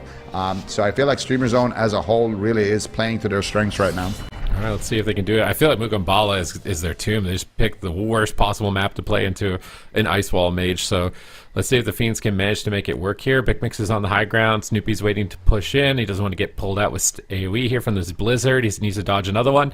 It's on top of Tessia. They're getting closer and closer. Tony's off into the corner, though. Zen is going to just jump on top of Relza. He actually gets feared by Zenlin, and they're going to open on the mage. They're going to Dragon's Breath Snoopy in line of sight and just kind of avoid the opening pressure here during the crowd control. And Relza is really good position from Tessia. Tony's just going to tank the hits in bear form. He should be totally fine with Barkskin. And now that they've survived the opener, where are they going to turn this around? Looks like Snoopy is immediately going to be the target. He's taking tremendous damage through Barkskin. Unbelievable pressure in this initial exchange. That Icy Veins just as deadly as ever. Ice Wall comes down on the Angel, but it's not really doing too much here as Big Mix is going to be able to disengage back to the other side, grapple in on top of Tessia, but he's just exploding. He's literally just dying while he's trying to make his push. This is a completely different Streamer Zone than we have seen so far in the AWC. Yeah, and the chain is just continuing. Zenlin in a cyclone right now. Snoopy could be in trouble. Big Mex with the Guardian Angel fading right now. He's going to be a spicy target here as well. Tony tries to eat the trap, but they're not able to. But the trap will break to damage there on Relza. And now, once again, you see Streamer Zone just kind of huddling up on the other side of the map, just kiting away, trying to cleave, trying to buy time for the damage to happen. Snoopy dropping very low here. He's got the Heart of the Wild active. Fake caster clone, but he gets stunned in caster form. They could be going after him. Finally, Tessia taking some damage, but it's got to be Snoopy on the back foot. Gets counterspell. Void Shift connects there as they swap to Zenlin now. He's got no Guardian. He's got nothing. Scatter Shot coming out into a full Cyclone. Finally, they get some control over the match, but they got no cooldowns left on the side of the Fiends, and they still have plenty of time left to play in this match, Sid, before they can get a win. Another full Polymorph. Big Mix immediately Roar Sacrifice. Snoopy immediately Bark Skins to try and negate the damage during that, and it seems like it's enough to survive for now, but in terms of offense, I don't think they've gotten a block from Tessia this entire series, so going after the mage is just really not working for them, but going after a Feral Druid doesn't seem too good either. Another Cyclone to Zenlin. Snoopy and Big Mix getting cleaved. He's going to Exhilarate to heal himself to full. Snoopy's got Renewal if he needs to. He's trying to get Cyclones. He's still being greedy with the Renewal. You want to go into bear form typically before it as well. He's going to go bear form now, slowly recover, charge in towards Tessia. He takes a huge hit. What is this stage? He gets to full for 1 second. There's the Ice Wall. Mass Dispel to remove it. Is it going to be there in time? He pops the Renewal. That's why he was saving it, just for that Ice Wall moment. moment. He gets pulled back in by the Vortex, counterspelled by Tessia. He can't connect the Cyclones. They're pulling them Zenlin out of line of sight here from Snoopy by dragging him away from his Angel, and he's going to have to cancel that. They've just played around the Angel so effectively. Zenlin can't spend any free spells during it because his team is just out of line of sight immediately. They finally get some damage. Can they get an Ice Block? This is the first time they've been close to it. They do it. They're actually doing it. Can they get a Massive Spell? They can't. Zenlin's into a stun, into a trap, or into another stun, and it looks like he's not even going to go for it at this point, but the Fiends 2.0, this is the best they've looked.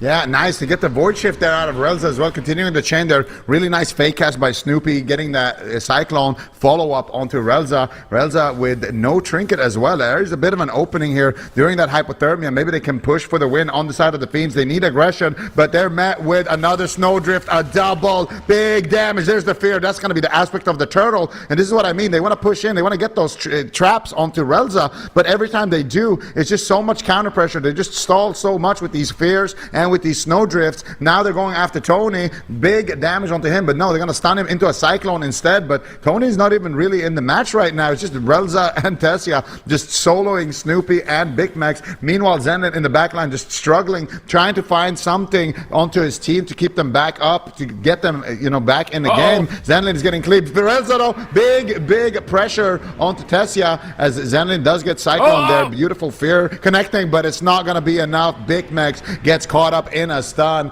and the Streamer Zone takes it 3-0. Such a good game from them, but this was the best game they've got on the side of the Fiends. They got 2 ice blocks on Tessia there, so good effort here on Mugambala. But still, Streamer Zone, they came in with a plan and they executed it. Yeah, that was clear that they knew what they wanted to do start to finish, which is super important in a tournament. I can remember Talvadar back in the day would say, like, just make sure you've got a pretty simple strategy. Like, we're attacking this guy, we're stunning this guy, and just play that strategy out and try and do top damage. It's going to be a lot more consistent than kind of like trying to leave it underneath all of the chaos and figure out what you're going to do on the spot, and you're going to be a lot more sloppy. So Streamer Zone have improved dramatically, I think, coming into Cup number 3 here with this composition especially.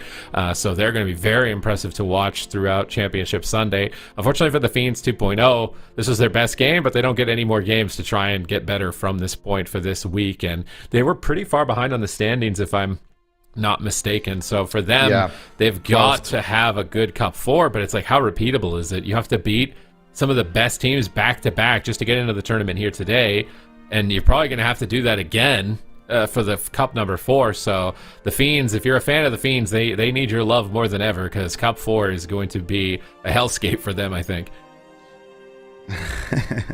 Definitely here. Tessia going to be topping the meters once again. And I mean, for the Fiends, they brought in the Survival, they brought in the Holy Priest, they made some upsets, they made some waves in the tournament, but like you mentioned, they're going to need to have an insane performance in that final Cup number 4, because as it stands, I don't think they're going to be making it into the Gauntlet. Definitely not based on the points that they currently have, but anything can change in these in this last and final week moving forward for them. But of course, Streamer Zone now, the big picture here. Streamer Zone able to survive in that lower bracket now.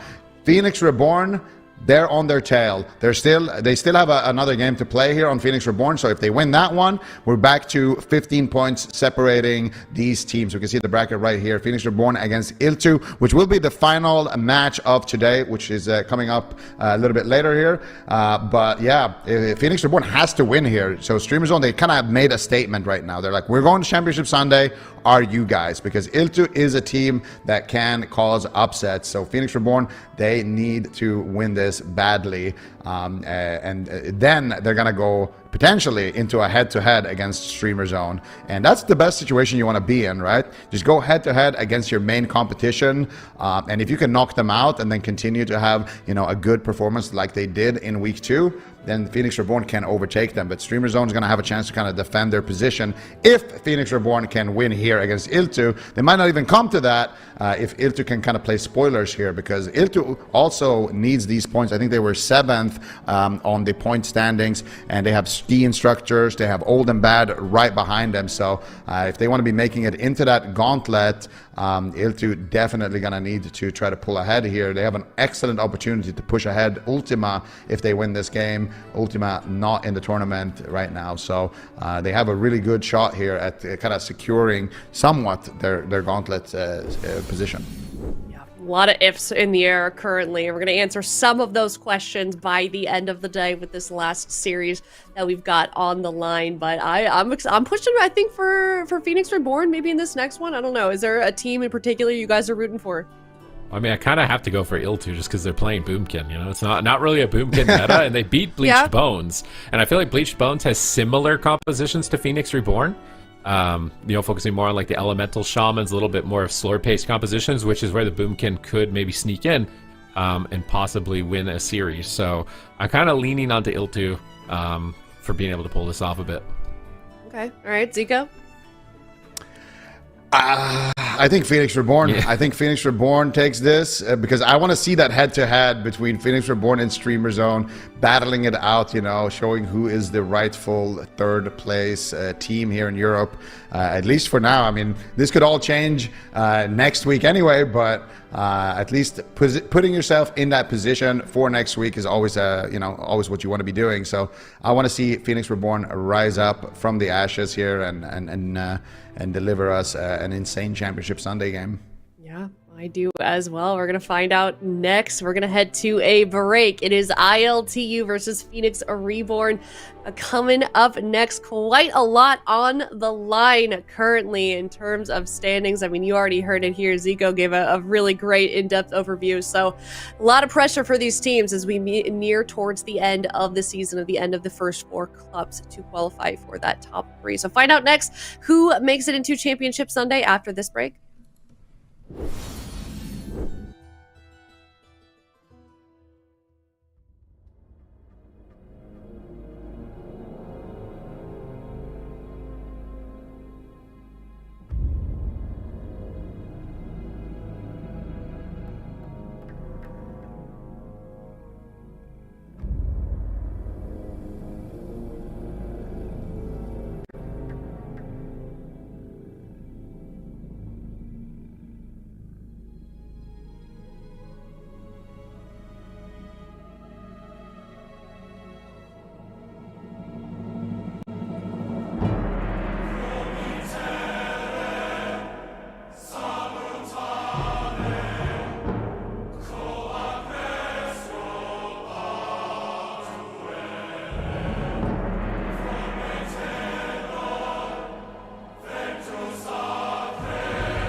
Hello, everybody. Welcome back. It is the last series of the day. It is ILTU versus Phoenix Reborn. Both of these teams looking to make it into Championship Sunday. Both of these teams kind of desperately need these points as well, man.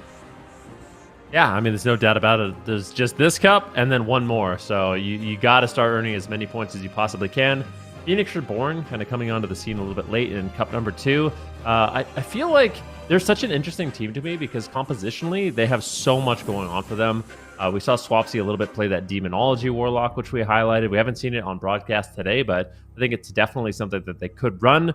ILTU, they're bringing in some interesting picks as well with the Moonkin, the Demon Hunter. So for this one, I feel like we're in for a matchup we probably haven't seen on broadcast yet. You know, we're not going to be seeing any Ferals, probably not any Mages. I think there's going to be some unique comps and classes for this one. Okay, all right. Super Tease, you were talking about before the break that you're kind of rooting for ILTU because of the Boomkin being on that team. How do you feel like this team is going to do? How do you feel like Boomkin is doing in general? Well, I was saying that they could have a chance, but I still wasn't sold on it. You'll see with my prediction, but I think they're likely going to be able to at least put up a fight, considering they took out Bleached Bones. So I'm giving them one win at least. Vinruki Zico don't agree. I think they're going out 3-0. You know, Boomkin, this would have been when Boomkin's meta, you'd want to fight a team like Streamer Reborn, like caster comp focused teams as Boomkin Demon Hunter. And Boomkin Demon Hunter right now is not the most meta comp, but you know, that compositional advantage might be enough that it could tilt at least one of these games, I think, in their favor. Yeah, okay, potentially throw them off a little bit. Then it seems like you don't think that they're going to win any games on the side of ILTU. What's up with that? I don't know. I've just been trying to be a little bit more bold with my predictions today. Because I've been going a lot of just like 3-0s in either direction. You know what I mean? Because I mean, it is true that we do see some close series, but also we've seen a lot of blowouts today. So I was kind of just going in that direction here. But ILTU, I feel like have to wait and see. Maybe the Balanced Druid could be good. I could see something like if Phoenix Reborn locks in a kind of a wizard comp. I think that's one thing that like Balanced Druid and Demon Hunters are typically good into. They are that composition that it's really hard to shut down a Demon Hunter as well as a Balanced Druid. I mean, they're just throwing in Star Surges and Dots, and they can play on top of you and get Cyclones out. It can be really kind of difficult to push them away. So we do end up seeing Phoenix Reborn playing wizards, and ILTU plays the Balanced Druid Demon Hunter, and I think it is a possibility that they could pick up some wins in this one. And it sounds like both of these teams have quite a deep composition pool that they could be choosing from. I feel like that's also especially common, Super T's, when you have Swapsy on your team. It seems like any roster that he's on, the list is a mile long of the things that they're willing to try, the things that they make work, and the adaptability that his roster has. That comes with the territory when you have so many years of experience, right? And so many different metas, and you've seen what happens to teams that only one trick and the meta's not in their favor. So a lot of the veterans, they can all multi-class. They can play so many different things. I think maybe one of the only players that hasn't really been tested on that might actually be someone like Chanimal. I know he's played like sometimes some Death Knight, but I feel like he's still mostly been able to get away with just maining the Warlock throughout all of his days. I think he did a little bit of Balanced Druid. Oh, like the Convoke tournament. I remember that. The Convoke tournament where he's dropping moons on people, and then they nerfed it immediately after him. Chanimal is this. If Chanimal's playing your class, it's gonna get nerfed. You don't want Chanimal playing your class. It's just the bar. And they're like, oh no, too close to the sun. We're going to nerf it.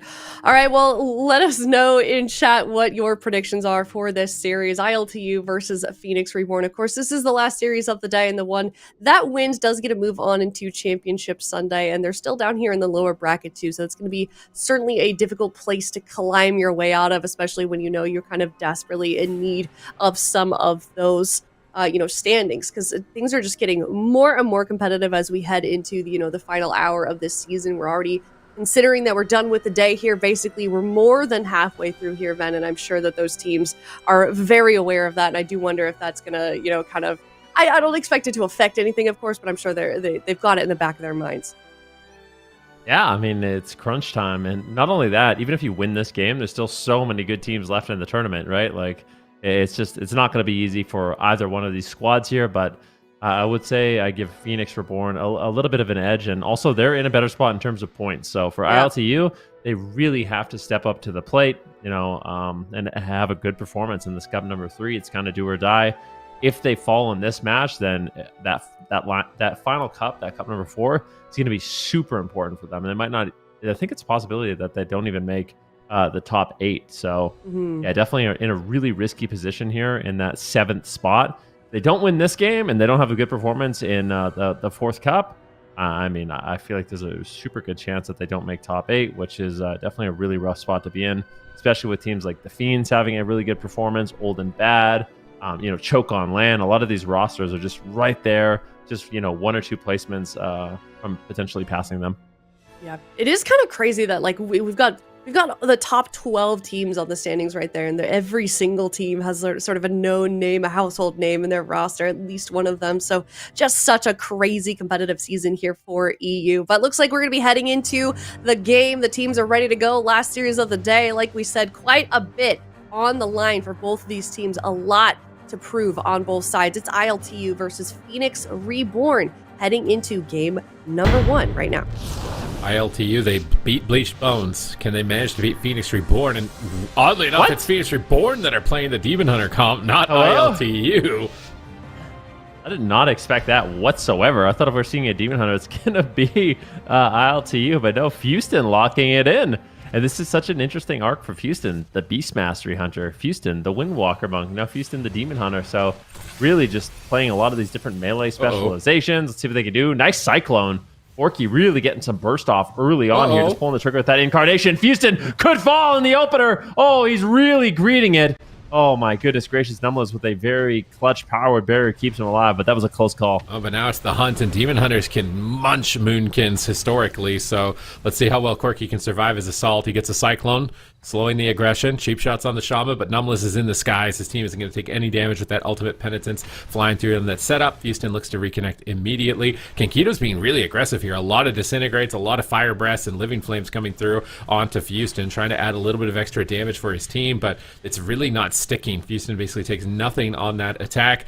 Corky, is he going to survive here? He's stunned up. Kankito gets him topped, goes for a disintegrate. Now he gets Sigil of Feared. It's big damage flying through into Corky. Disengages back. He fakes the kick. He gets another clone. Corky's doing a great job at dealing with this Demon Hunter aggression. Now he's pushing forward to try and find Numless, I think, in the near future. He Cyclones Zeepai at low health once again, but he's getting punished for playing aggressive. He can't really stay here too long, I don't think. Ooh, stun on Corky. The root solar beam. Actually, just a solar beam there on Zeepai, trying to interrupt him. The thing is, Kankito, I actually really like the Preservoker. Big setup here on Houston. Can they take him down? Do they have the burst? Numliz in the backline has the cooldowns with the Rapture to keep him alive. Now it's going to be Corky under fire, but as I was saying, I really like the Preservoker in this matchup. There's no major hunter to just endlessly crowd control them, so they can play aggressive and in your face, which is exactly where the Preservation Evoker really does specialize. Oh, Corky's still just kind of getting shredded at the moment. It looks like he's managed to stabilize with the Bark Skin during this imprison. Coffee, building up combo points, getting ready for the next stun. Zeepai gets cloned on his wall. Good setup on Houston. Cheap shots are in, but they get double feared on the cheap shot. Really well done from Numliz in this position. Zeepai survives that. Houston survives that quite easily. Now Corky is getting blasted with Lava Burst. He tries to wild charge back away from Numliz, who's put into the full blind. Killing spree comes through. Zeepai Aura Masteries the Hex, but it doesn't connect anyways, it looks like. But at least he Aura Mastery and immunes the silence effect, so he can keep chucking out Lava Burst over onto Corky. Corky fakes another kick, and there's a lot of those between a Demon Hunter and a Shaman. I feel like he's been doing an excellent job faking the Cyclones and trying to keep himself on the top of the meter, but still we haven't seen them get too close to a kill for some time at this point. Yeah, definitely. Corky. Ooh, another setup here onto Houston. Can they take him down? Cheap shot comes in. Numbless grips him to safety. Big shields coming in. And honestly, Kankito's been putting out a ton of damage on that Evoker. I mean, just look at the meters. He's almost up there with Zeepai. So Zeepai has been struggling. Zeepai now in a stun. Could go down. This is looking good for ILTU. They're getting so much control with that Balance Druid. I mean, it is those Cyclones that just really enable the Balance Druid if he can. The Incarnation is rolling up here, Sid, and I think that might be the lights out damage they need. Yeah, they got gouged down. Looking for a Cyclone. Doesn't get it. Numbless line of sights with Rapture, but it's still big pressure. Stone Bulwark forced. If they can get this out with a Fire Breath, it could be it for Zeepai.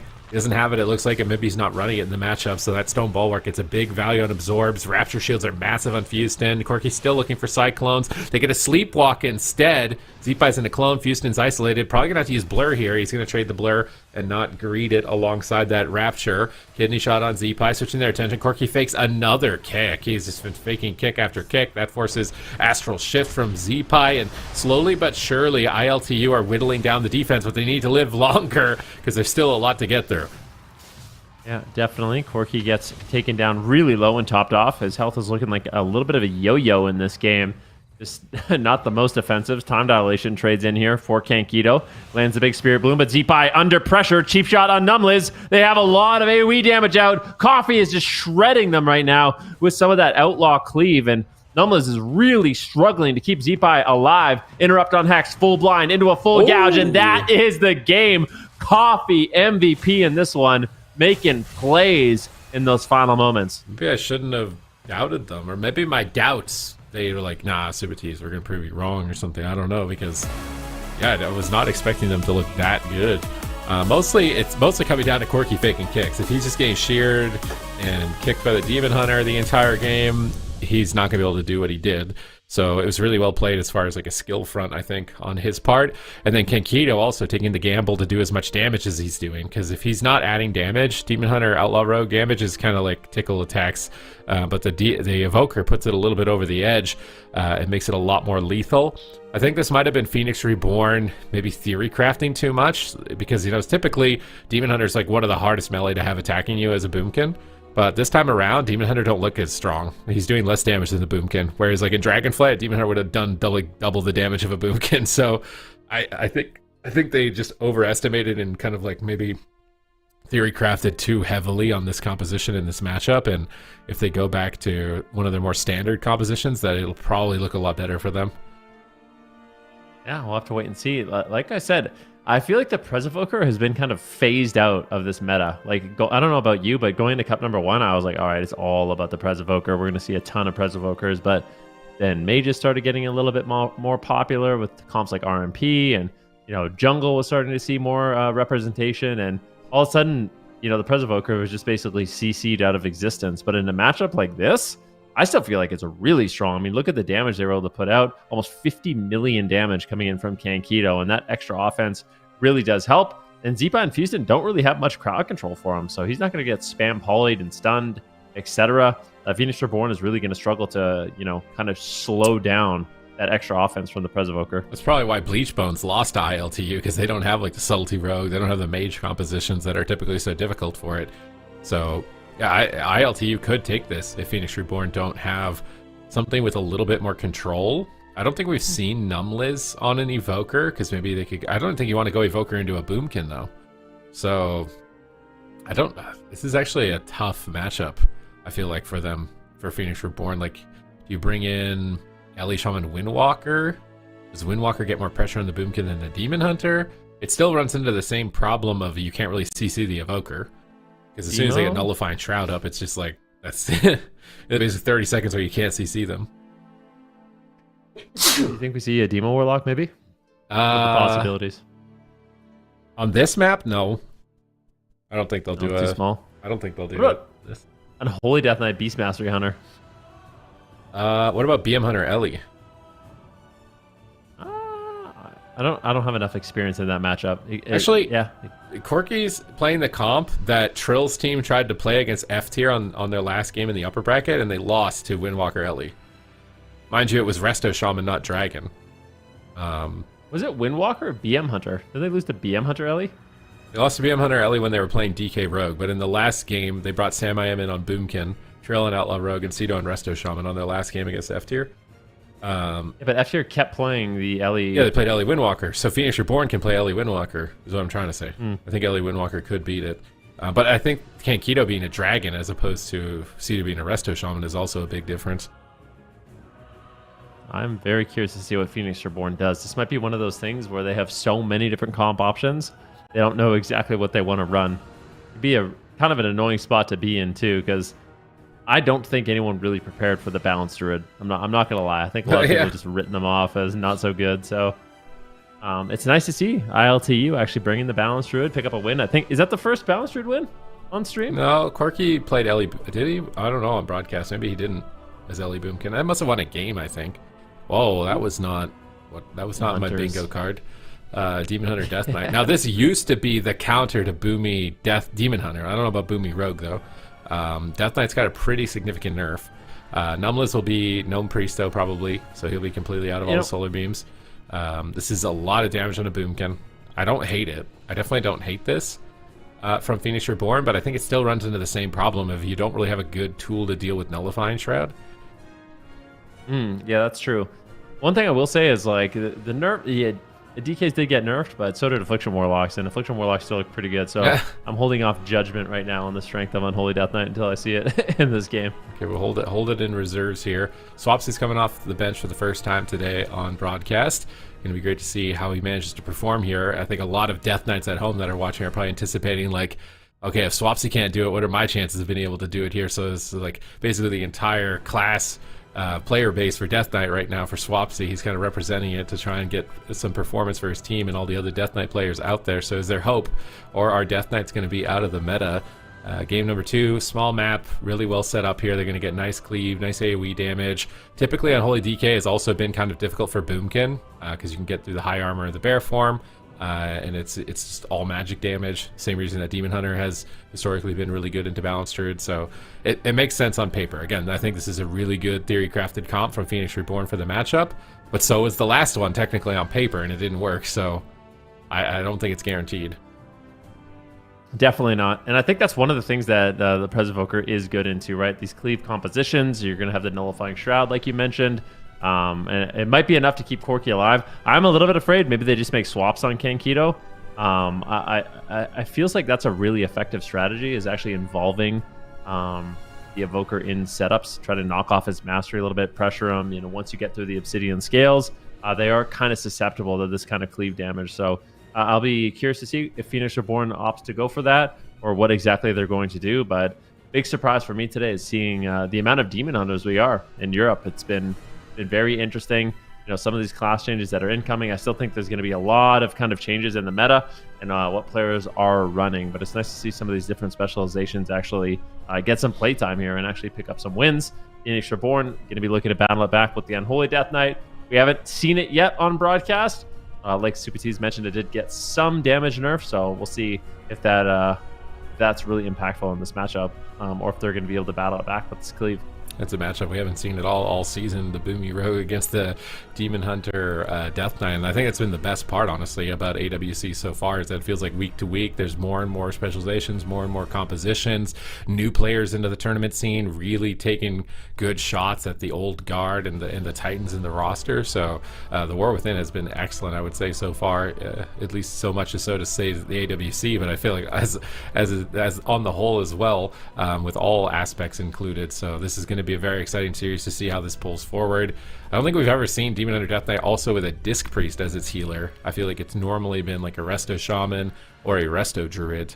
I don't know if I should be worried or excited about it being a Priest, because Priest is going to add a lot of damage. If they can gain momentum, I think it'll just be overwhelming and ILTU will have a hard time. But if they can't, Priest gets CC'd a couple times and the Demon Hunter might be looking pretty flimsy. I'm actually curious. I kind of want to pick your brain a little bit about Balanced Druids, and I don't know too much about them. We haven't seen them. I haven't played it myself personally, but is there any like new tech that Balanced Druids have, or anything we should look out for in this matchup? I mean, most of the Balanced Druids are playing Keeper of the Grove, which just amplifies the effectiveness of your Force of Nature, which you didn't play in PvP before. And it just basically increases your damage during the window that they're active. They generate your Astral Power, they increase your damage, and they give you access to an ability called Dream Burst, which makes your Starfires or Wraths explode with this giant green AoE, and it hits for a lot of damage if you line up all your cooldowns with it. So the goal is to try and sync all your cooldowns together and get some really big Starfires. And they can be super effective when you're proccing instant Starfires when you get attacked, especially in a situation like this. So Corki can do a lot of cleave damage with a matchup like this. Especially if he plays Thorns too on top of it, and the Outlaw Rogue is cleaving. So they could end up doing an insane amount of overall DPS. Now let's see how they can do it. Gates are about to open here between these two teams. Black Rookhold, Phoenix Reborn opting for a cleave. The Demon Hunter Death Knight, a classic combo with Numlas on the Priest. Let's see if Corki's going to be able to survive. It's all about faking the interrupts. If he can get precognition, he can land Cyclones. And I think Corki's going to be able to be MVP of this game. All right, there's the Force of Nature for Corki, but he's not actually getting damage out, and it's a very small window. You have to be very careful when using the Force of Nature. You want to make sure you're getting all your damaging attacks out, because the Force of Nature is gone, and he didn't even really get to attack. So Corki lost a lot of damage, kind of just throwing the Force of Nature out immediately, but it seems like it's on such a short cooldown. Maybe he's just trying to get them rotationally, maybe even just the attack damage from them specifically, because even still his overall DPS is high, and it's mostly because he's getting instant cast Starfires that do AoE damage when he's got melee attackers. So he is just lobbing out massive damage with Thorns and Starfire Cleave in this matchup, and that's exactly what he needs to be doing. Yeah, it looks like good cleave. Numlitz gets interrupted, and Houston is taking a huge hit. Smoke bomb comes down. Coffee trying to set up the team once again. He was MVP in the last game with his damage and crowd control of the match. Phoenix Reborn completely topped off, and ILTU is in shambles. This damage is really sitting in, and Corki might just outright die. Kankito has a rewind available, but will connect some heals. Still a little bit low. Corki's in trouble. He gets interrupted. Oh my goodness. I mean, Corki's just under fire. Coffee finally lands the full kidney shot. Swapsy shuts down Cyclone after Cyclone. Corki's really struggling to find his footing here. The pressure from Phoenix Reborn is high. Yeah, it's high number of interrupts, but also crowd control avoidance. So the Demon Hunter can backflip and immune a Cyclone cast, double jump, and then backflip again. So Houston immuned all the clones when they didn't have a kick for some time there, and now finally he's Cyclone, so they're going to get a couple of seconds to breathe. You see those green explosions. That's the dream bursts from the Keeper of the Grove from the Balanced Druid. Swapsy, he's got Defile down, trying to keep... Corki needs to maybe try and get out of that Defile. He's taking a lot of extra damage. The Abomination is connecting as well as the 4 Horsemen of the Apocalypse. He's just not kiting right now. He's just tanking the Defile, taking so much damage. Kankito manages to recover him for a moment. Coffee had to use Cloak of Shadows. Corki is getting destroyed once again, trying to find a Cyclone, but there's an interrupt available for him. He's caught in Blinding Sleet. He's trying to get a little bit of distance here, going for another clone. He gets kicked on it. Kankito gets feared, but he's got the Emerald Communion, keeping Corki stabilized for a few more moments. Now, he's got Force of Nature, but he's not stable. A triple stun comes through for Houston, and this just might be insurmountable damage coming out from Phoenix Reborn pretty soon. Yeah, this is looking absolutely full brutal, HP. but a full kidney shot lands. Can they take him down? Corki does get topped off, but Kankito's burning through mana. It's about even for both of these healers. Houston getting low. Coffee as well. Very back and forth between these two teams. Corki's on the run. He's looking for a Cyclone once again. He just cannot get away. Just constantly under fire. Trades out the Thorns, trying what he can. He gets gripped once again into the Defile. Swapsy just putting out so much pressure, drops the barrier here. Numless is going to keep Houston and Swapsy nice and healthy as they continue this pain train onto Corki, who finally gets a full Cyclone here onto Houston. Kitty shot lands, but everyone's just full health. I feel nice. like the only one that could go down in this game. Oh, maybe they take down Swapsy as soon as I say it. Anti-Magic Zone trades, huge death strikes coming in as well. Finally, some huge pressure for ILTU. This is looking a little bit scary. Can Numless recover? Yeah, it was a Cyclone into a Bash, into a Solar Beam. Really nice attempt there from Corki, but Swapsy survives, and now Corki needs to be worried about staying alive at this point. Barkskin's going to trade for him.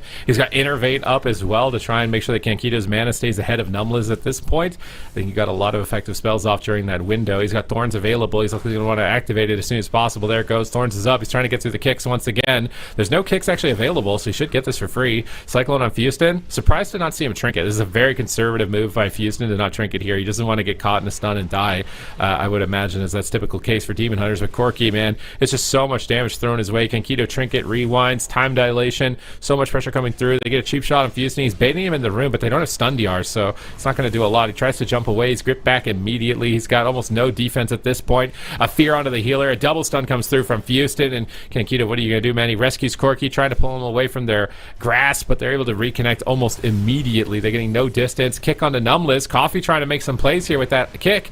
Can they chain it into anything? Kankito opts to just abandon the push. He blinks away off to the corner. He's tossing out Disintegrates, playing away from the Priest. Doesn't want to get feared. Mana is at least even. Maybe it's slightly more in favor of Phoenix Reborn, but Emerald Communion, that's what they need to survive to. It's 15 seconds away for Kankito, that green icon below his health. That's going to be a major recovery point for health for his team and mana as well. If they can survive to that, they have a chance. Maybe they don't even need to. They're just going to kill Swapsy. Remarkable damage out of nowhere, and ILTU are moving to match point, and this is the closest I think we're ever going to get to a Boomkin making it to Championship Sunday. I mean, didn't look too bad. Orky is surprisingly doing a lot of damage. Did you anticipate that? Like, this might just be I one mean, of those a lot of it's matchups pet damage. Wait for the scoreboard, because a lot of this is Thorn, Starfire damage on all of the DK pets. All the pets. I think overall ghouls he's less damage than Houston, I think, on the actual recorded damage, but the fact that you're proccing instant Starfires just gives you a lot of single target damage too. It's probably nice to see him hard casting Starfire here. He's just trying to get the Dream Bursts out on his side, but I can't believe he went down there. They still had Ultimate Penitence. I still felt like they had so many options, but if we see the replay again, like, how did they manage to get them into checkmate? Because when you look at it, it's like Swapsy had a lot, Numbles had a lot. That just seemed like kind of out of... I really want to know what actually took him down. Like, where was that damage? It's going to be Star like, Surge and maybe Living Flame, is my guess. I think so. Just like, yeah, the Kankito assisting a lot of damage there, but they're still just going for it. Houston somehow staying alive. Big damage coming in from Kankito and Corki, though. A Root Solar Beam once again comes in. Numbles is able to escape, and they're still just alive. I feel like... I don't know. Okay, he will go down, but... That almost felt, I'm going to say it's random, but it felt semi-random that Swapsy went down in that moment. But ILTU, they're going to be happy with it. They stayed alive through that onslaught. That is such a... That's like a battle of, it's like a battle for the Boomkin, how you can like keep your wits about you. Because I don't think there's anything more frustrating than just getting gripped back into Defile. You just have a Demon Hunter and a Death Knight training you down, kicking everything you do, stopping everything you do. But... if you can survive, you can battle it back, but it's almost like a mental battle you have to get through. How did he die here? He's no stun DR. A Solar Beam hits Numbless, so did he hit Cast? Or did he just blanket him? He's Kidney Shot? Kidney? No Paint Sup. Has Zone. I guess he doesn't want to zone outside of Incarn, and then he just got one shot by Living Flame. That was like a surprising amount of burst. What even was that? That was the one shot from the Evoker at the same time as like 2 Star Surges, probably is what my guess on the combat log. We're playing this. We're playing the combat log guesser. Okay, what hit him? I mean, it looked like a huge Living Flame. Yeah, Star Surge and Living Flame, but like his health was chunking. He had the anti-magic zone too, as we can obviously see, but I don't think he thought he was actually going to go down. He goes for a grip. As soon as he died, they were both in a blinding sleep too. So he was just moments, like a fraction of a second away from actually living. Like, look what happens here. Swapsy has the option. He's like, okay, you know what? I can get the double blind. They don't have Trinket. I'm going to live. He gets the blind and just dies anyway. So a bit unfortunate there for Swapsy. Yeah, there look you go. At scoreboard damage. Pet damage on the details for the Boomkin, but with Houston taking the top there. We all want to see the death log, though. I think like this is not...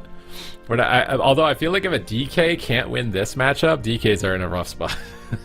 This is normally like best case scenario for a DK, is you get to just train a Boomkin the whole game. I remember this comp being really difficult to deal with in multiple expansions, and yeah, it's a lot. Yeah, the Fire Breath Living Flame combo, just hit him for a quick little milli and a couple Star Surge, and the Dream Burst with the Force of Nature. So everything just hit all at the same time. You're telling me about that. And then Coffee can you explain to me how Dream Burst works again? You just press, you put Trents down, and then the next, I think it's 3 or 4, depending on the talents you have. Wraths or Starfires that you cast will also cast Dream Burst. And the instant Starfires also? The instant Starfires will proc it too, yeah. Damn, that's big damn. So, but, I mean... It's in the actual log, it's only one Dream Burst. So you got an instant Starfire that looks like it was on a different target, because it only hit, maybe it was AMS. I think he broke AMS with that Starfire. And then the Dream Burst hit for 900k, and then he hit another Star Surge, and then Kankito came in. If Kankito didn't hit that, I don't think he would have died like that. Yeah, I mean, the other two were in a blind, literally. So he came in with a Fire Breath, Living Flame, hit twice. So doing well over 1 million damage there in those final moments. And I think catching Swapsy a little bit off guard, honestly. So I think more than likely we're going to see that exact same matchup again. But for ILTU, they didn't look bad. Like, I feel like this seems winnable to them for sure. I mean, they just won that last one. And if we can see Kankito kind of throw in that extra spiky damage, I could definitely see them pulling off a win. It just seems like Phoenix Reborn and Bleach Bones don't have good answers for Prez Evokers. I feel like you could just play a Prez Evoker into them and... They're like back to square one. It's like all the teams figured out you need a mage or a hunter for Prez Evoker. Okay. Prez Evoker's out. And now some of these teams just still don't have a mage, so they just lose to Prez Evoker, which was like the original thought for these tournaments, at least for me. Everybody thought Prez Evoker was the best healer going into Cup number 1. And like you said, the Rogues and the Hunters kind of phased them out, but if you don't have a Rogue or a Hunter, what are you going to do? Honestly, I thought Phoenix Reborn would go to a big map and play BM Hunter Ellie. But they're going to play it again. They're putting all their marbles on Death Knight. And remember, if they don't advance in this series, Streamer Zone locks in top 3 for Cup 4. Like, Phoenix need to get to Championship Sunday and need to beat Streamer Zone if they want to kind of solidify that safety net, because nobody's safe. Like, you know, the fact that the Fiends beat Streamer Zone and Phoenix in the open bracket, like, and Bleach Bones isn't even here, you're like, you don't want to not be in the top 3 at the end of Cup 3. You do not. So Phoenix Reborn absolutely need to reverse sweep this. Do you think that, like, I have a question. Do you think Warriors are being a bit slept on here? Like, I feel like an Arms Warrior in this matchup could be good for Houston instead of the Demon Hunter. Like, provide, safeguard, have more defensive options for Swapsy. D-Stance got buffed. You're pretty durable. Like, is that completely... Am I just dreaming? I mean, I don't think TSG is that bad, but I wouldn't say it's like... Again, I think it's just still the same problem. The Evoker. And I think as the Warrior, you're way more, you lose Darkness. You lose a lot of personal defense. I think the Demon Hunter is maybe a bit harder to kill than a Warrior at the moment, even still. And not having the Darkness as an emergency against Boomkin cooldowns could be difficult for him. So I don't know. It's like it's a side grade at best. I think if you subbed in a Warrior, like it's not it's not like, I don't think it dramatically changes things, but it could be about the same. Interesting. Well, we'll see. I mean, I don't think any of us predicted ILTU was going to be going up 3 or 2-0, potentially 3-0ing Phoenix Reborn. Phoenix Reborn, they came into the scene with this roster. They beat Echo. They were looking really good, and now on the edge of elimination here. So, yeah. All right. All of us counted them out, and they're proving us wrong in a big way. I shouldn't have counted them out. I said before the series started that ILTU would probably have a good shot, and I second guessed it. I was like, nah, Phoenix Reborn should take this. And now you got to go with your gut, Sid. I think you should have believed in the Boomkin. I should have, I guess. I should have. I didn't think Boomkin could make it. Championship Sunday is hard to get to. Look to the side. Look what's beside you. Look at those eyes. How could you possibly? How could I doubt you? Yeah. How could I doubt you? You betrayed them. How could I doubt you? I abandoned you. In your greatest moment of need, I abandoned you. I was not there for you. I'm sorry. I apologize to all the Boomkins out there. Okay, hey, I'm number 1 Boomkin in Shuffle still, okay? I haven't completely abandoned it. Okay. But okay, I didn't know if in a tournament level setting, if it would be able to make a run for it. But it seems like if you have an Evoker healer and the other team doesn't have a Rogue, you can do anything, I think. Honestly. I think that's just a really good comp. If you know your team doesn't have Sub-Rogue, play a Prez Evoker comp, and you're pretty golden at that point. Because I kind of wonder if, like, in that last round, if Tana could play a Preservation Evoker, how that could have possibly affected their matchup. Yeah, I mean, it's a really good consideration. We'll see, though. ILTU, can they do it? 3-0, Phoenix Reborn. You get a win here for the Balance Druids. All the Balance Druids, they've just been waiting extinct in Cup number 1 and Cup number 2, but you might be able to get it done here in Cup number 3 and make it a Championship Sunday. Lots on the line for this game. Phoenix Reborn, they need the reverse sweep, but it is not going to be easy. I think this composition is capable. Honestly, Swapsy had answers to live. I think he got a little bit caught off guard, but still, I mean, ILTU had good pressure in that match. This could go either way. All right, gate's about to open. Oh my god, so much on the line. I mean, ILTU, they're playing for Gauntlet qualification, so this is a big deal for them as well if they can get a deep run. Orky's just going to run in so they don't pop Coffee out of stealth. Coffee grapple hooks over. He's going to start the game off with a cheap shot, likely onto the whole team. Houston eventual retreat immunes it and then stuns him, so he's not going to be stunnable for a moment. They're saving the kidney shot, though. Maybe they're going to kidney shot the Demon Hunter with a swap here in a second. Coffee's into the Imprison. I think they do want to make a swap. Cheap shot onto the Demon Hunter. Drops the Darkness on the Incarnation. They knock him out of it. Massive damage on match point. Incredible burst damage coming through from ILTU. They're so close to a kill. I can't believe it. They might just win this in the opener. Void Shift comes through from Numbless. And I mean, they've only got Darkness, and Numbless is dying. He gets put into a cheap shot. Coffee's going for the kill there. Really putting the pain on right now. A triple stun, though. Phoenix Reborn are coming back. Ultimate Penitence. Smoke Bomb comes down to line of sight. That's a clutch Smoke Bomb. Just negating that Ultimate Penitence damage onto the whole team right there for the time being. Both teams, as I say that, Corky's now down to 20%. I was going to say recovered, but you can never say that in a matchup like this. It's so swing heavy. Numbless into a cheap shot. Can they get the clone? Corky's kicked. He can't really get it. Kankito might go into a fear. He blinks away from it. He's looking for a sleepwalker. They get the clone. Swapsy's in trouble. No trinket. They have Darkness. They're being greedy. I don't know if they can be greedy. Darkness, they knock him out. Big shield. Swapsy should survive with that enormous absorb, but that's pretty much every major defensive out of the way. They got through zone. They got through life swap. They got through Darkness, and they're still coming close to a kill. Oh, Swapsy, he trinkets there as well. He did not want to be in that Cyclone during that moment. He trinkets out, and now he's vulnerable. There is no Icebound Fortitude. There is no trinket. If he gets stunned, it could be lights out. They just need crowd control on Numbliz. Can they find it? Corky's going. He gets interrupted. Good shutdown there. Big triple fear by Numbliz, enabling his team to remain aggressive in the match. But that nullifying shroud for Kankito is doing work to avoid CC. Full blind now onto Numbliz. Is there any follow-up? Do they have anything? Full sap? No, imprisonment from Houston stops that. There's no gouge, no sap going to be available. Great play there by Houston. I thought they were actually going on Numbliz there, trying to get a sleepwalk, but the pet interrupt from Swapsy. They go for a clone. It's on DR, but Houston's still low on health. Another pain suppression comes through. Emerald Communion from Kankito should keep the team decently healthy. I don't know. There's a lot of damage. Silence onto the healer. He gets rescued during the silence. Coffee's getting cleaved. He evasions right away, and Houston, Swapsy are refusing to go down without a fight here on match point. Metamorphosis going to pop for Houston. I-Beam connects there, fully channeled, looking to max out that DPS. Time dilation is stalling that damage from Kankito, though. Really well plays. Kankito's playing aggressive. He blinks on top of Numbliz. He gets the sleepwalk.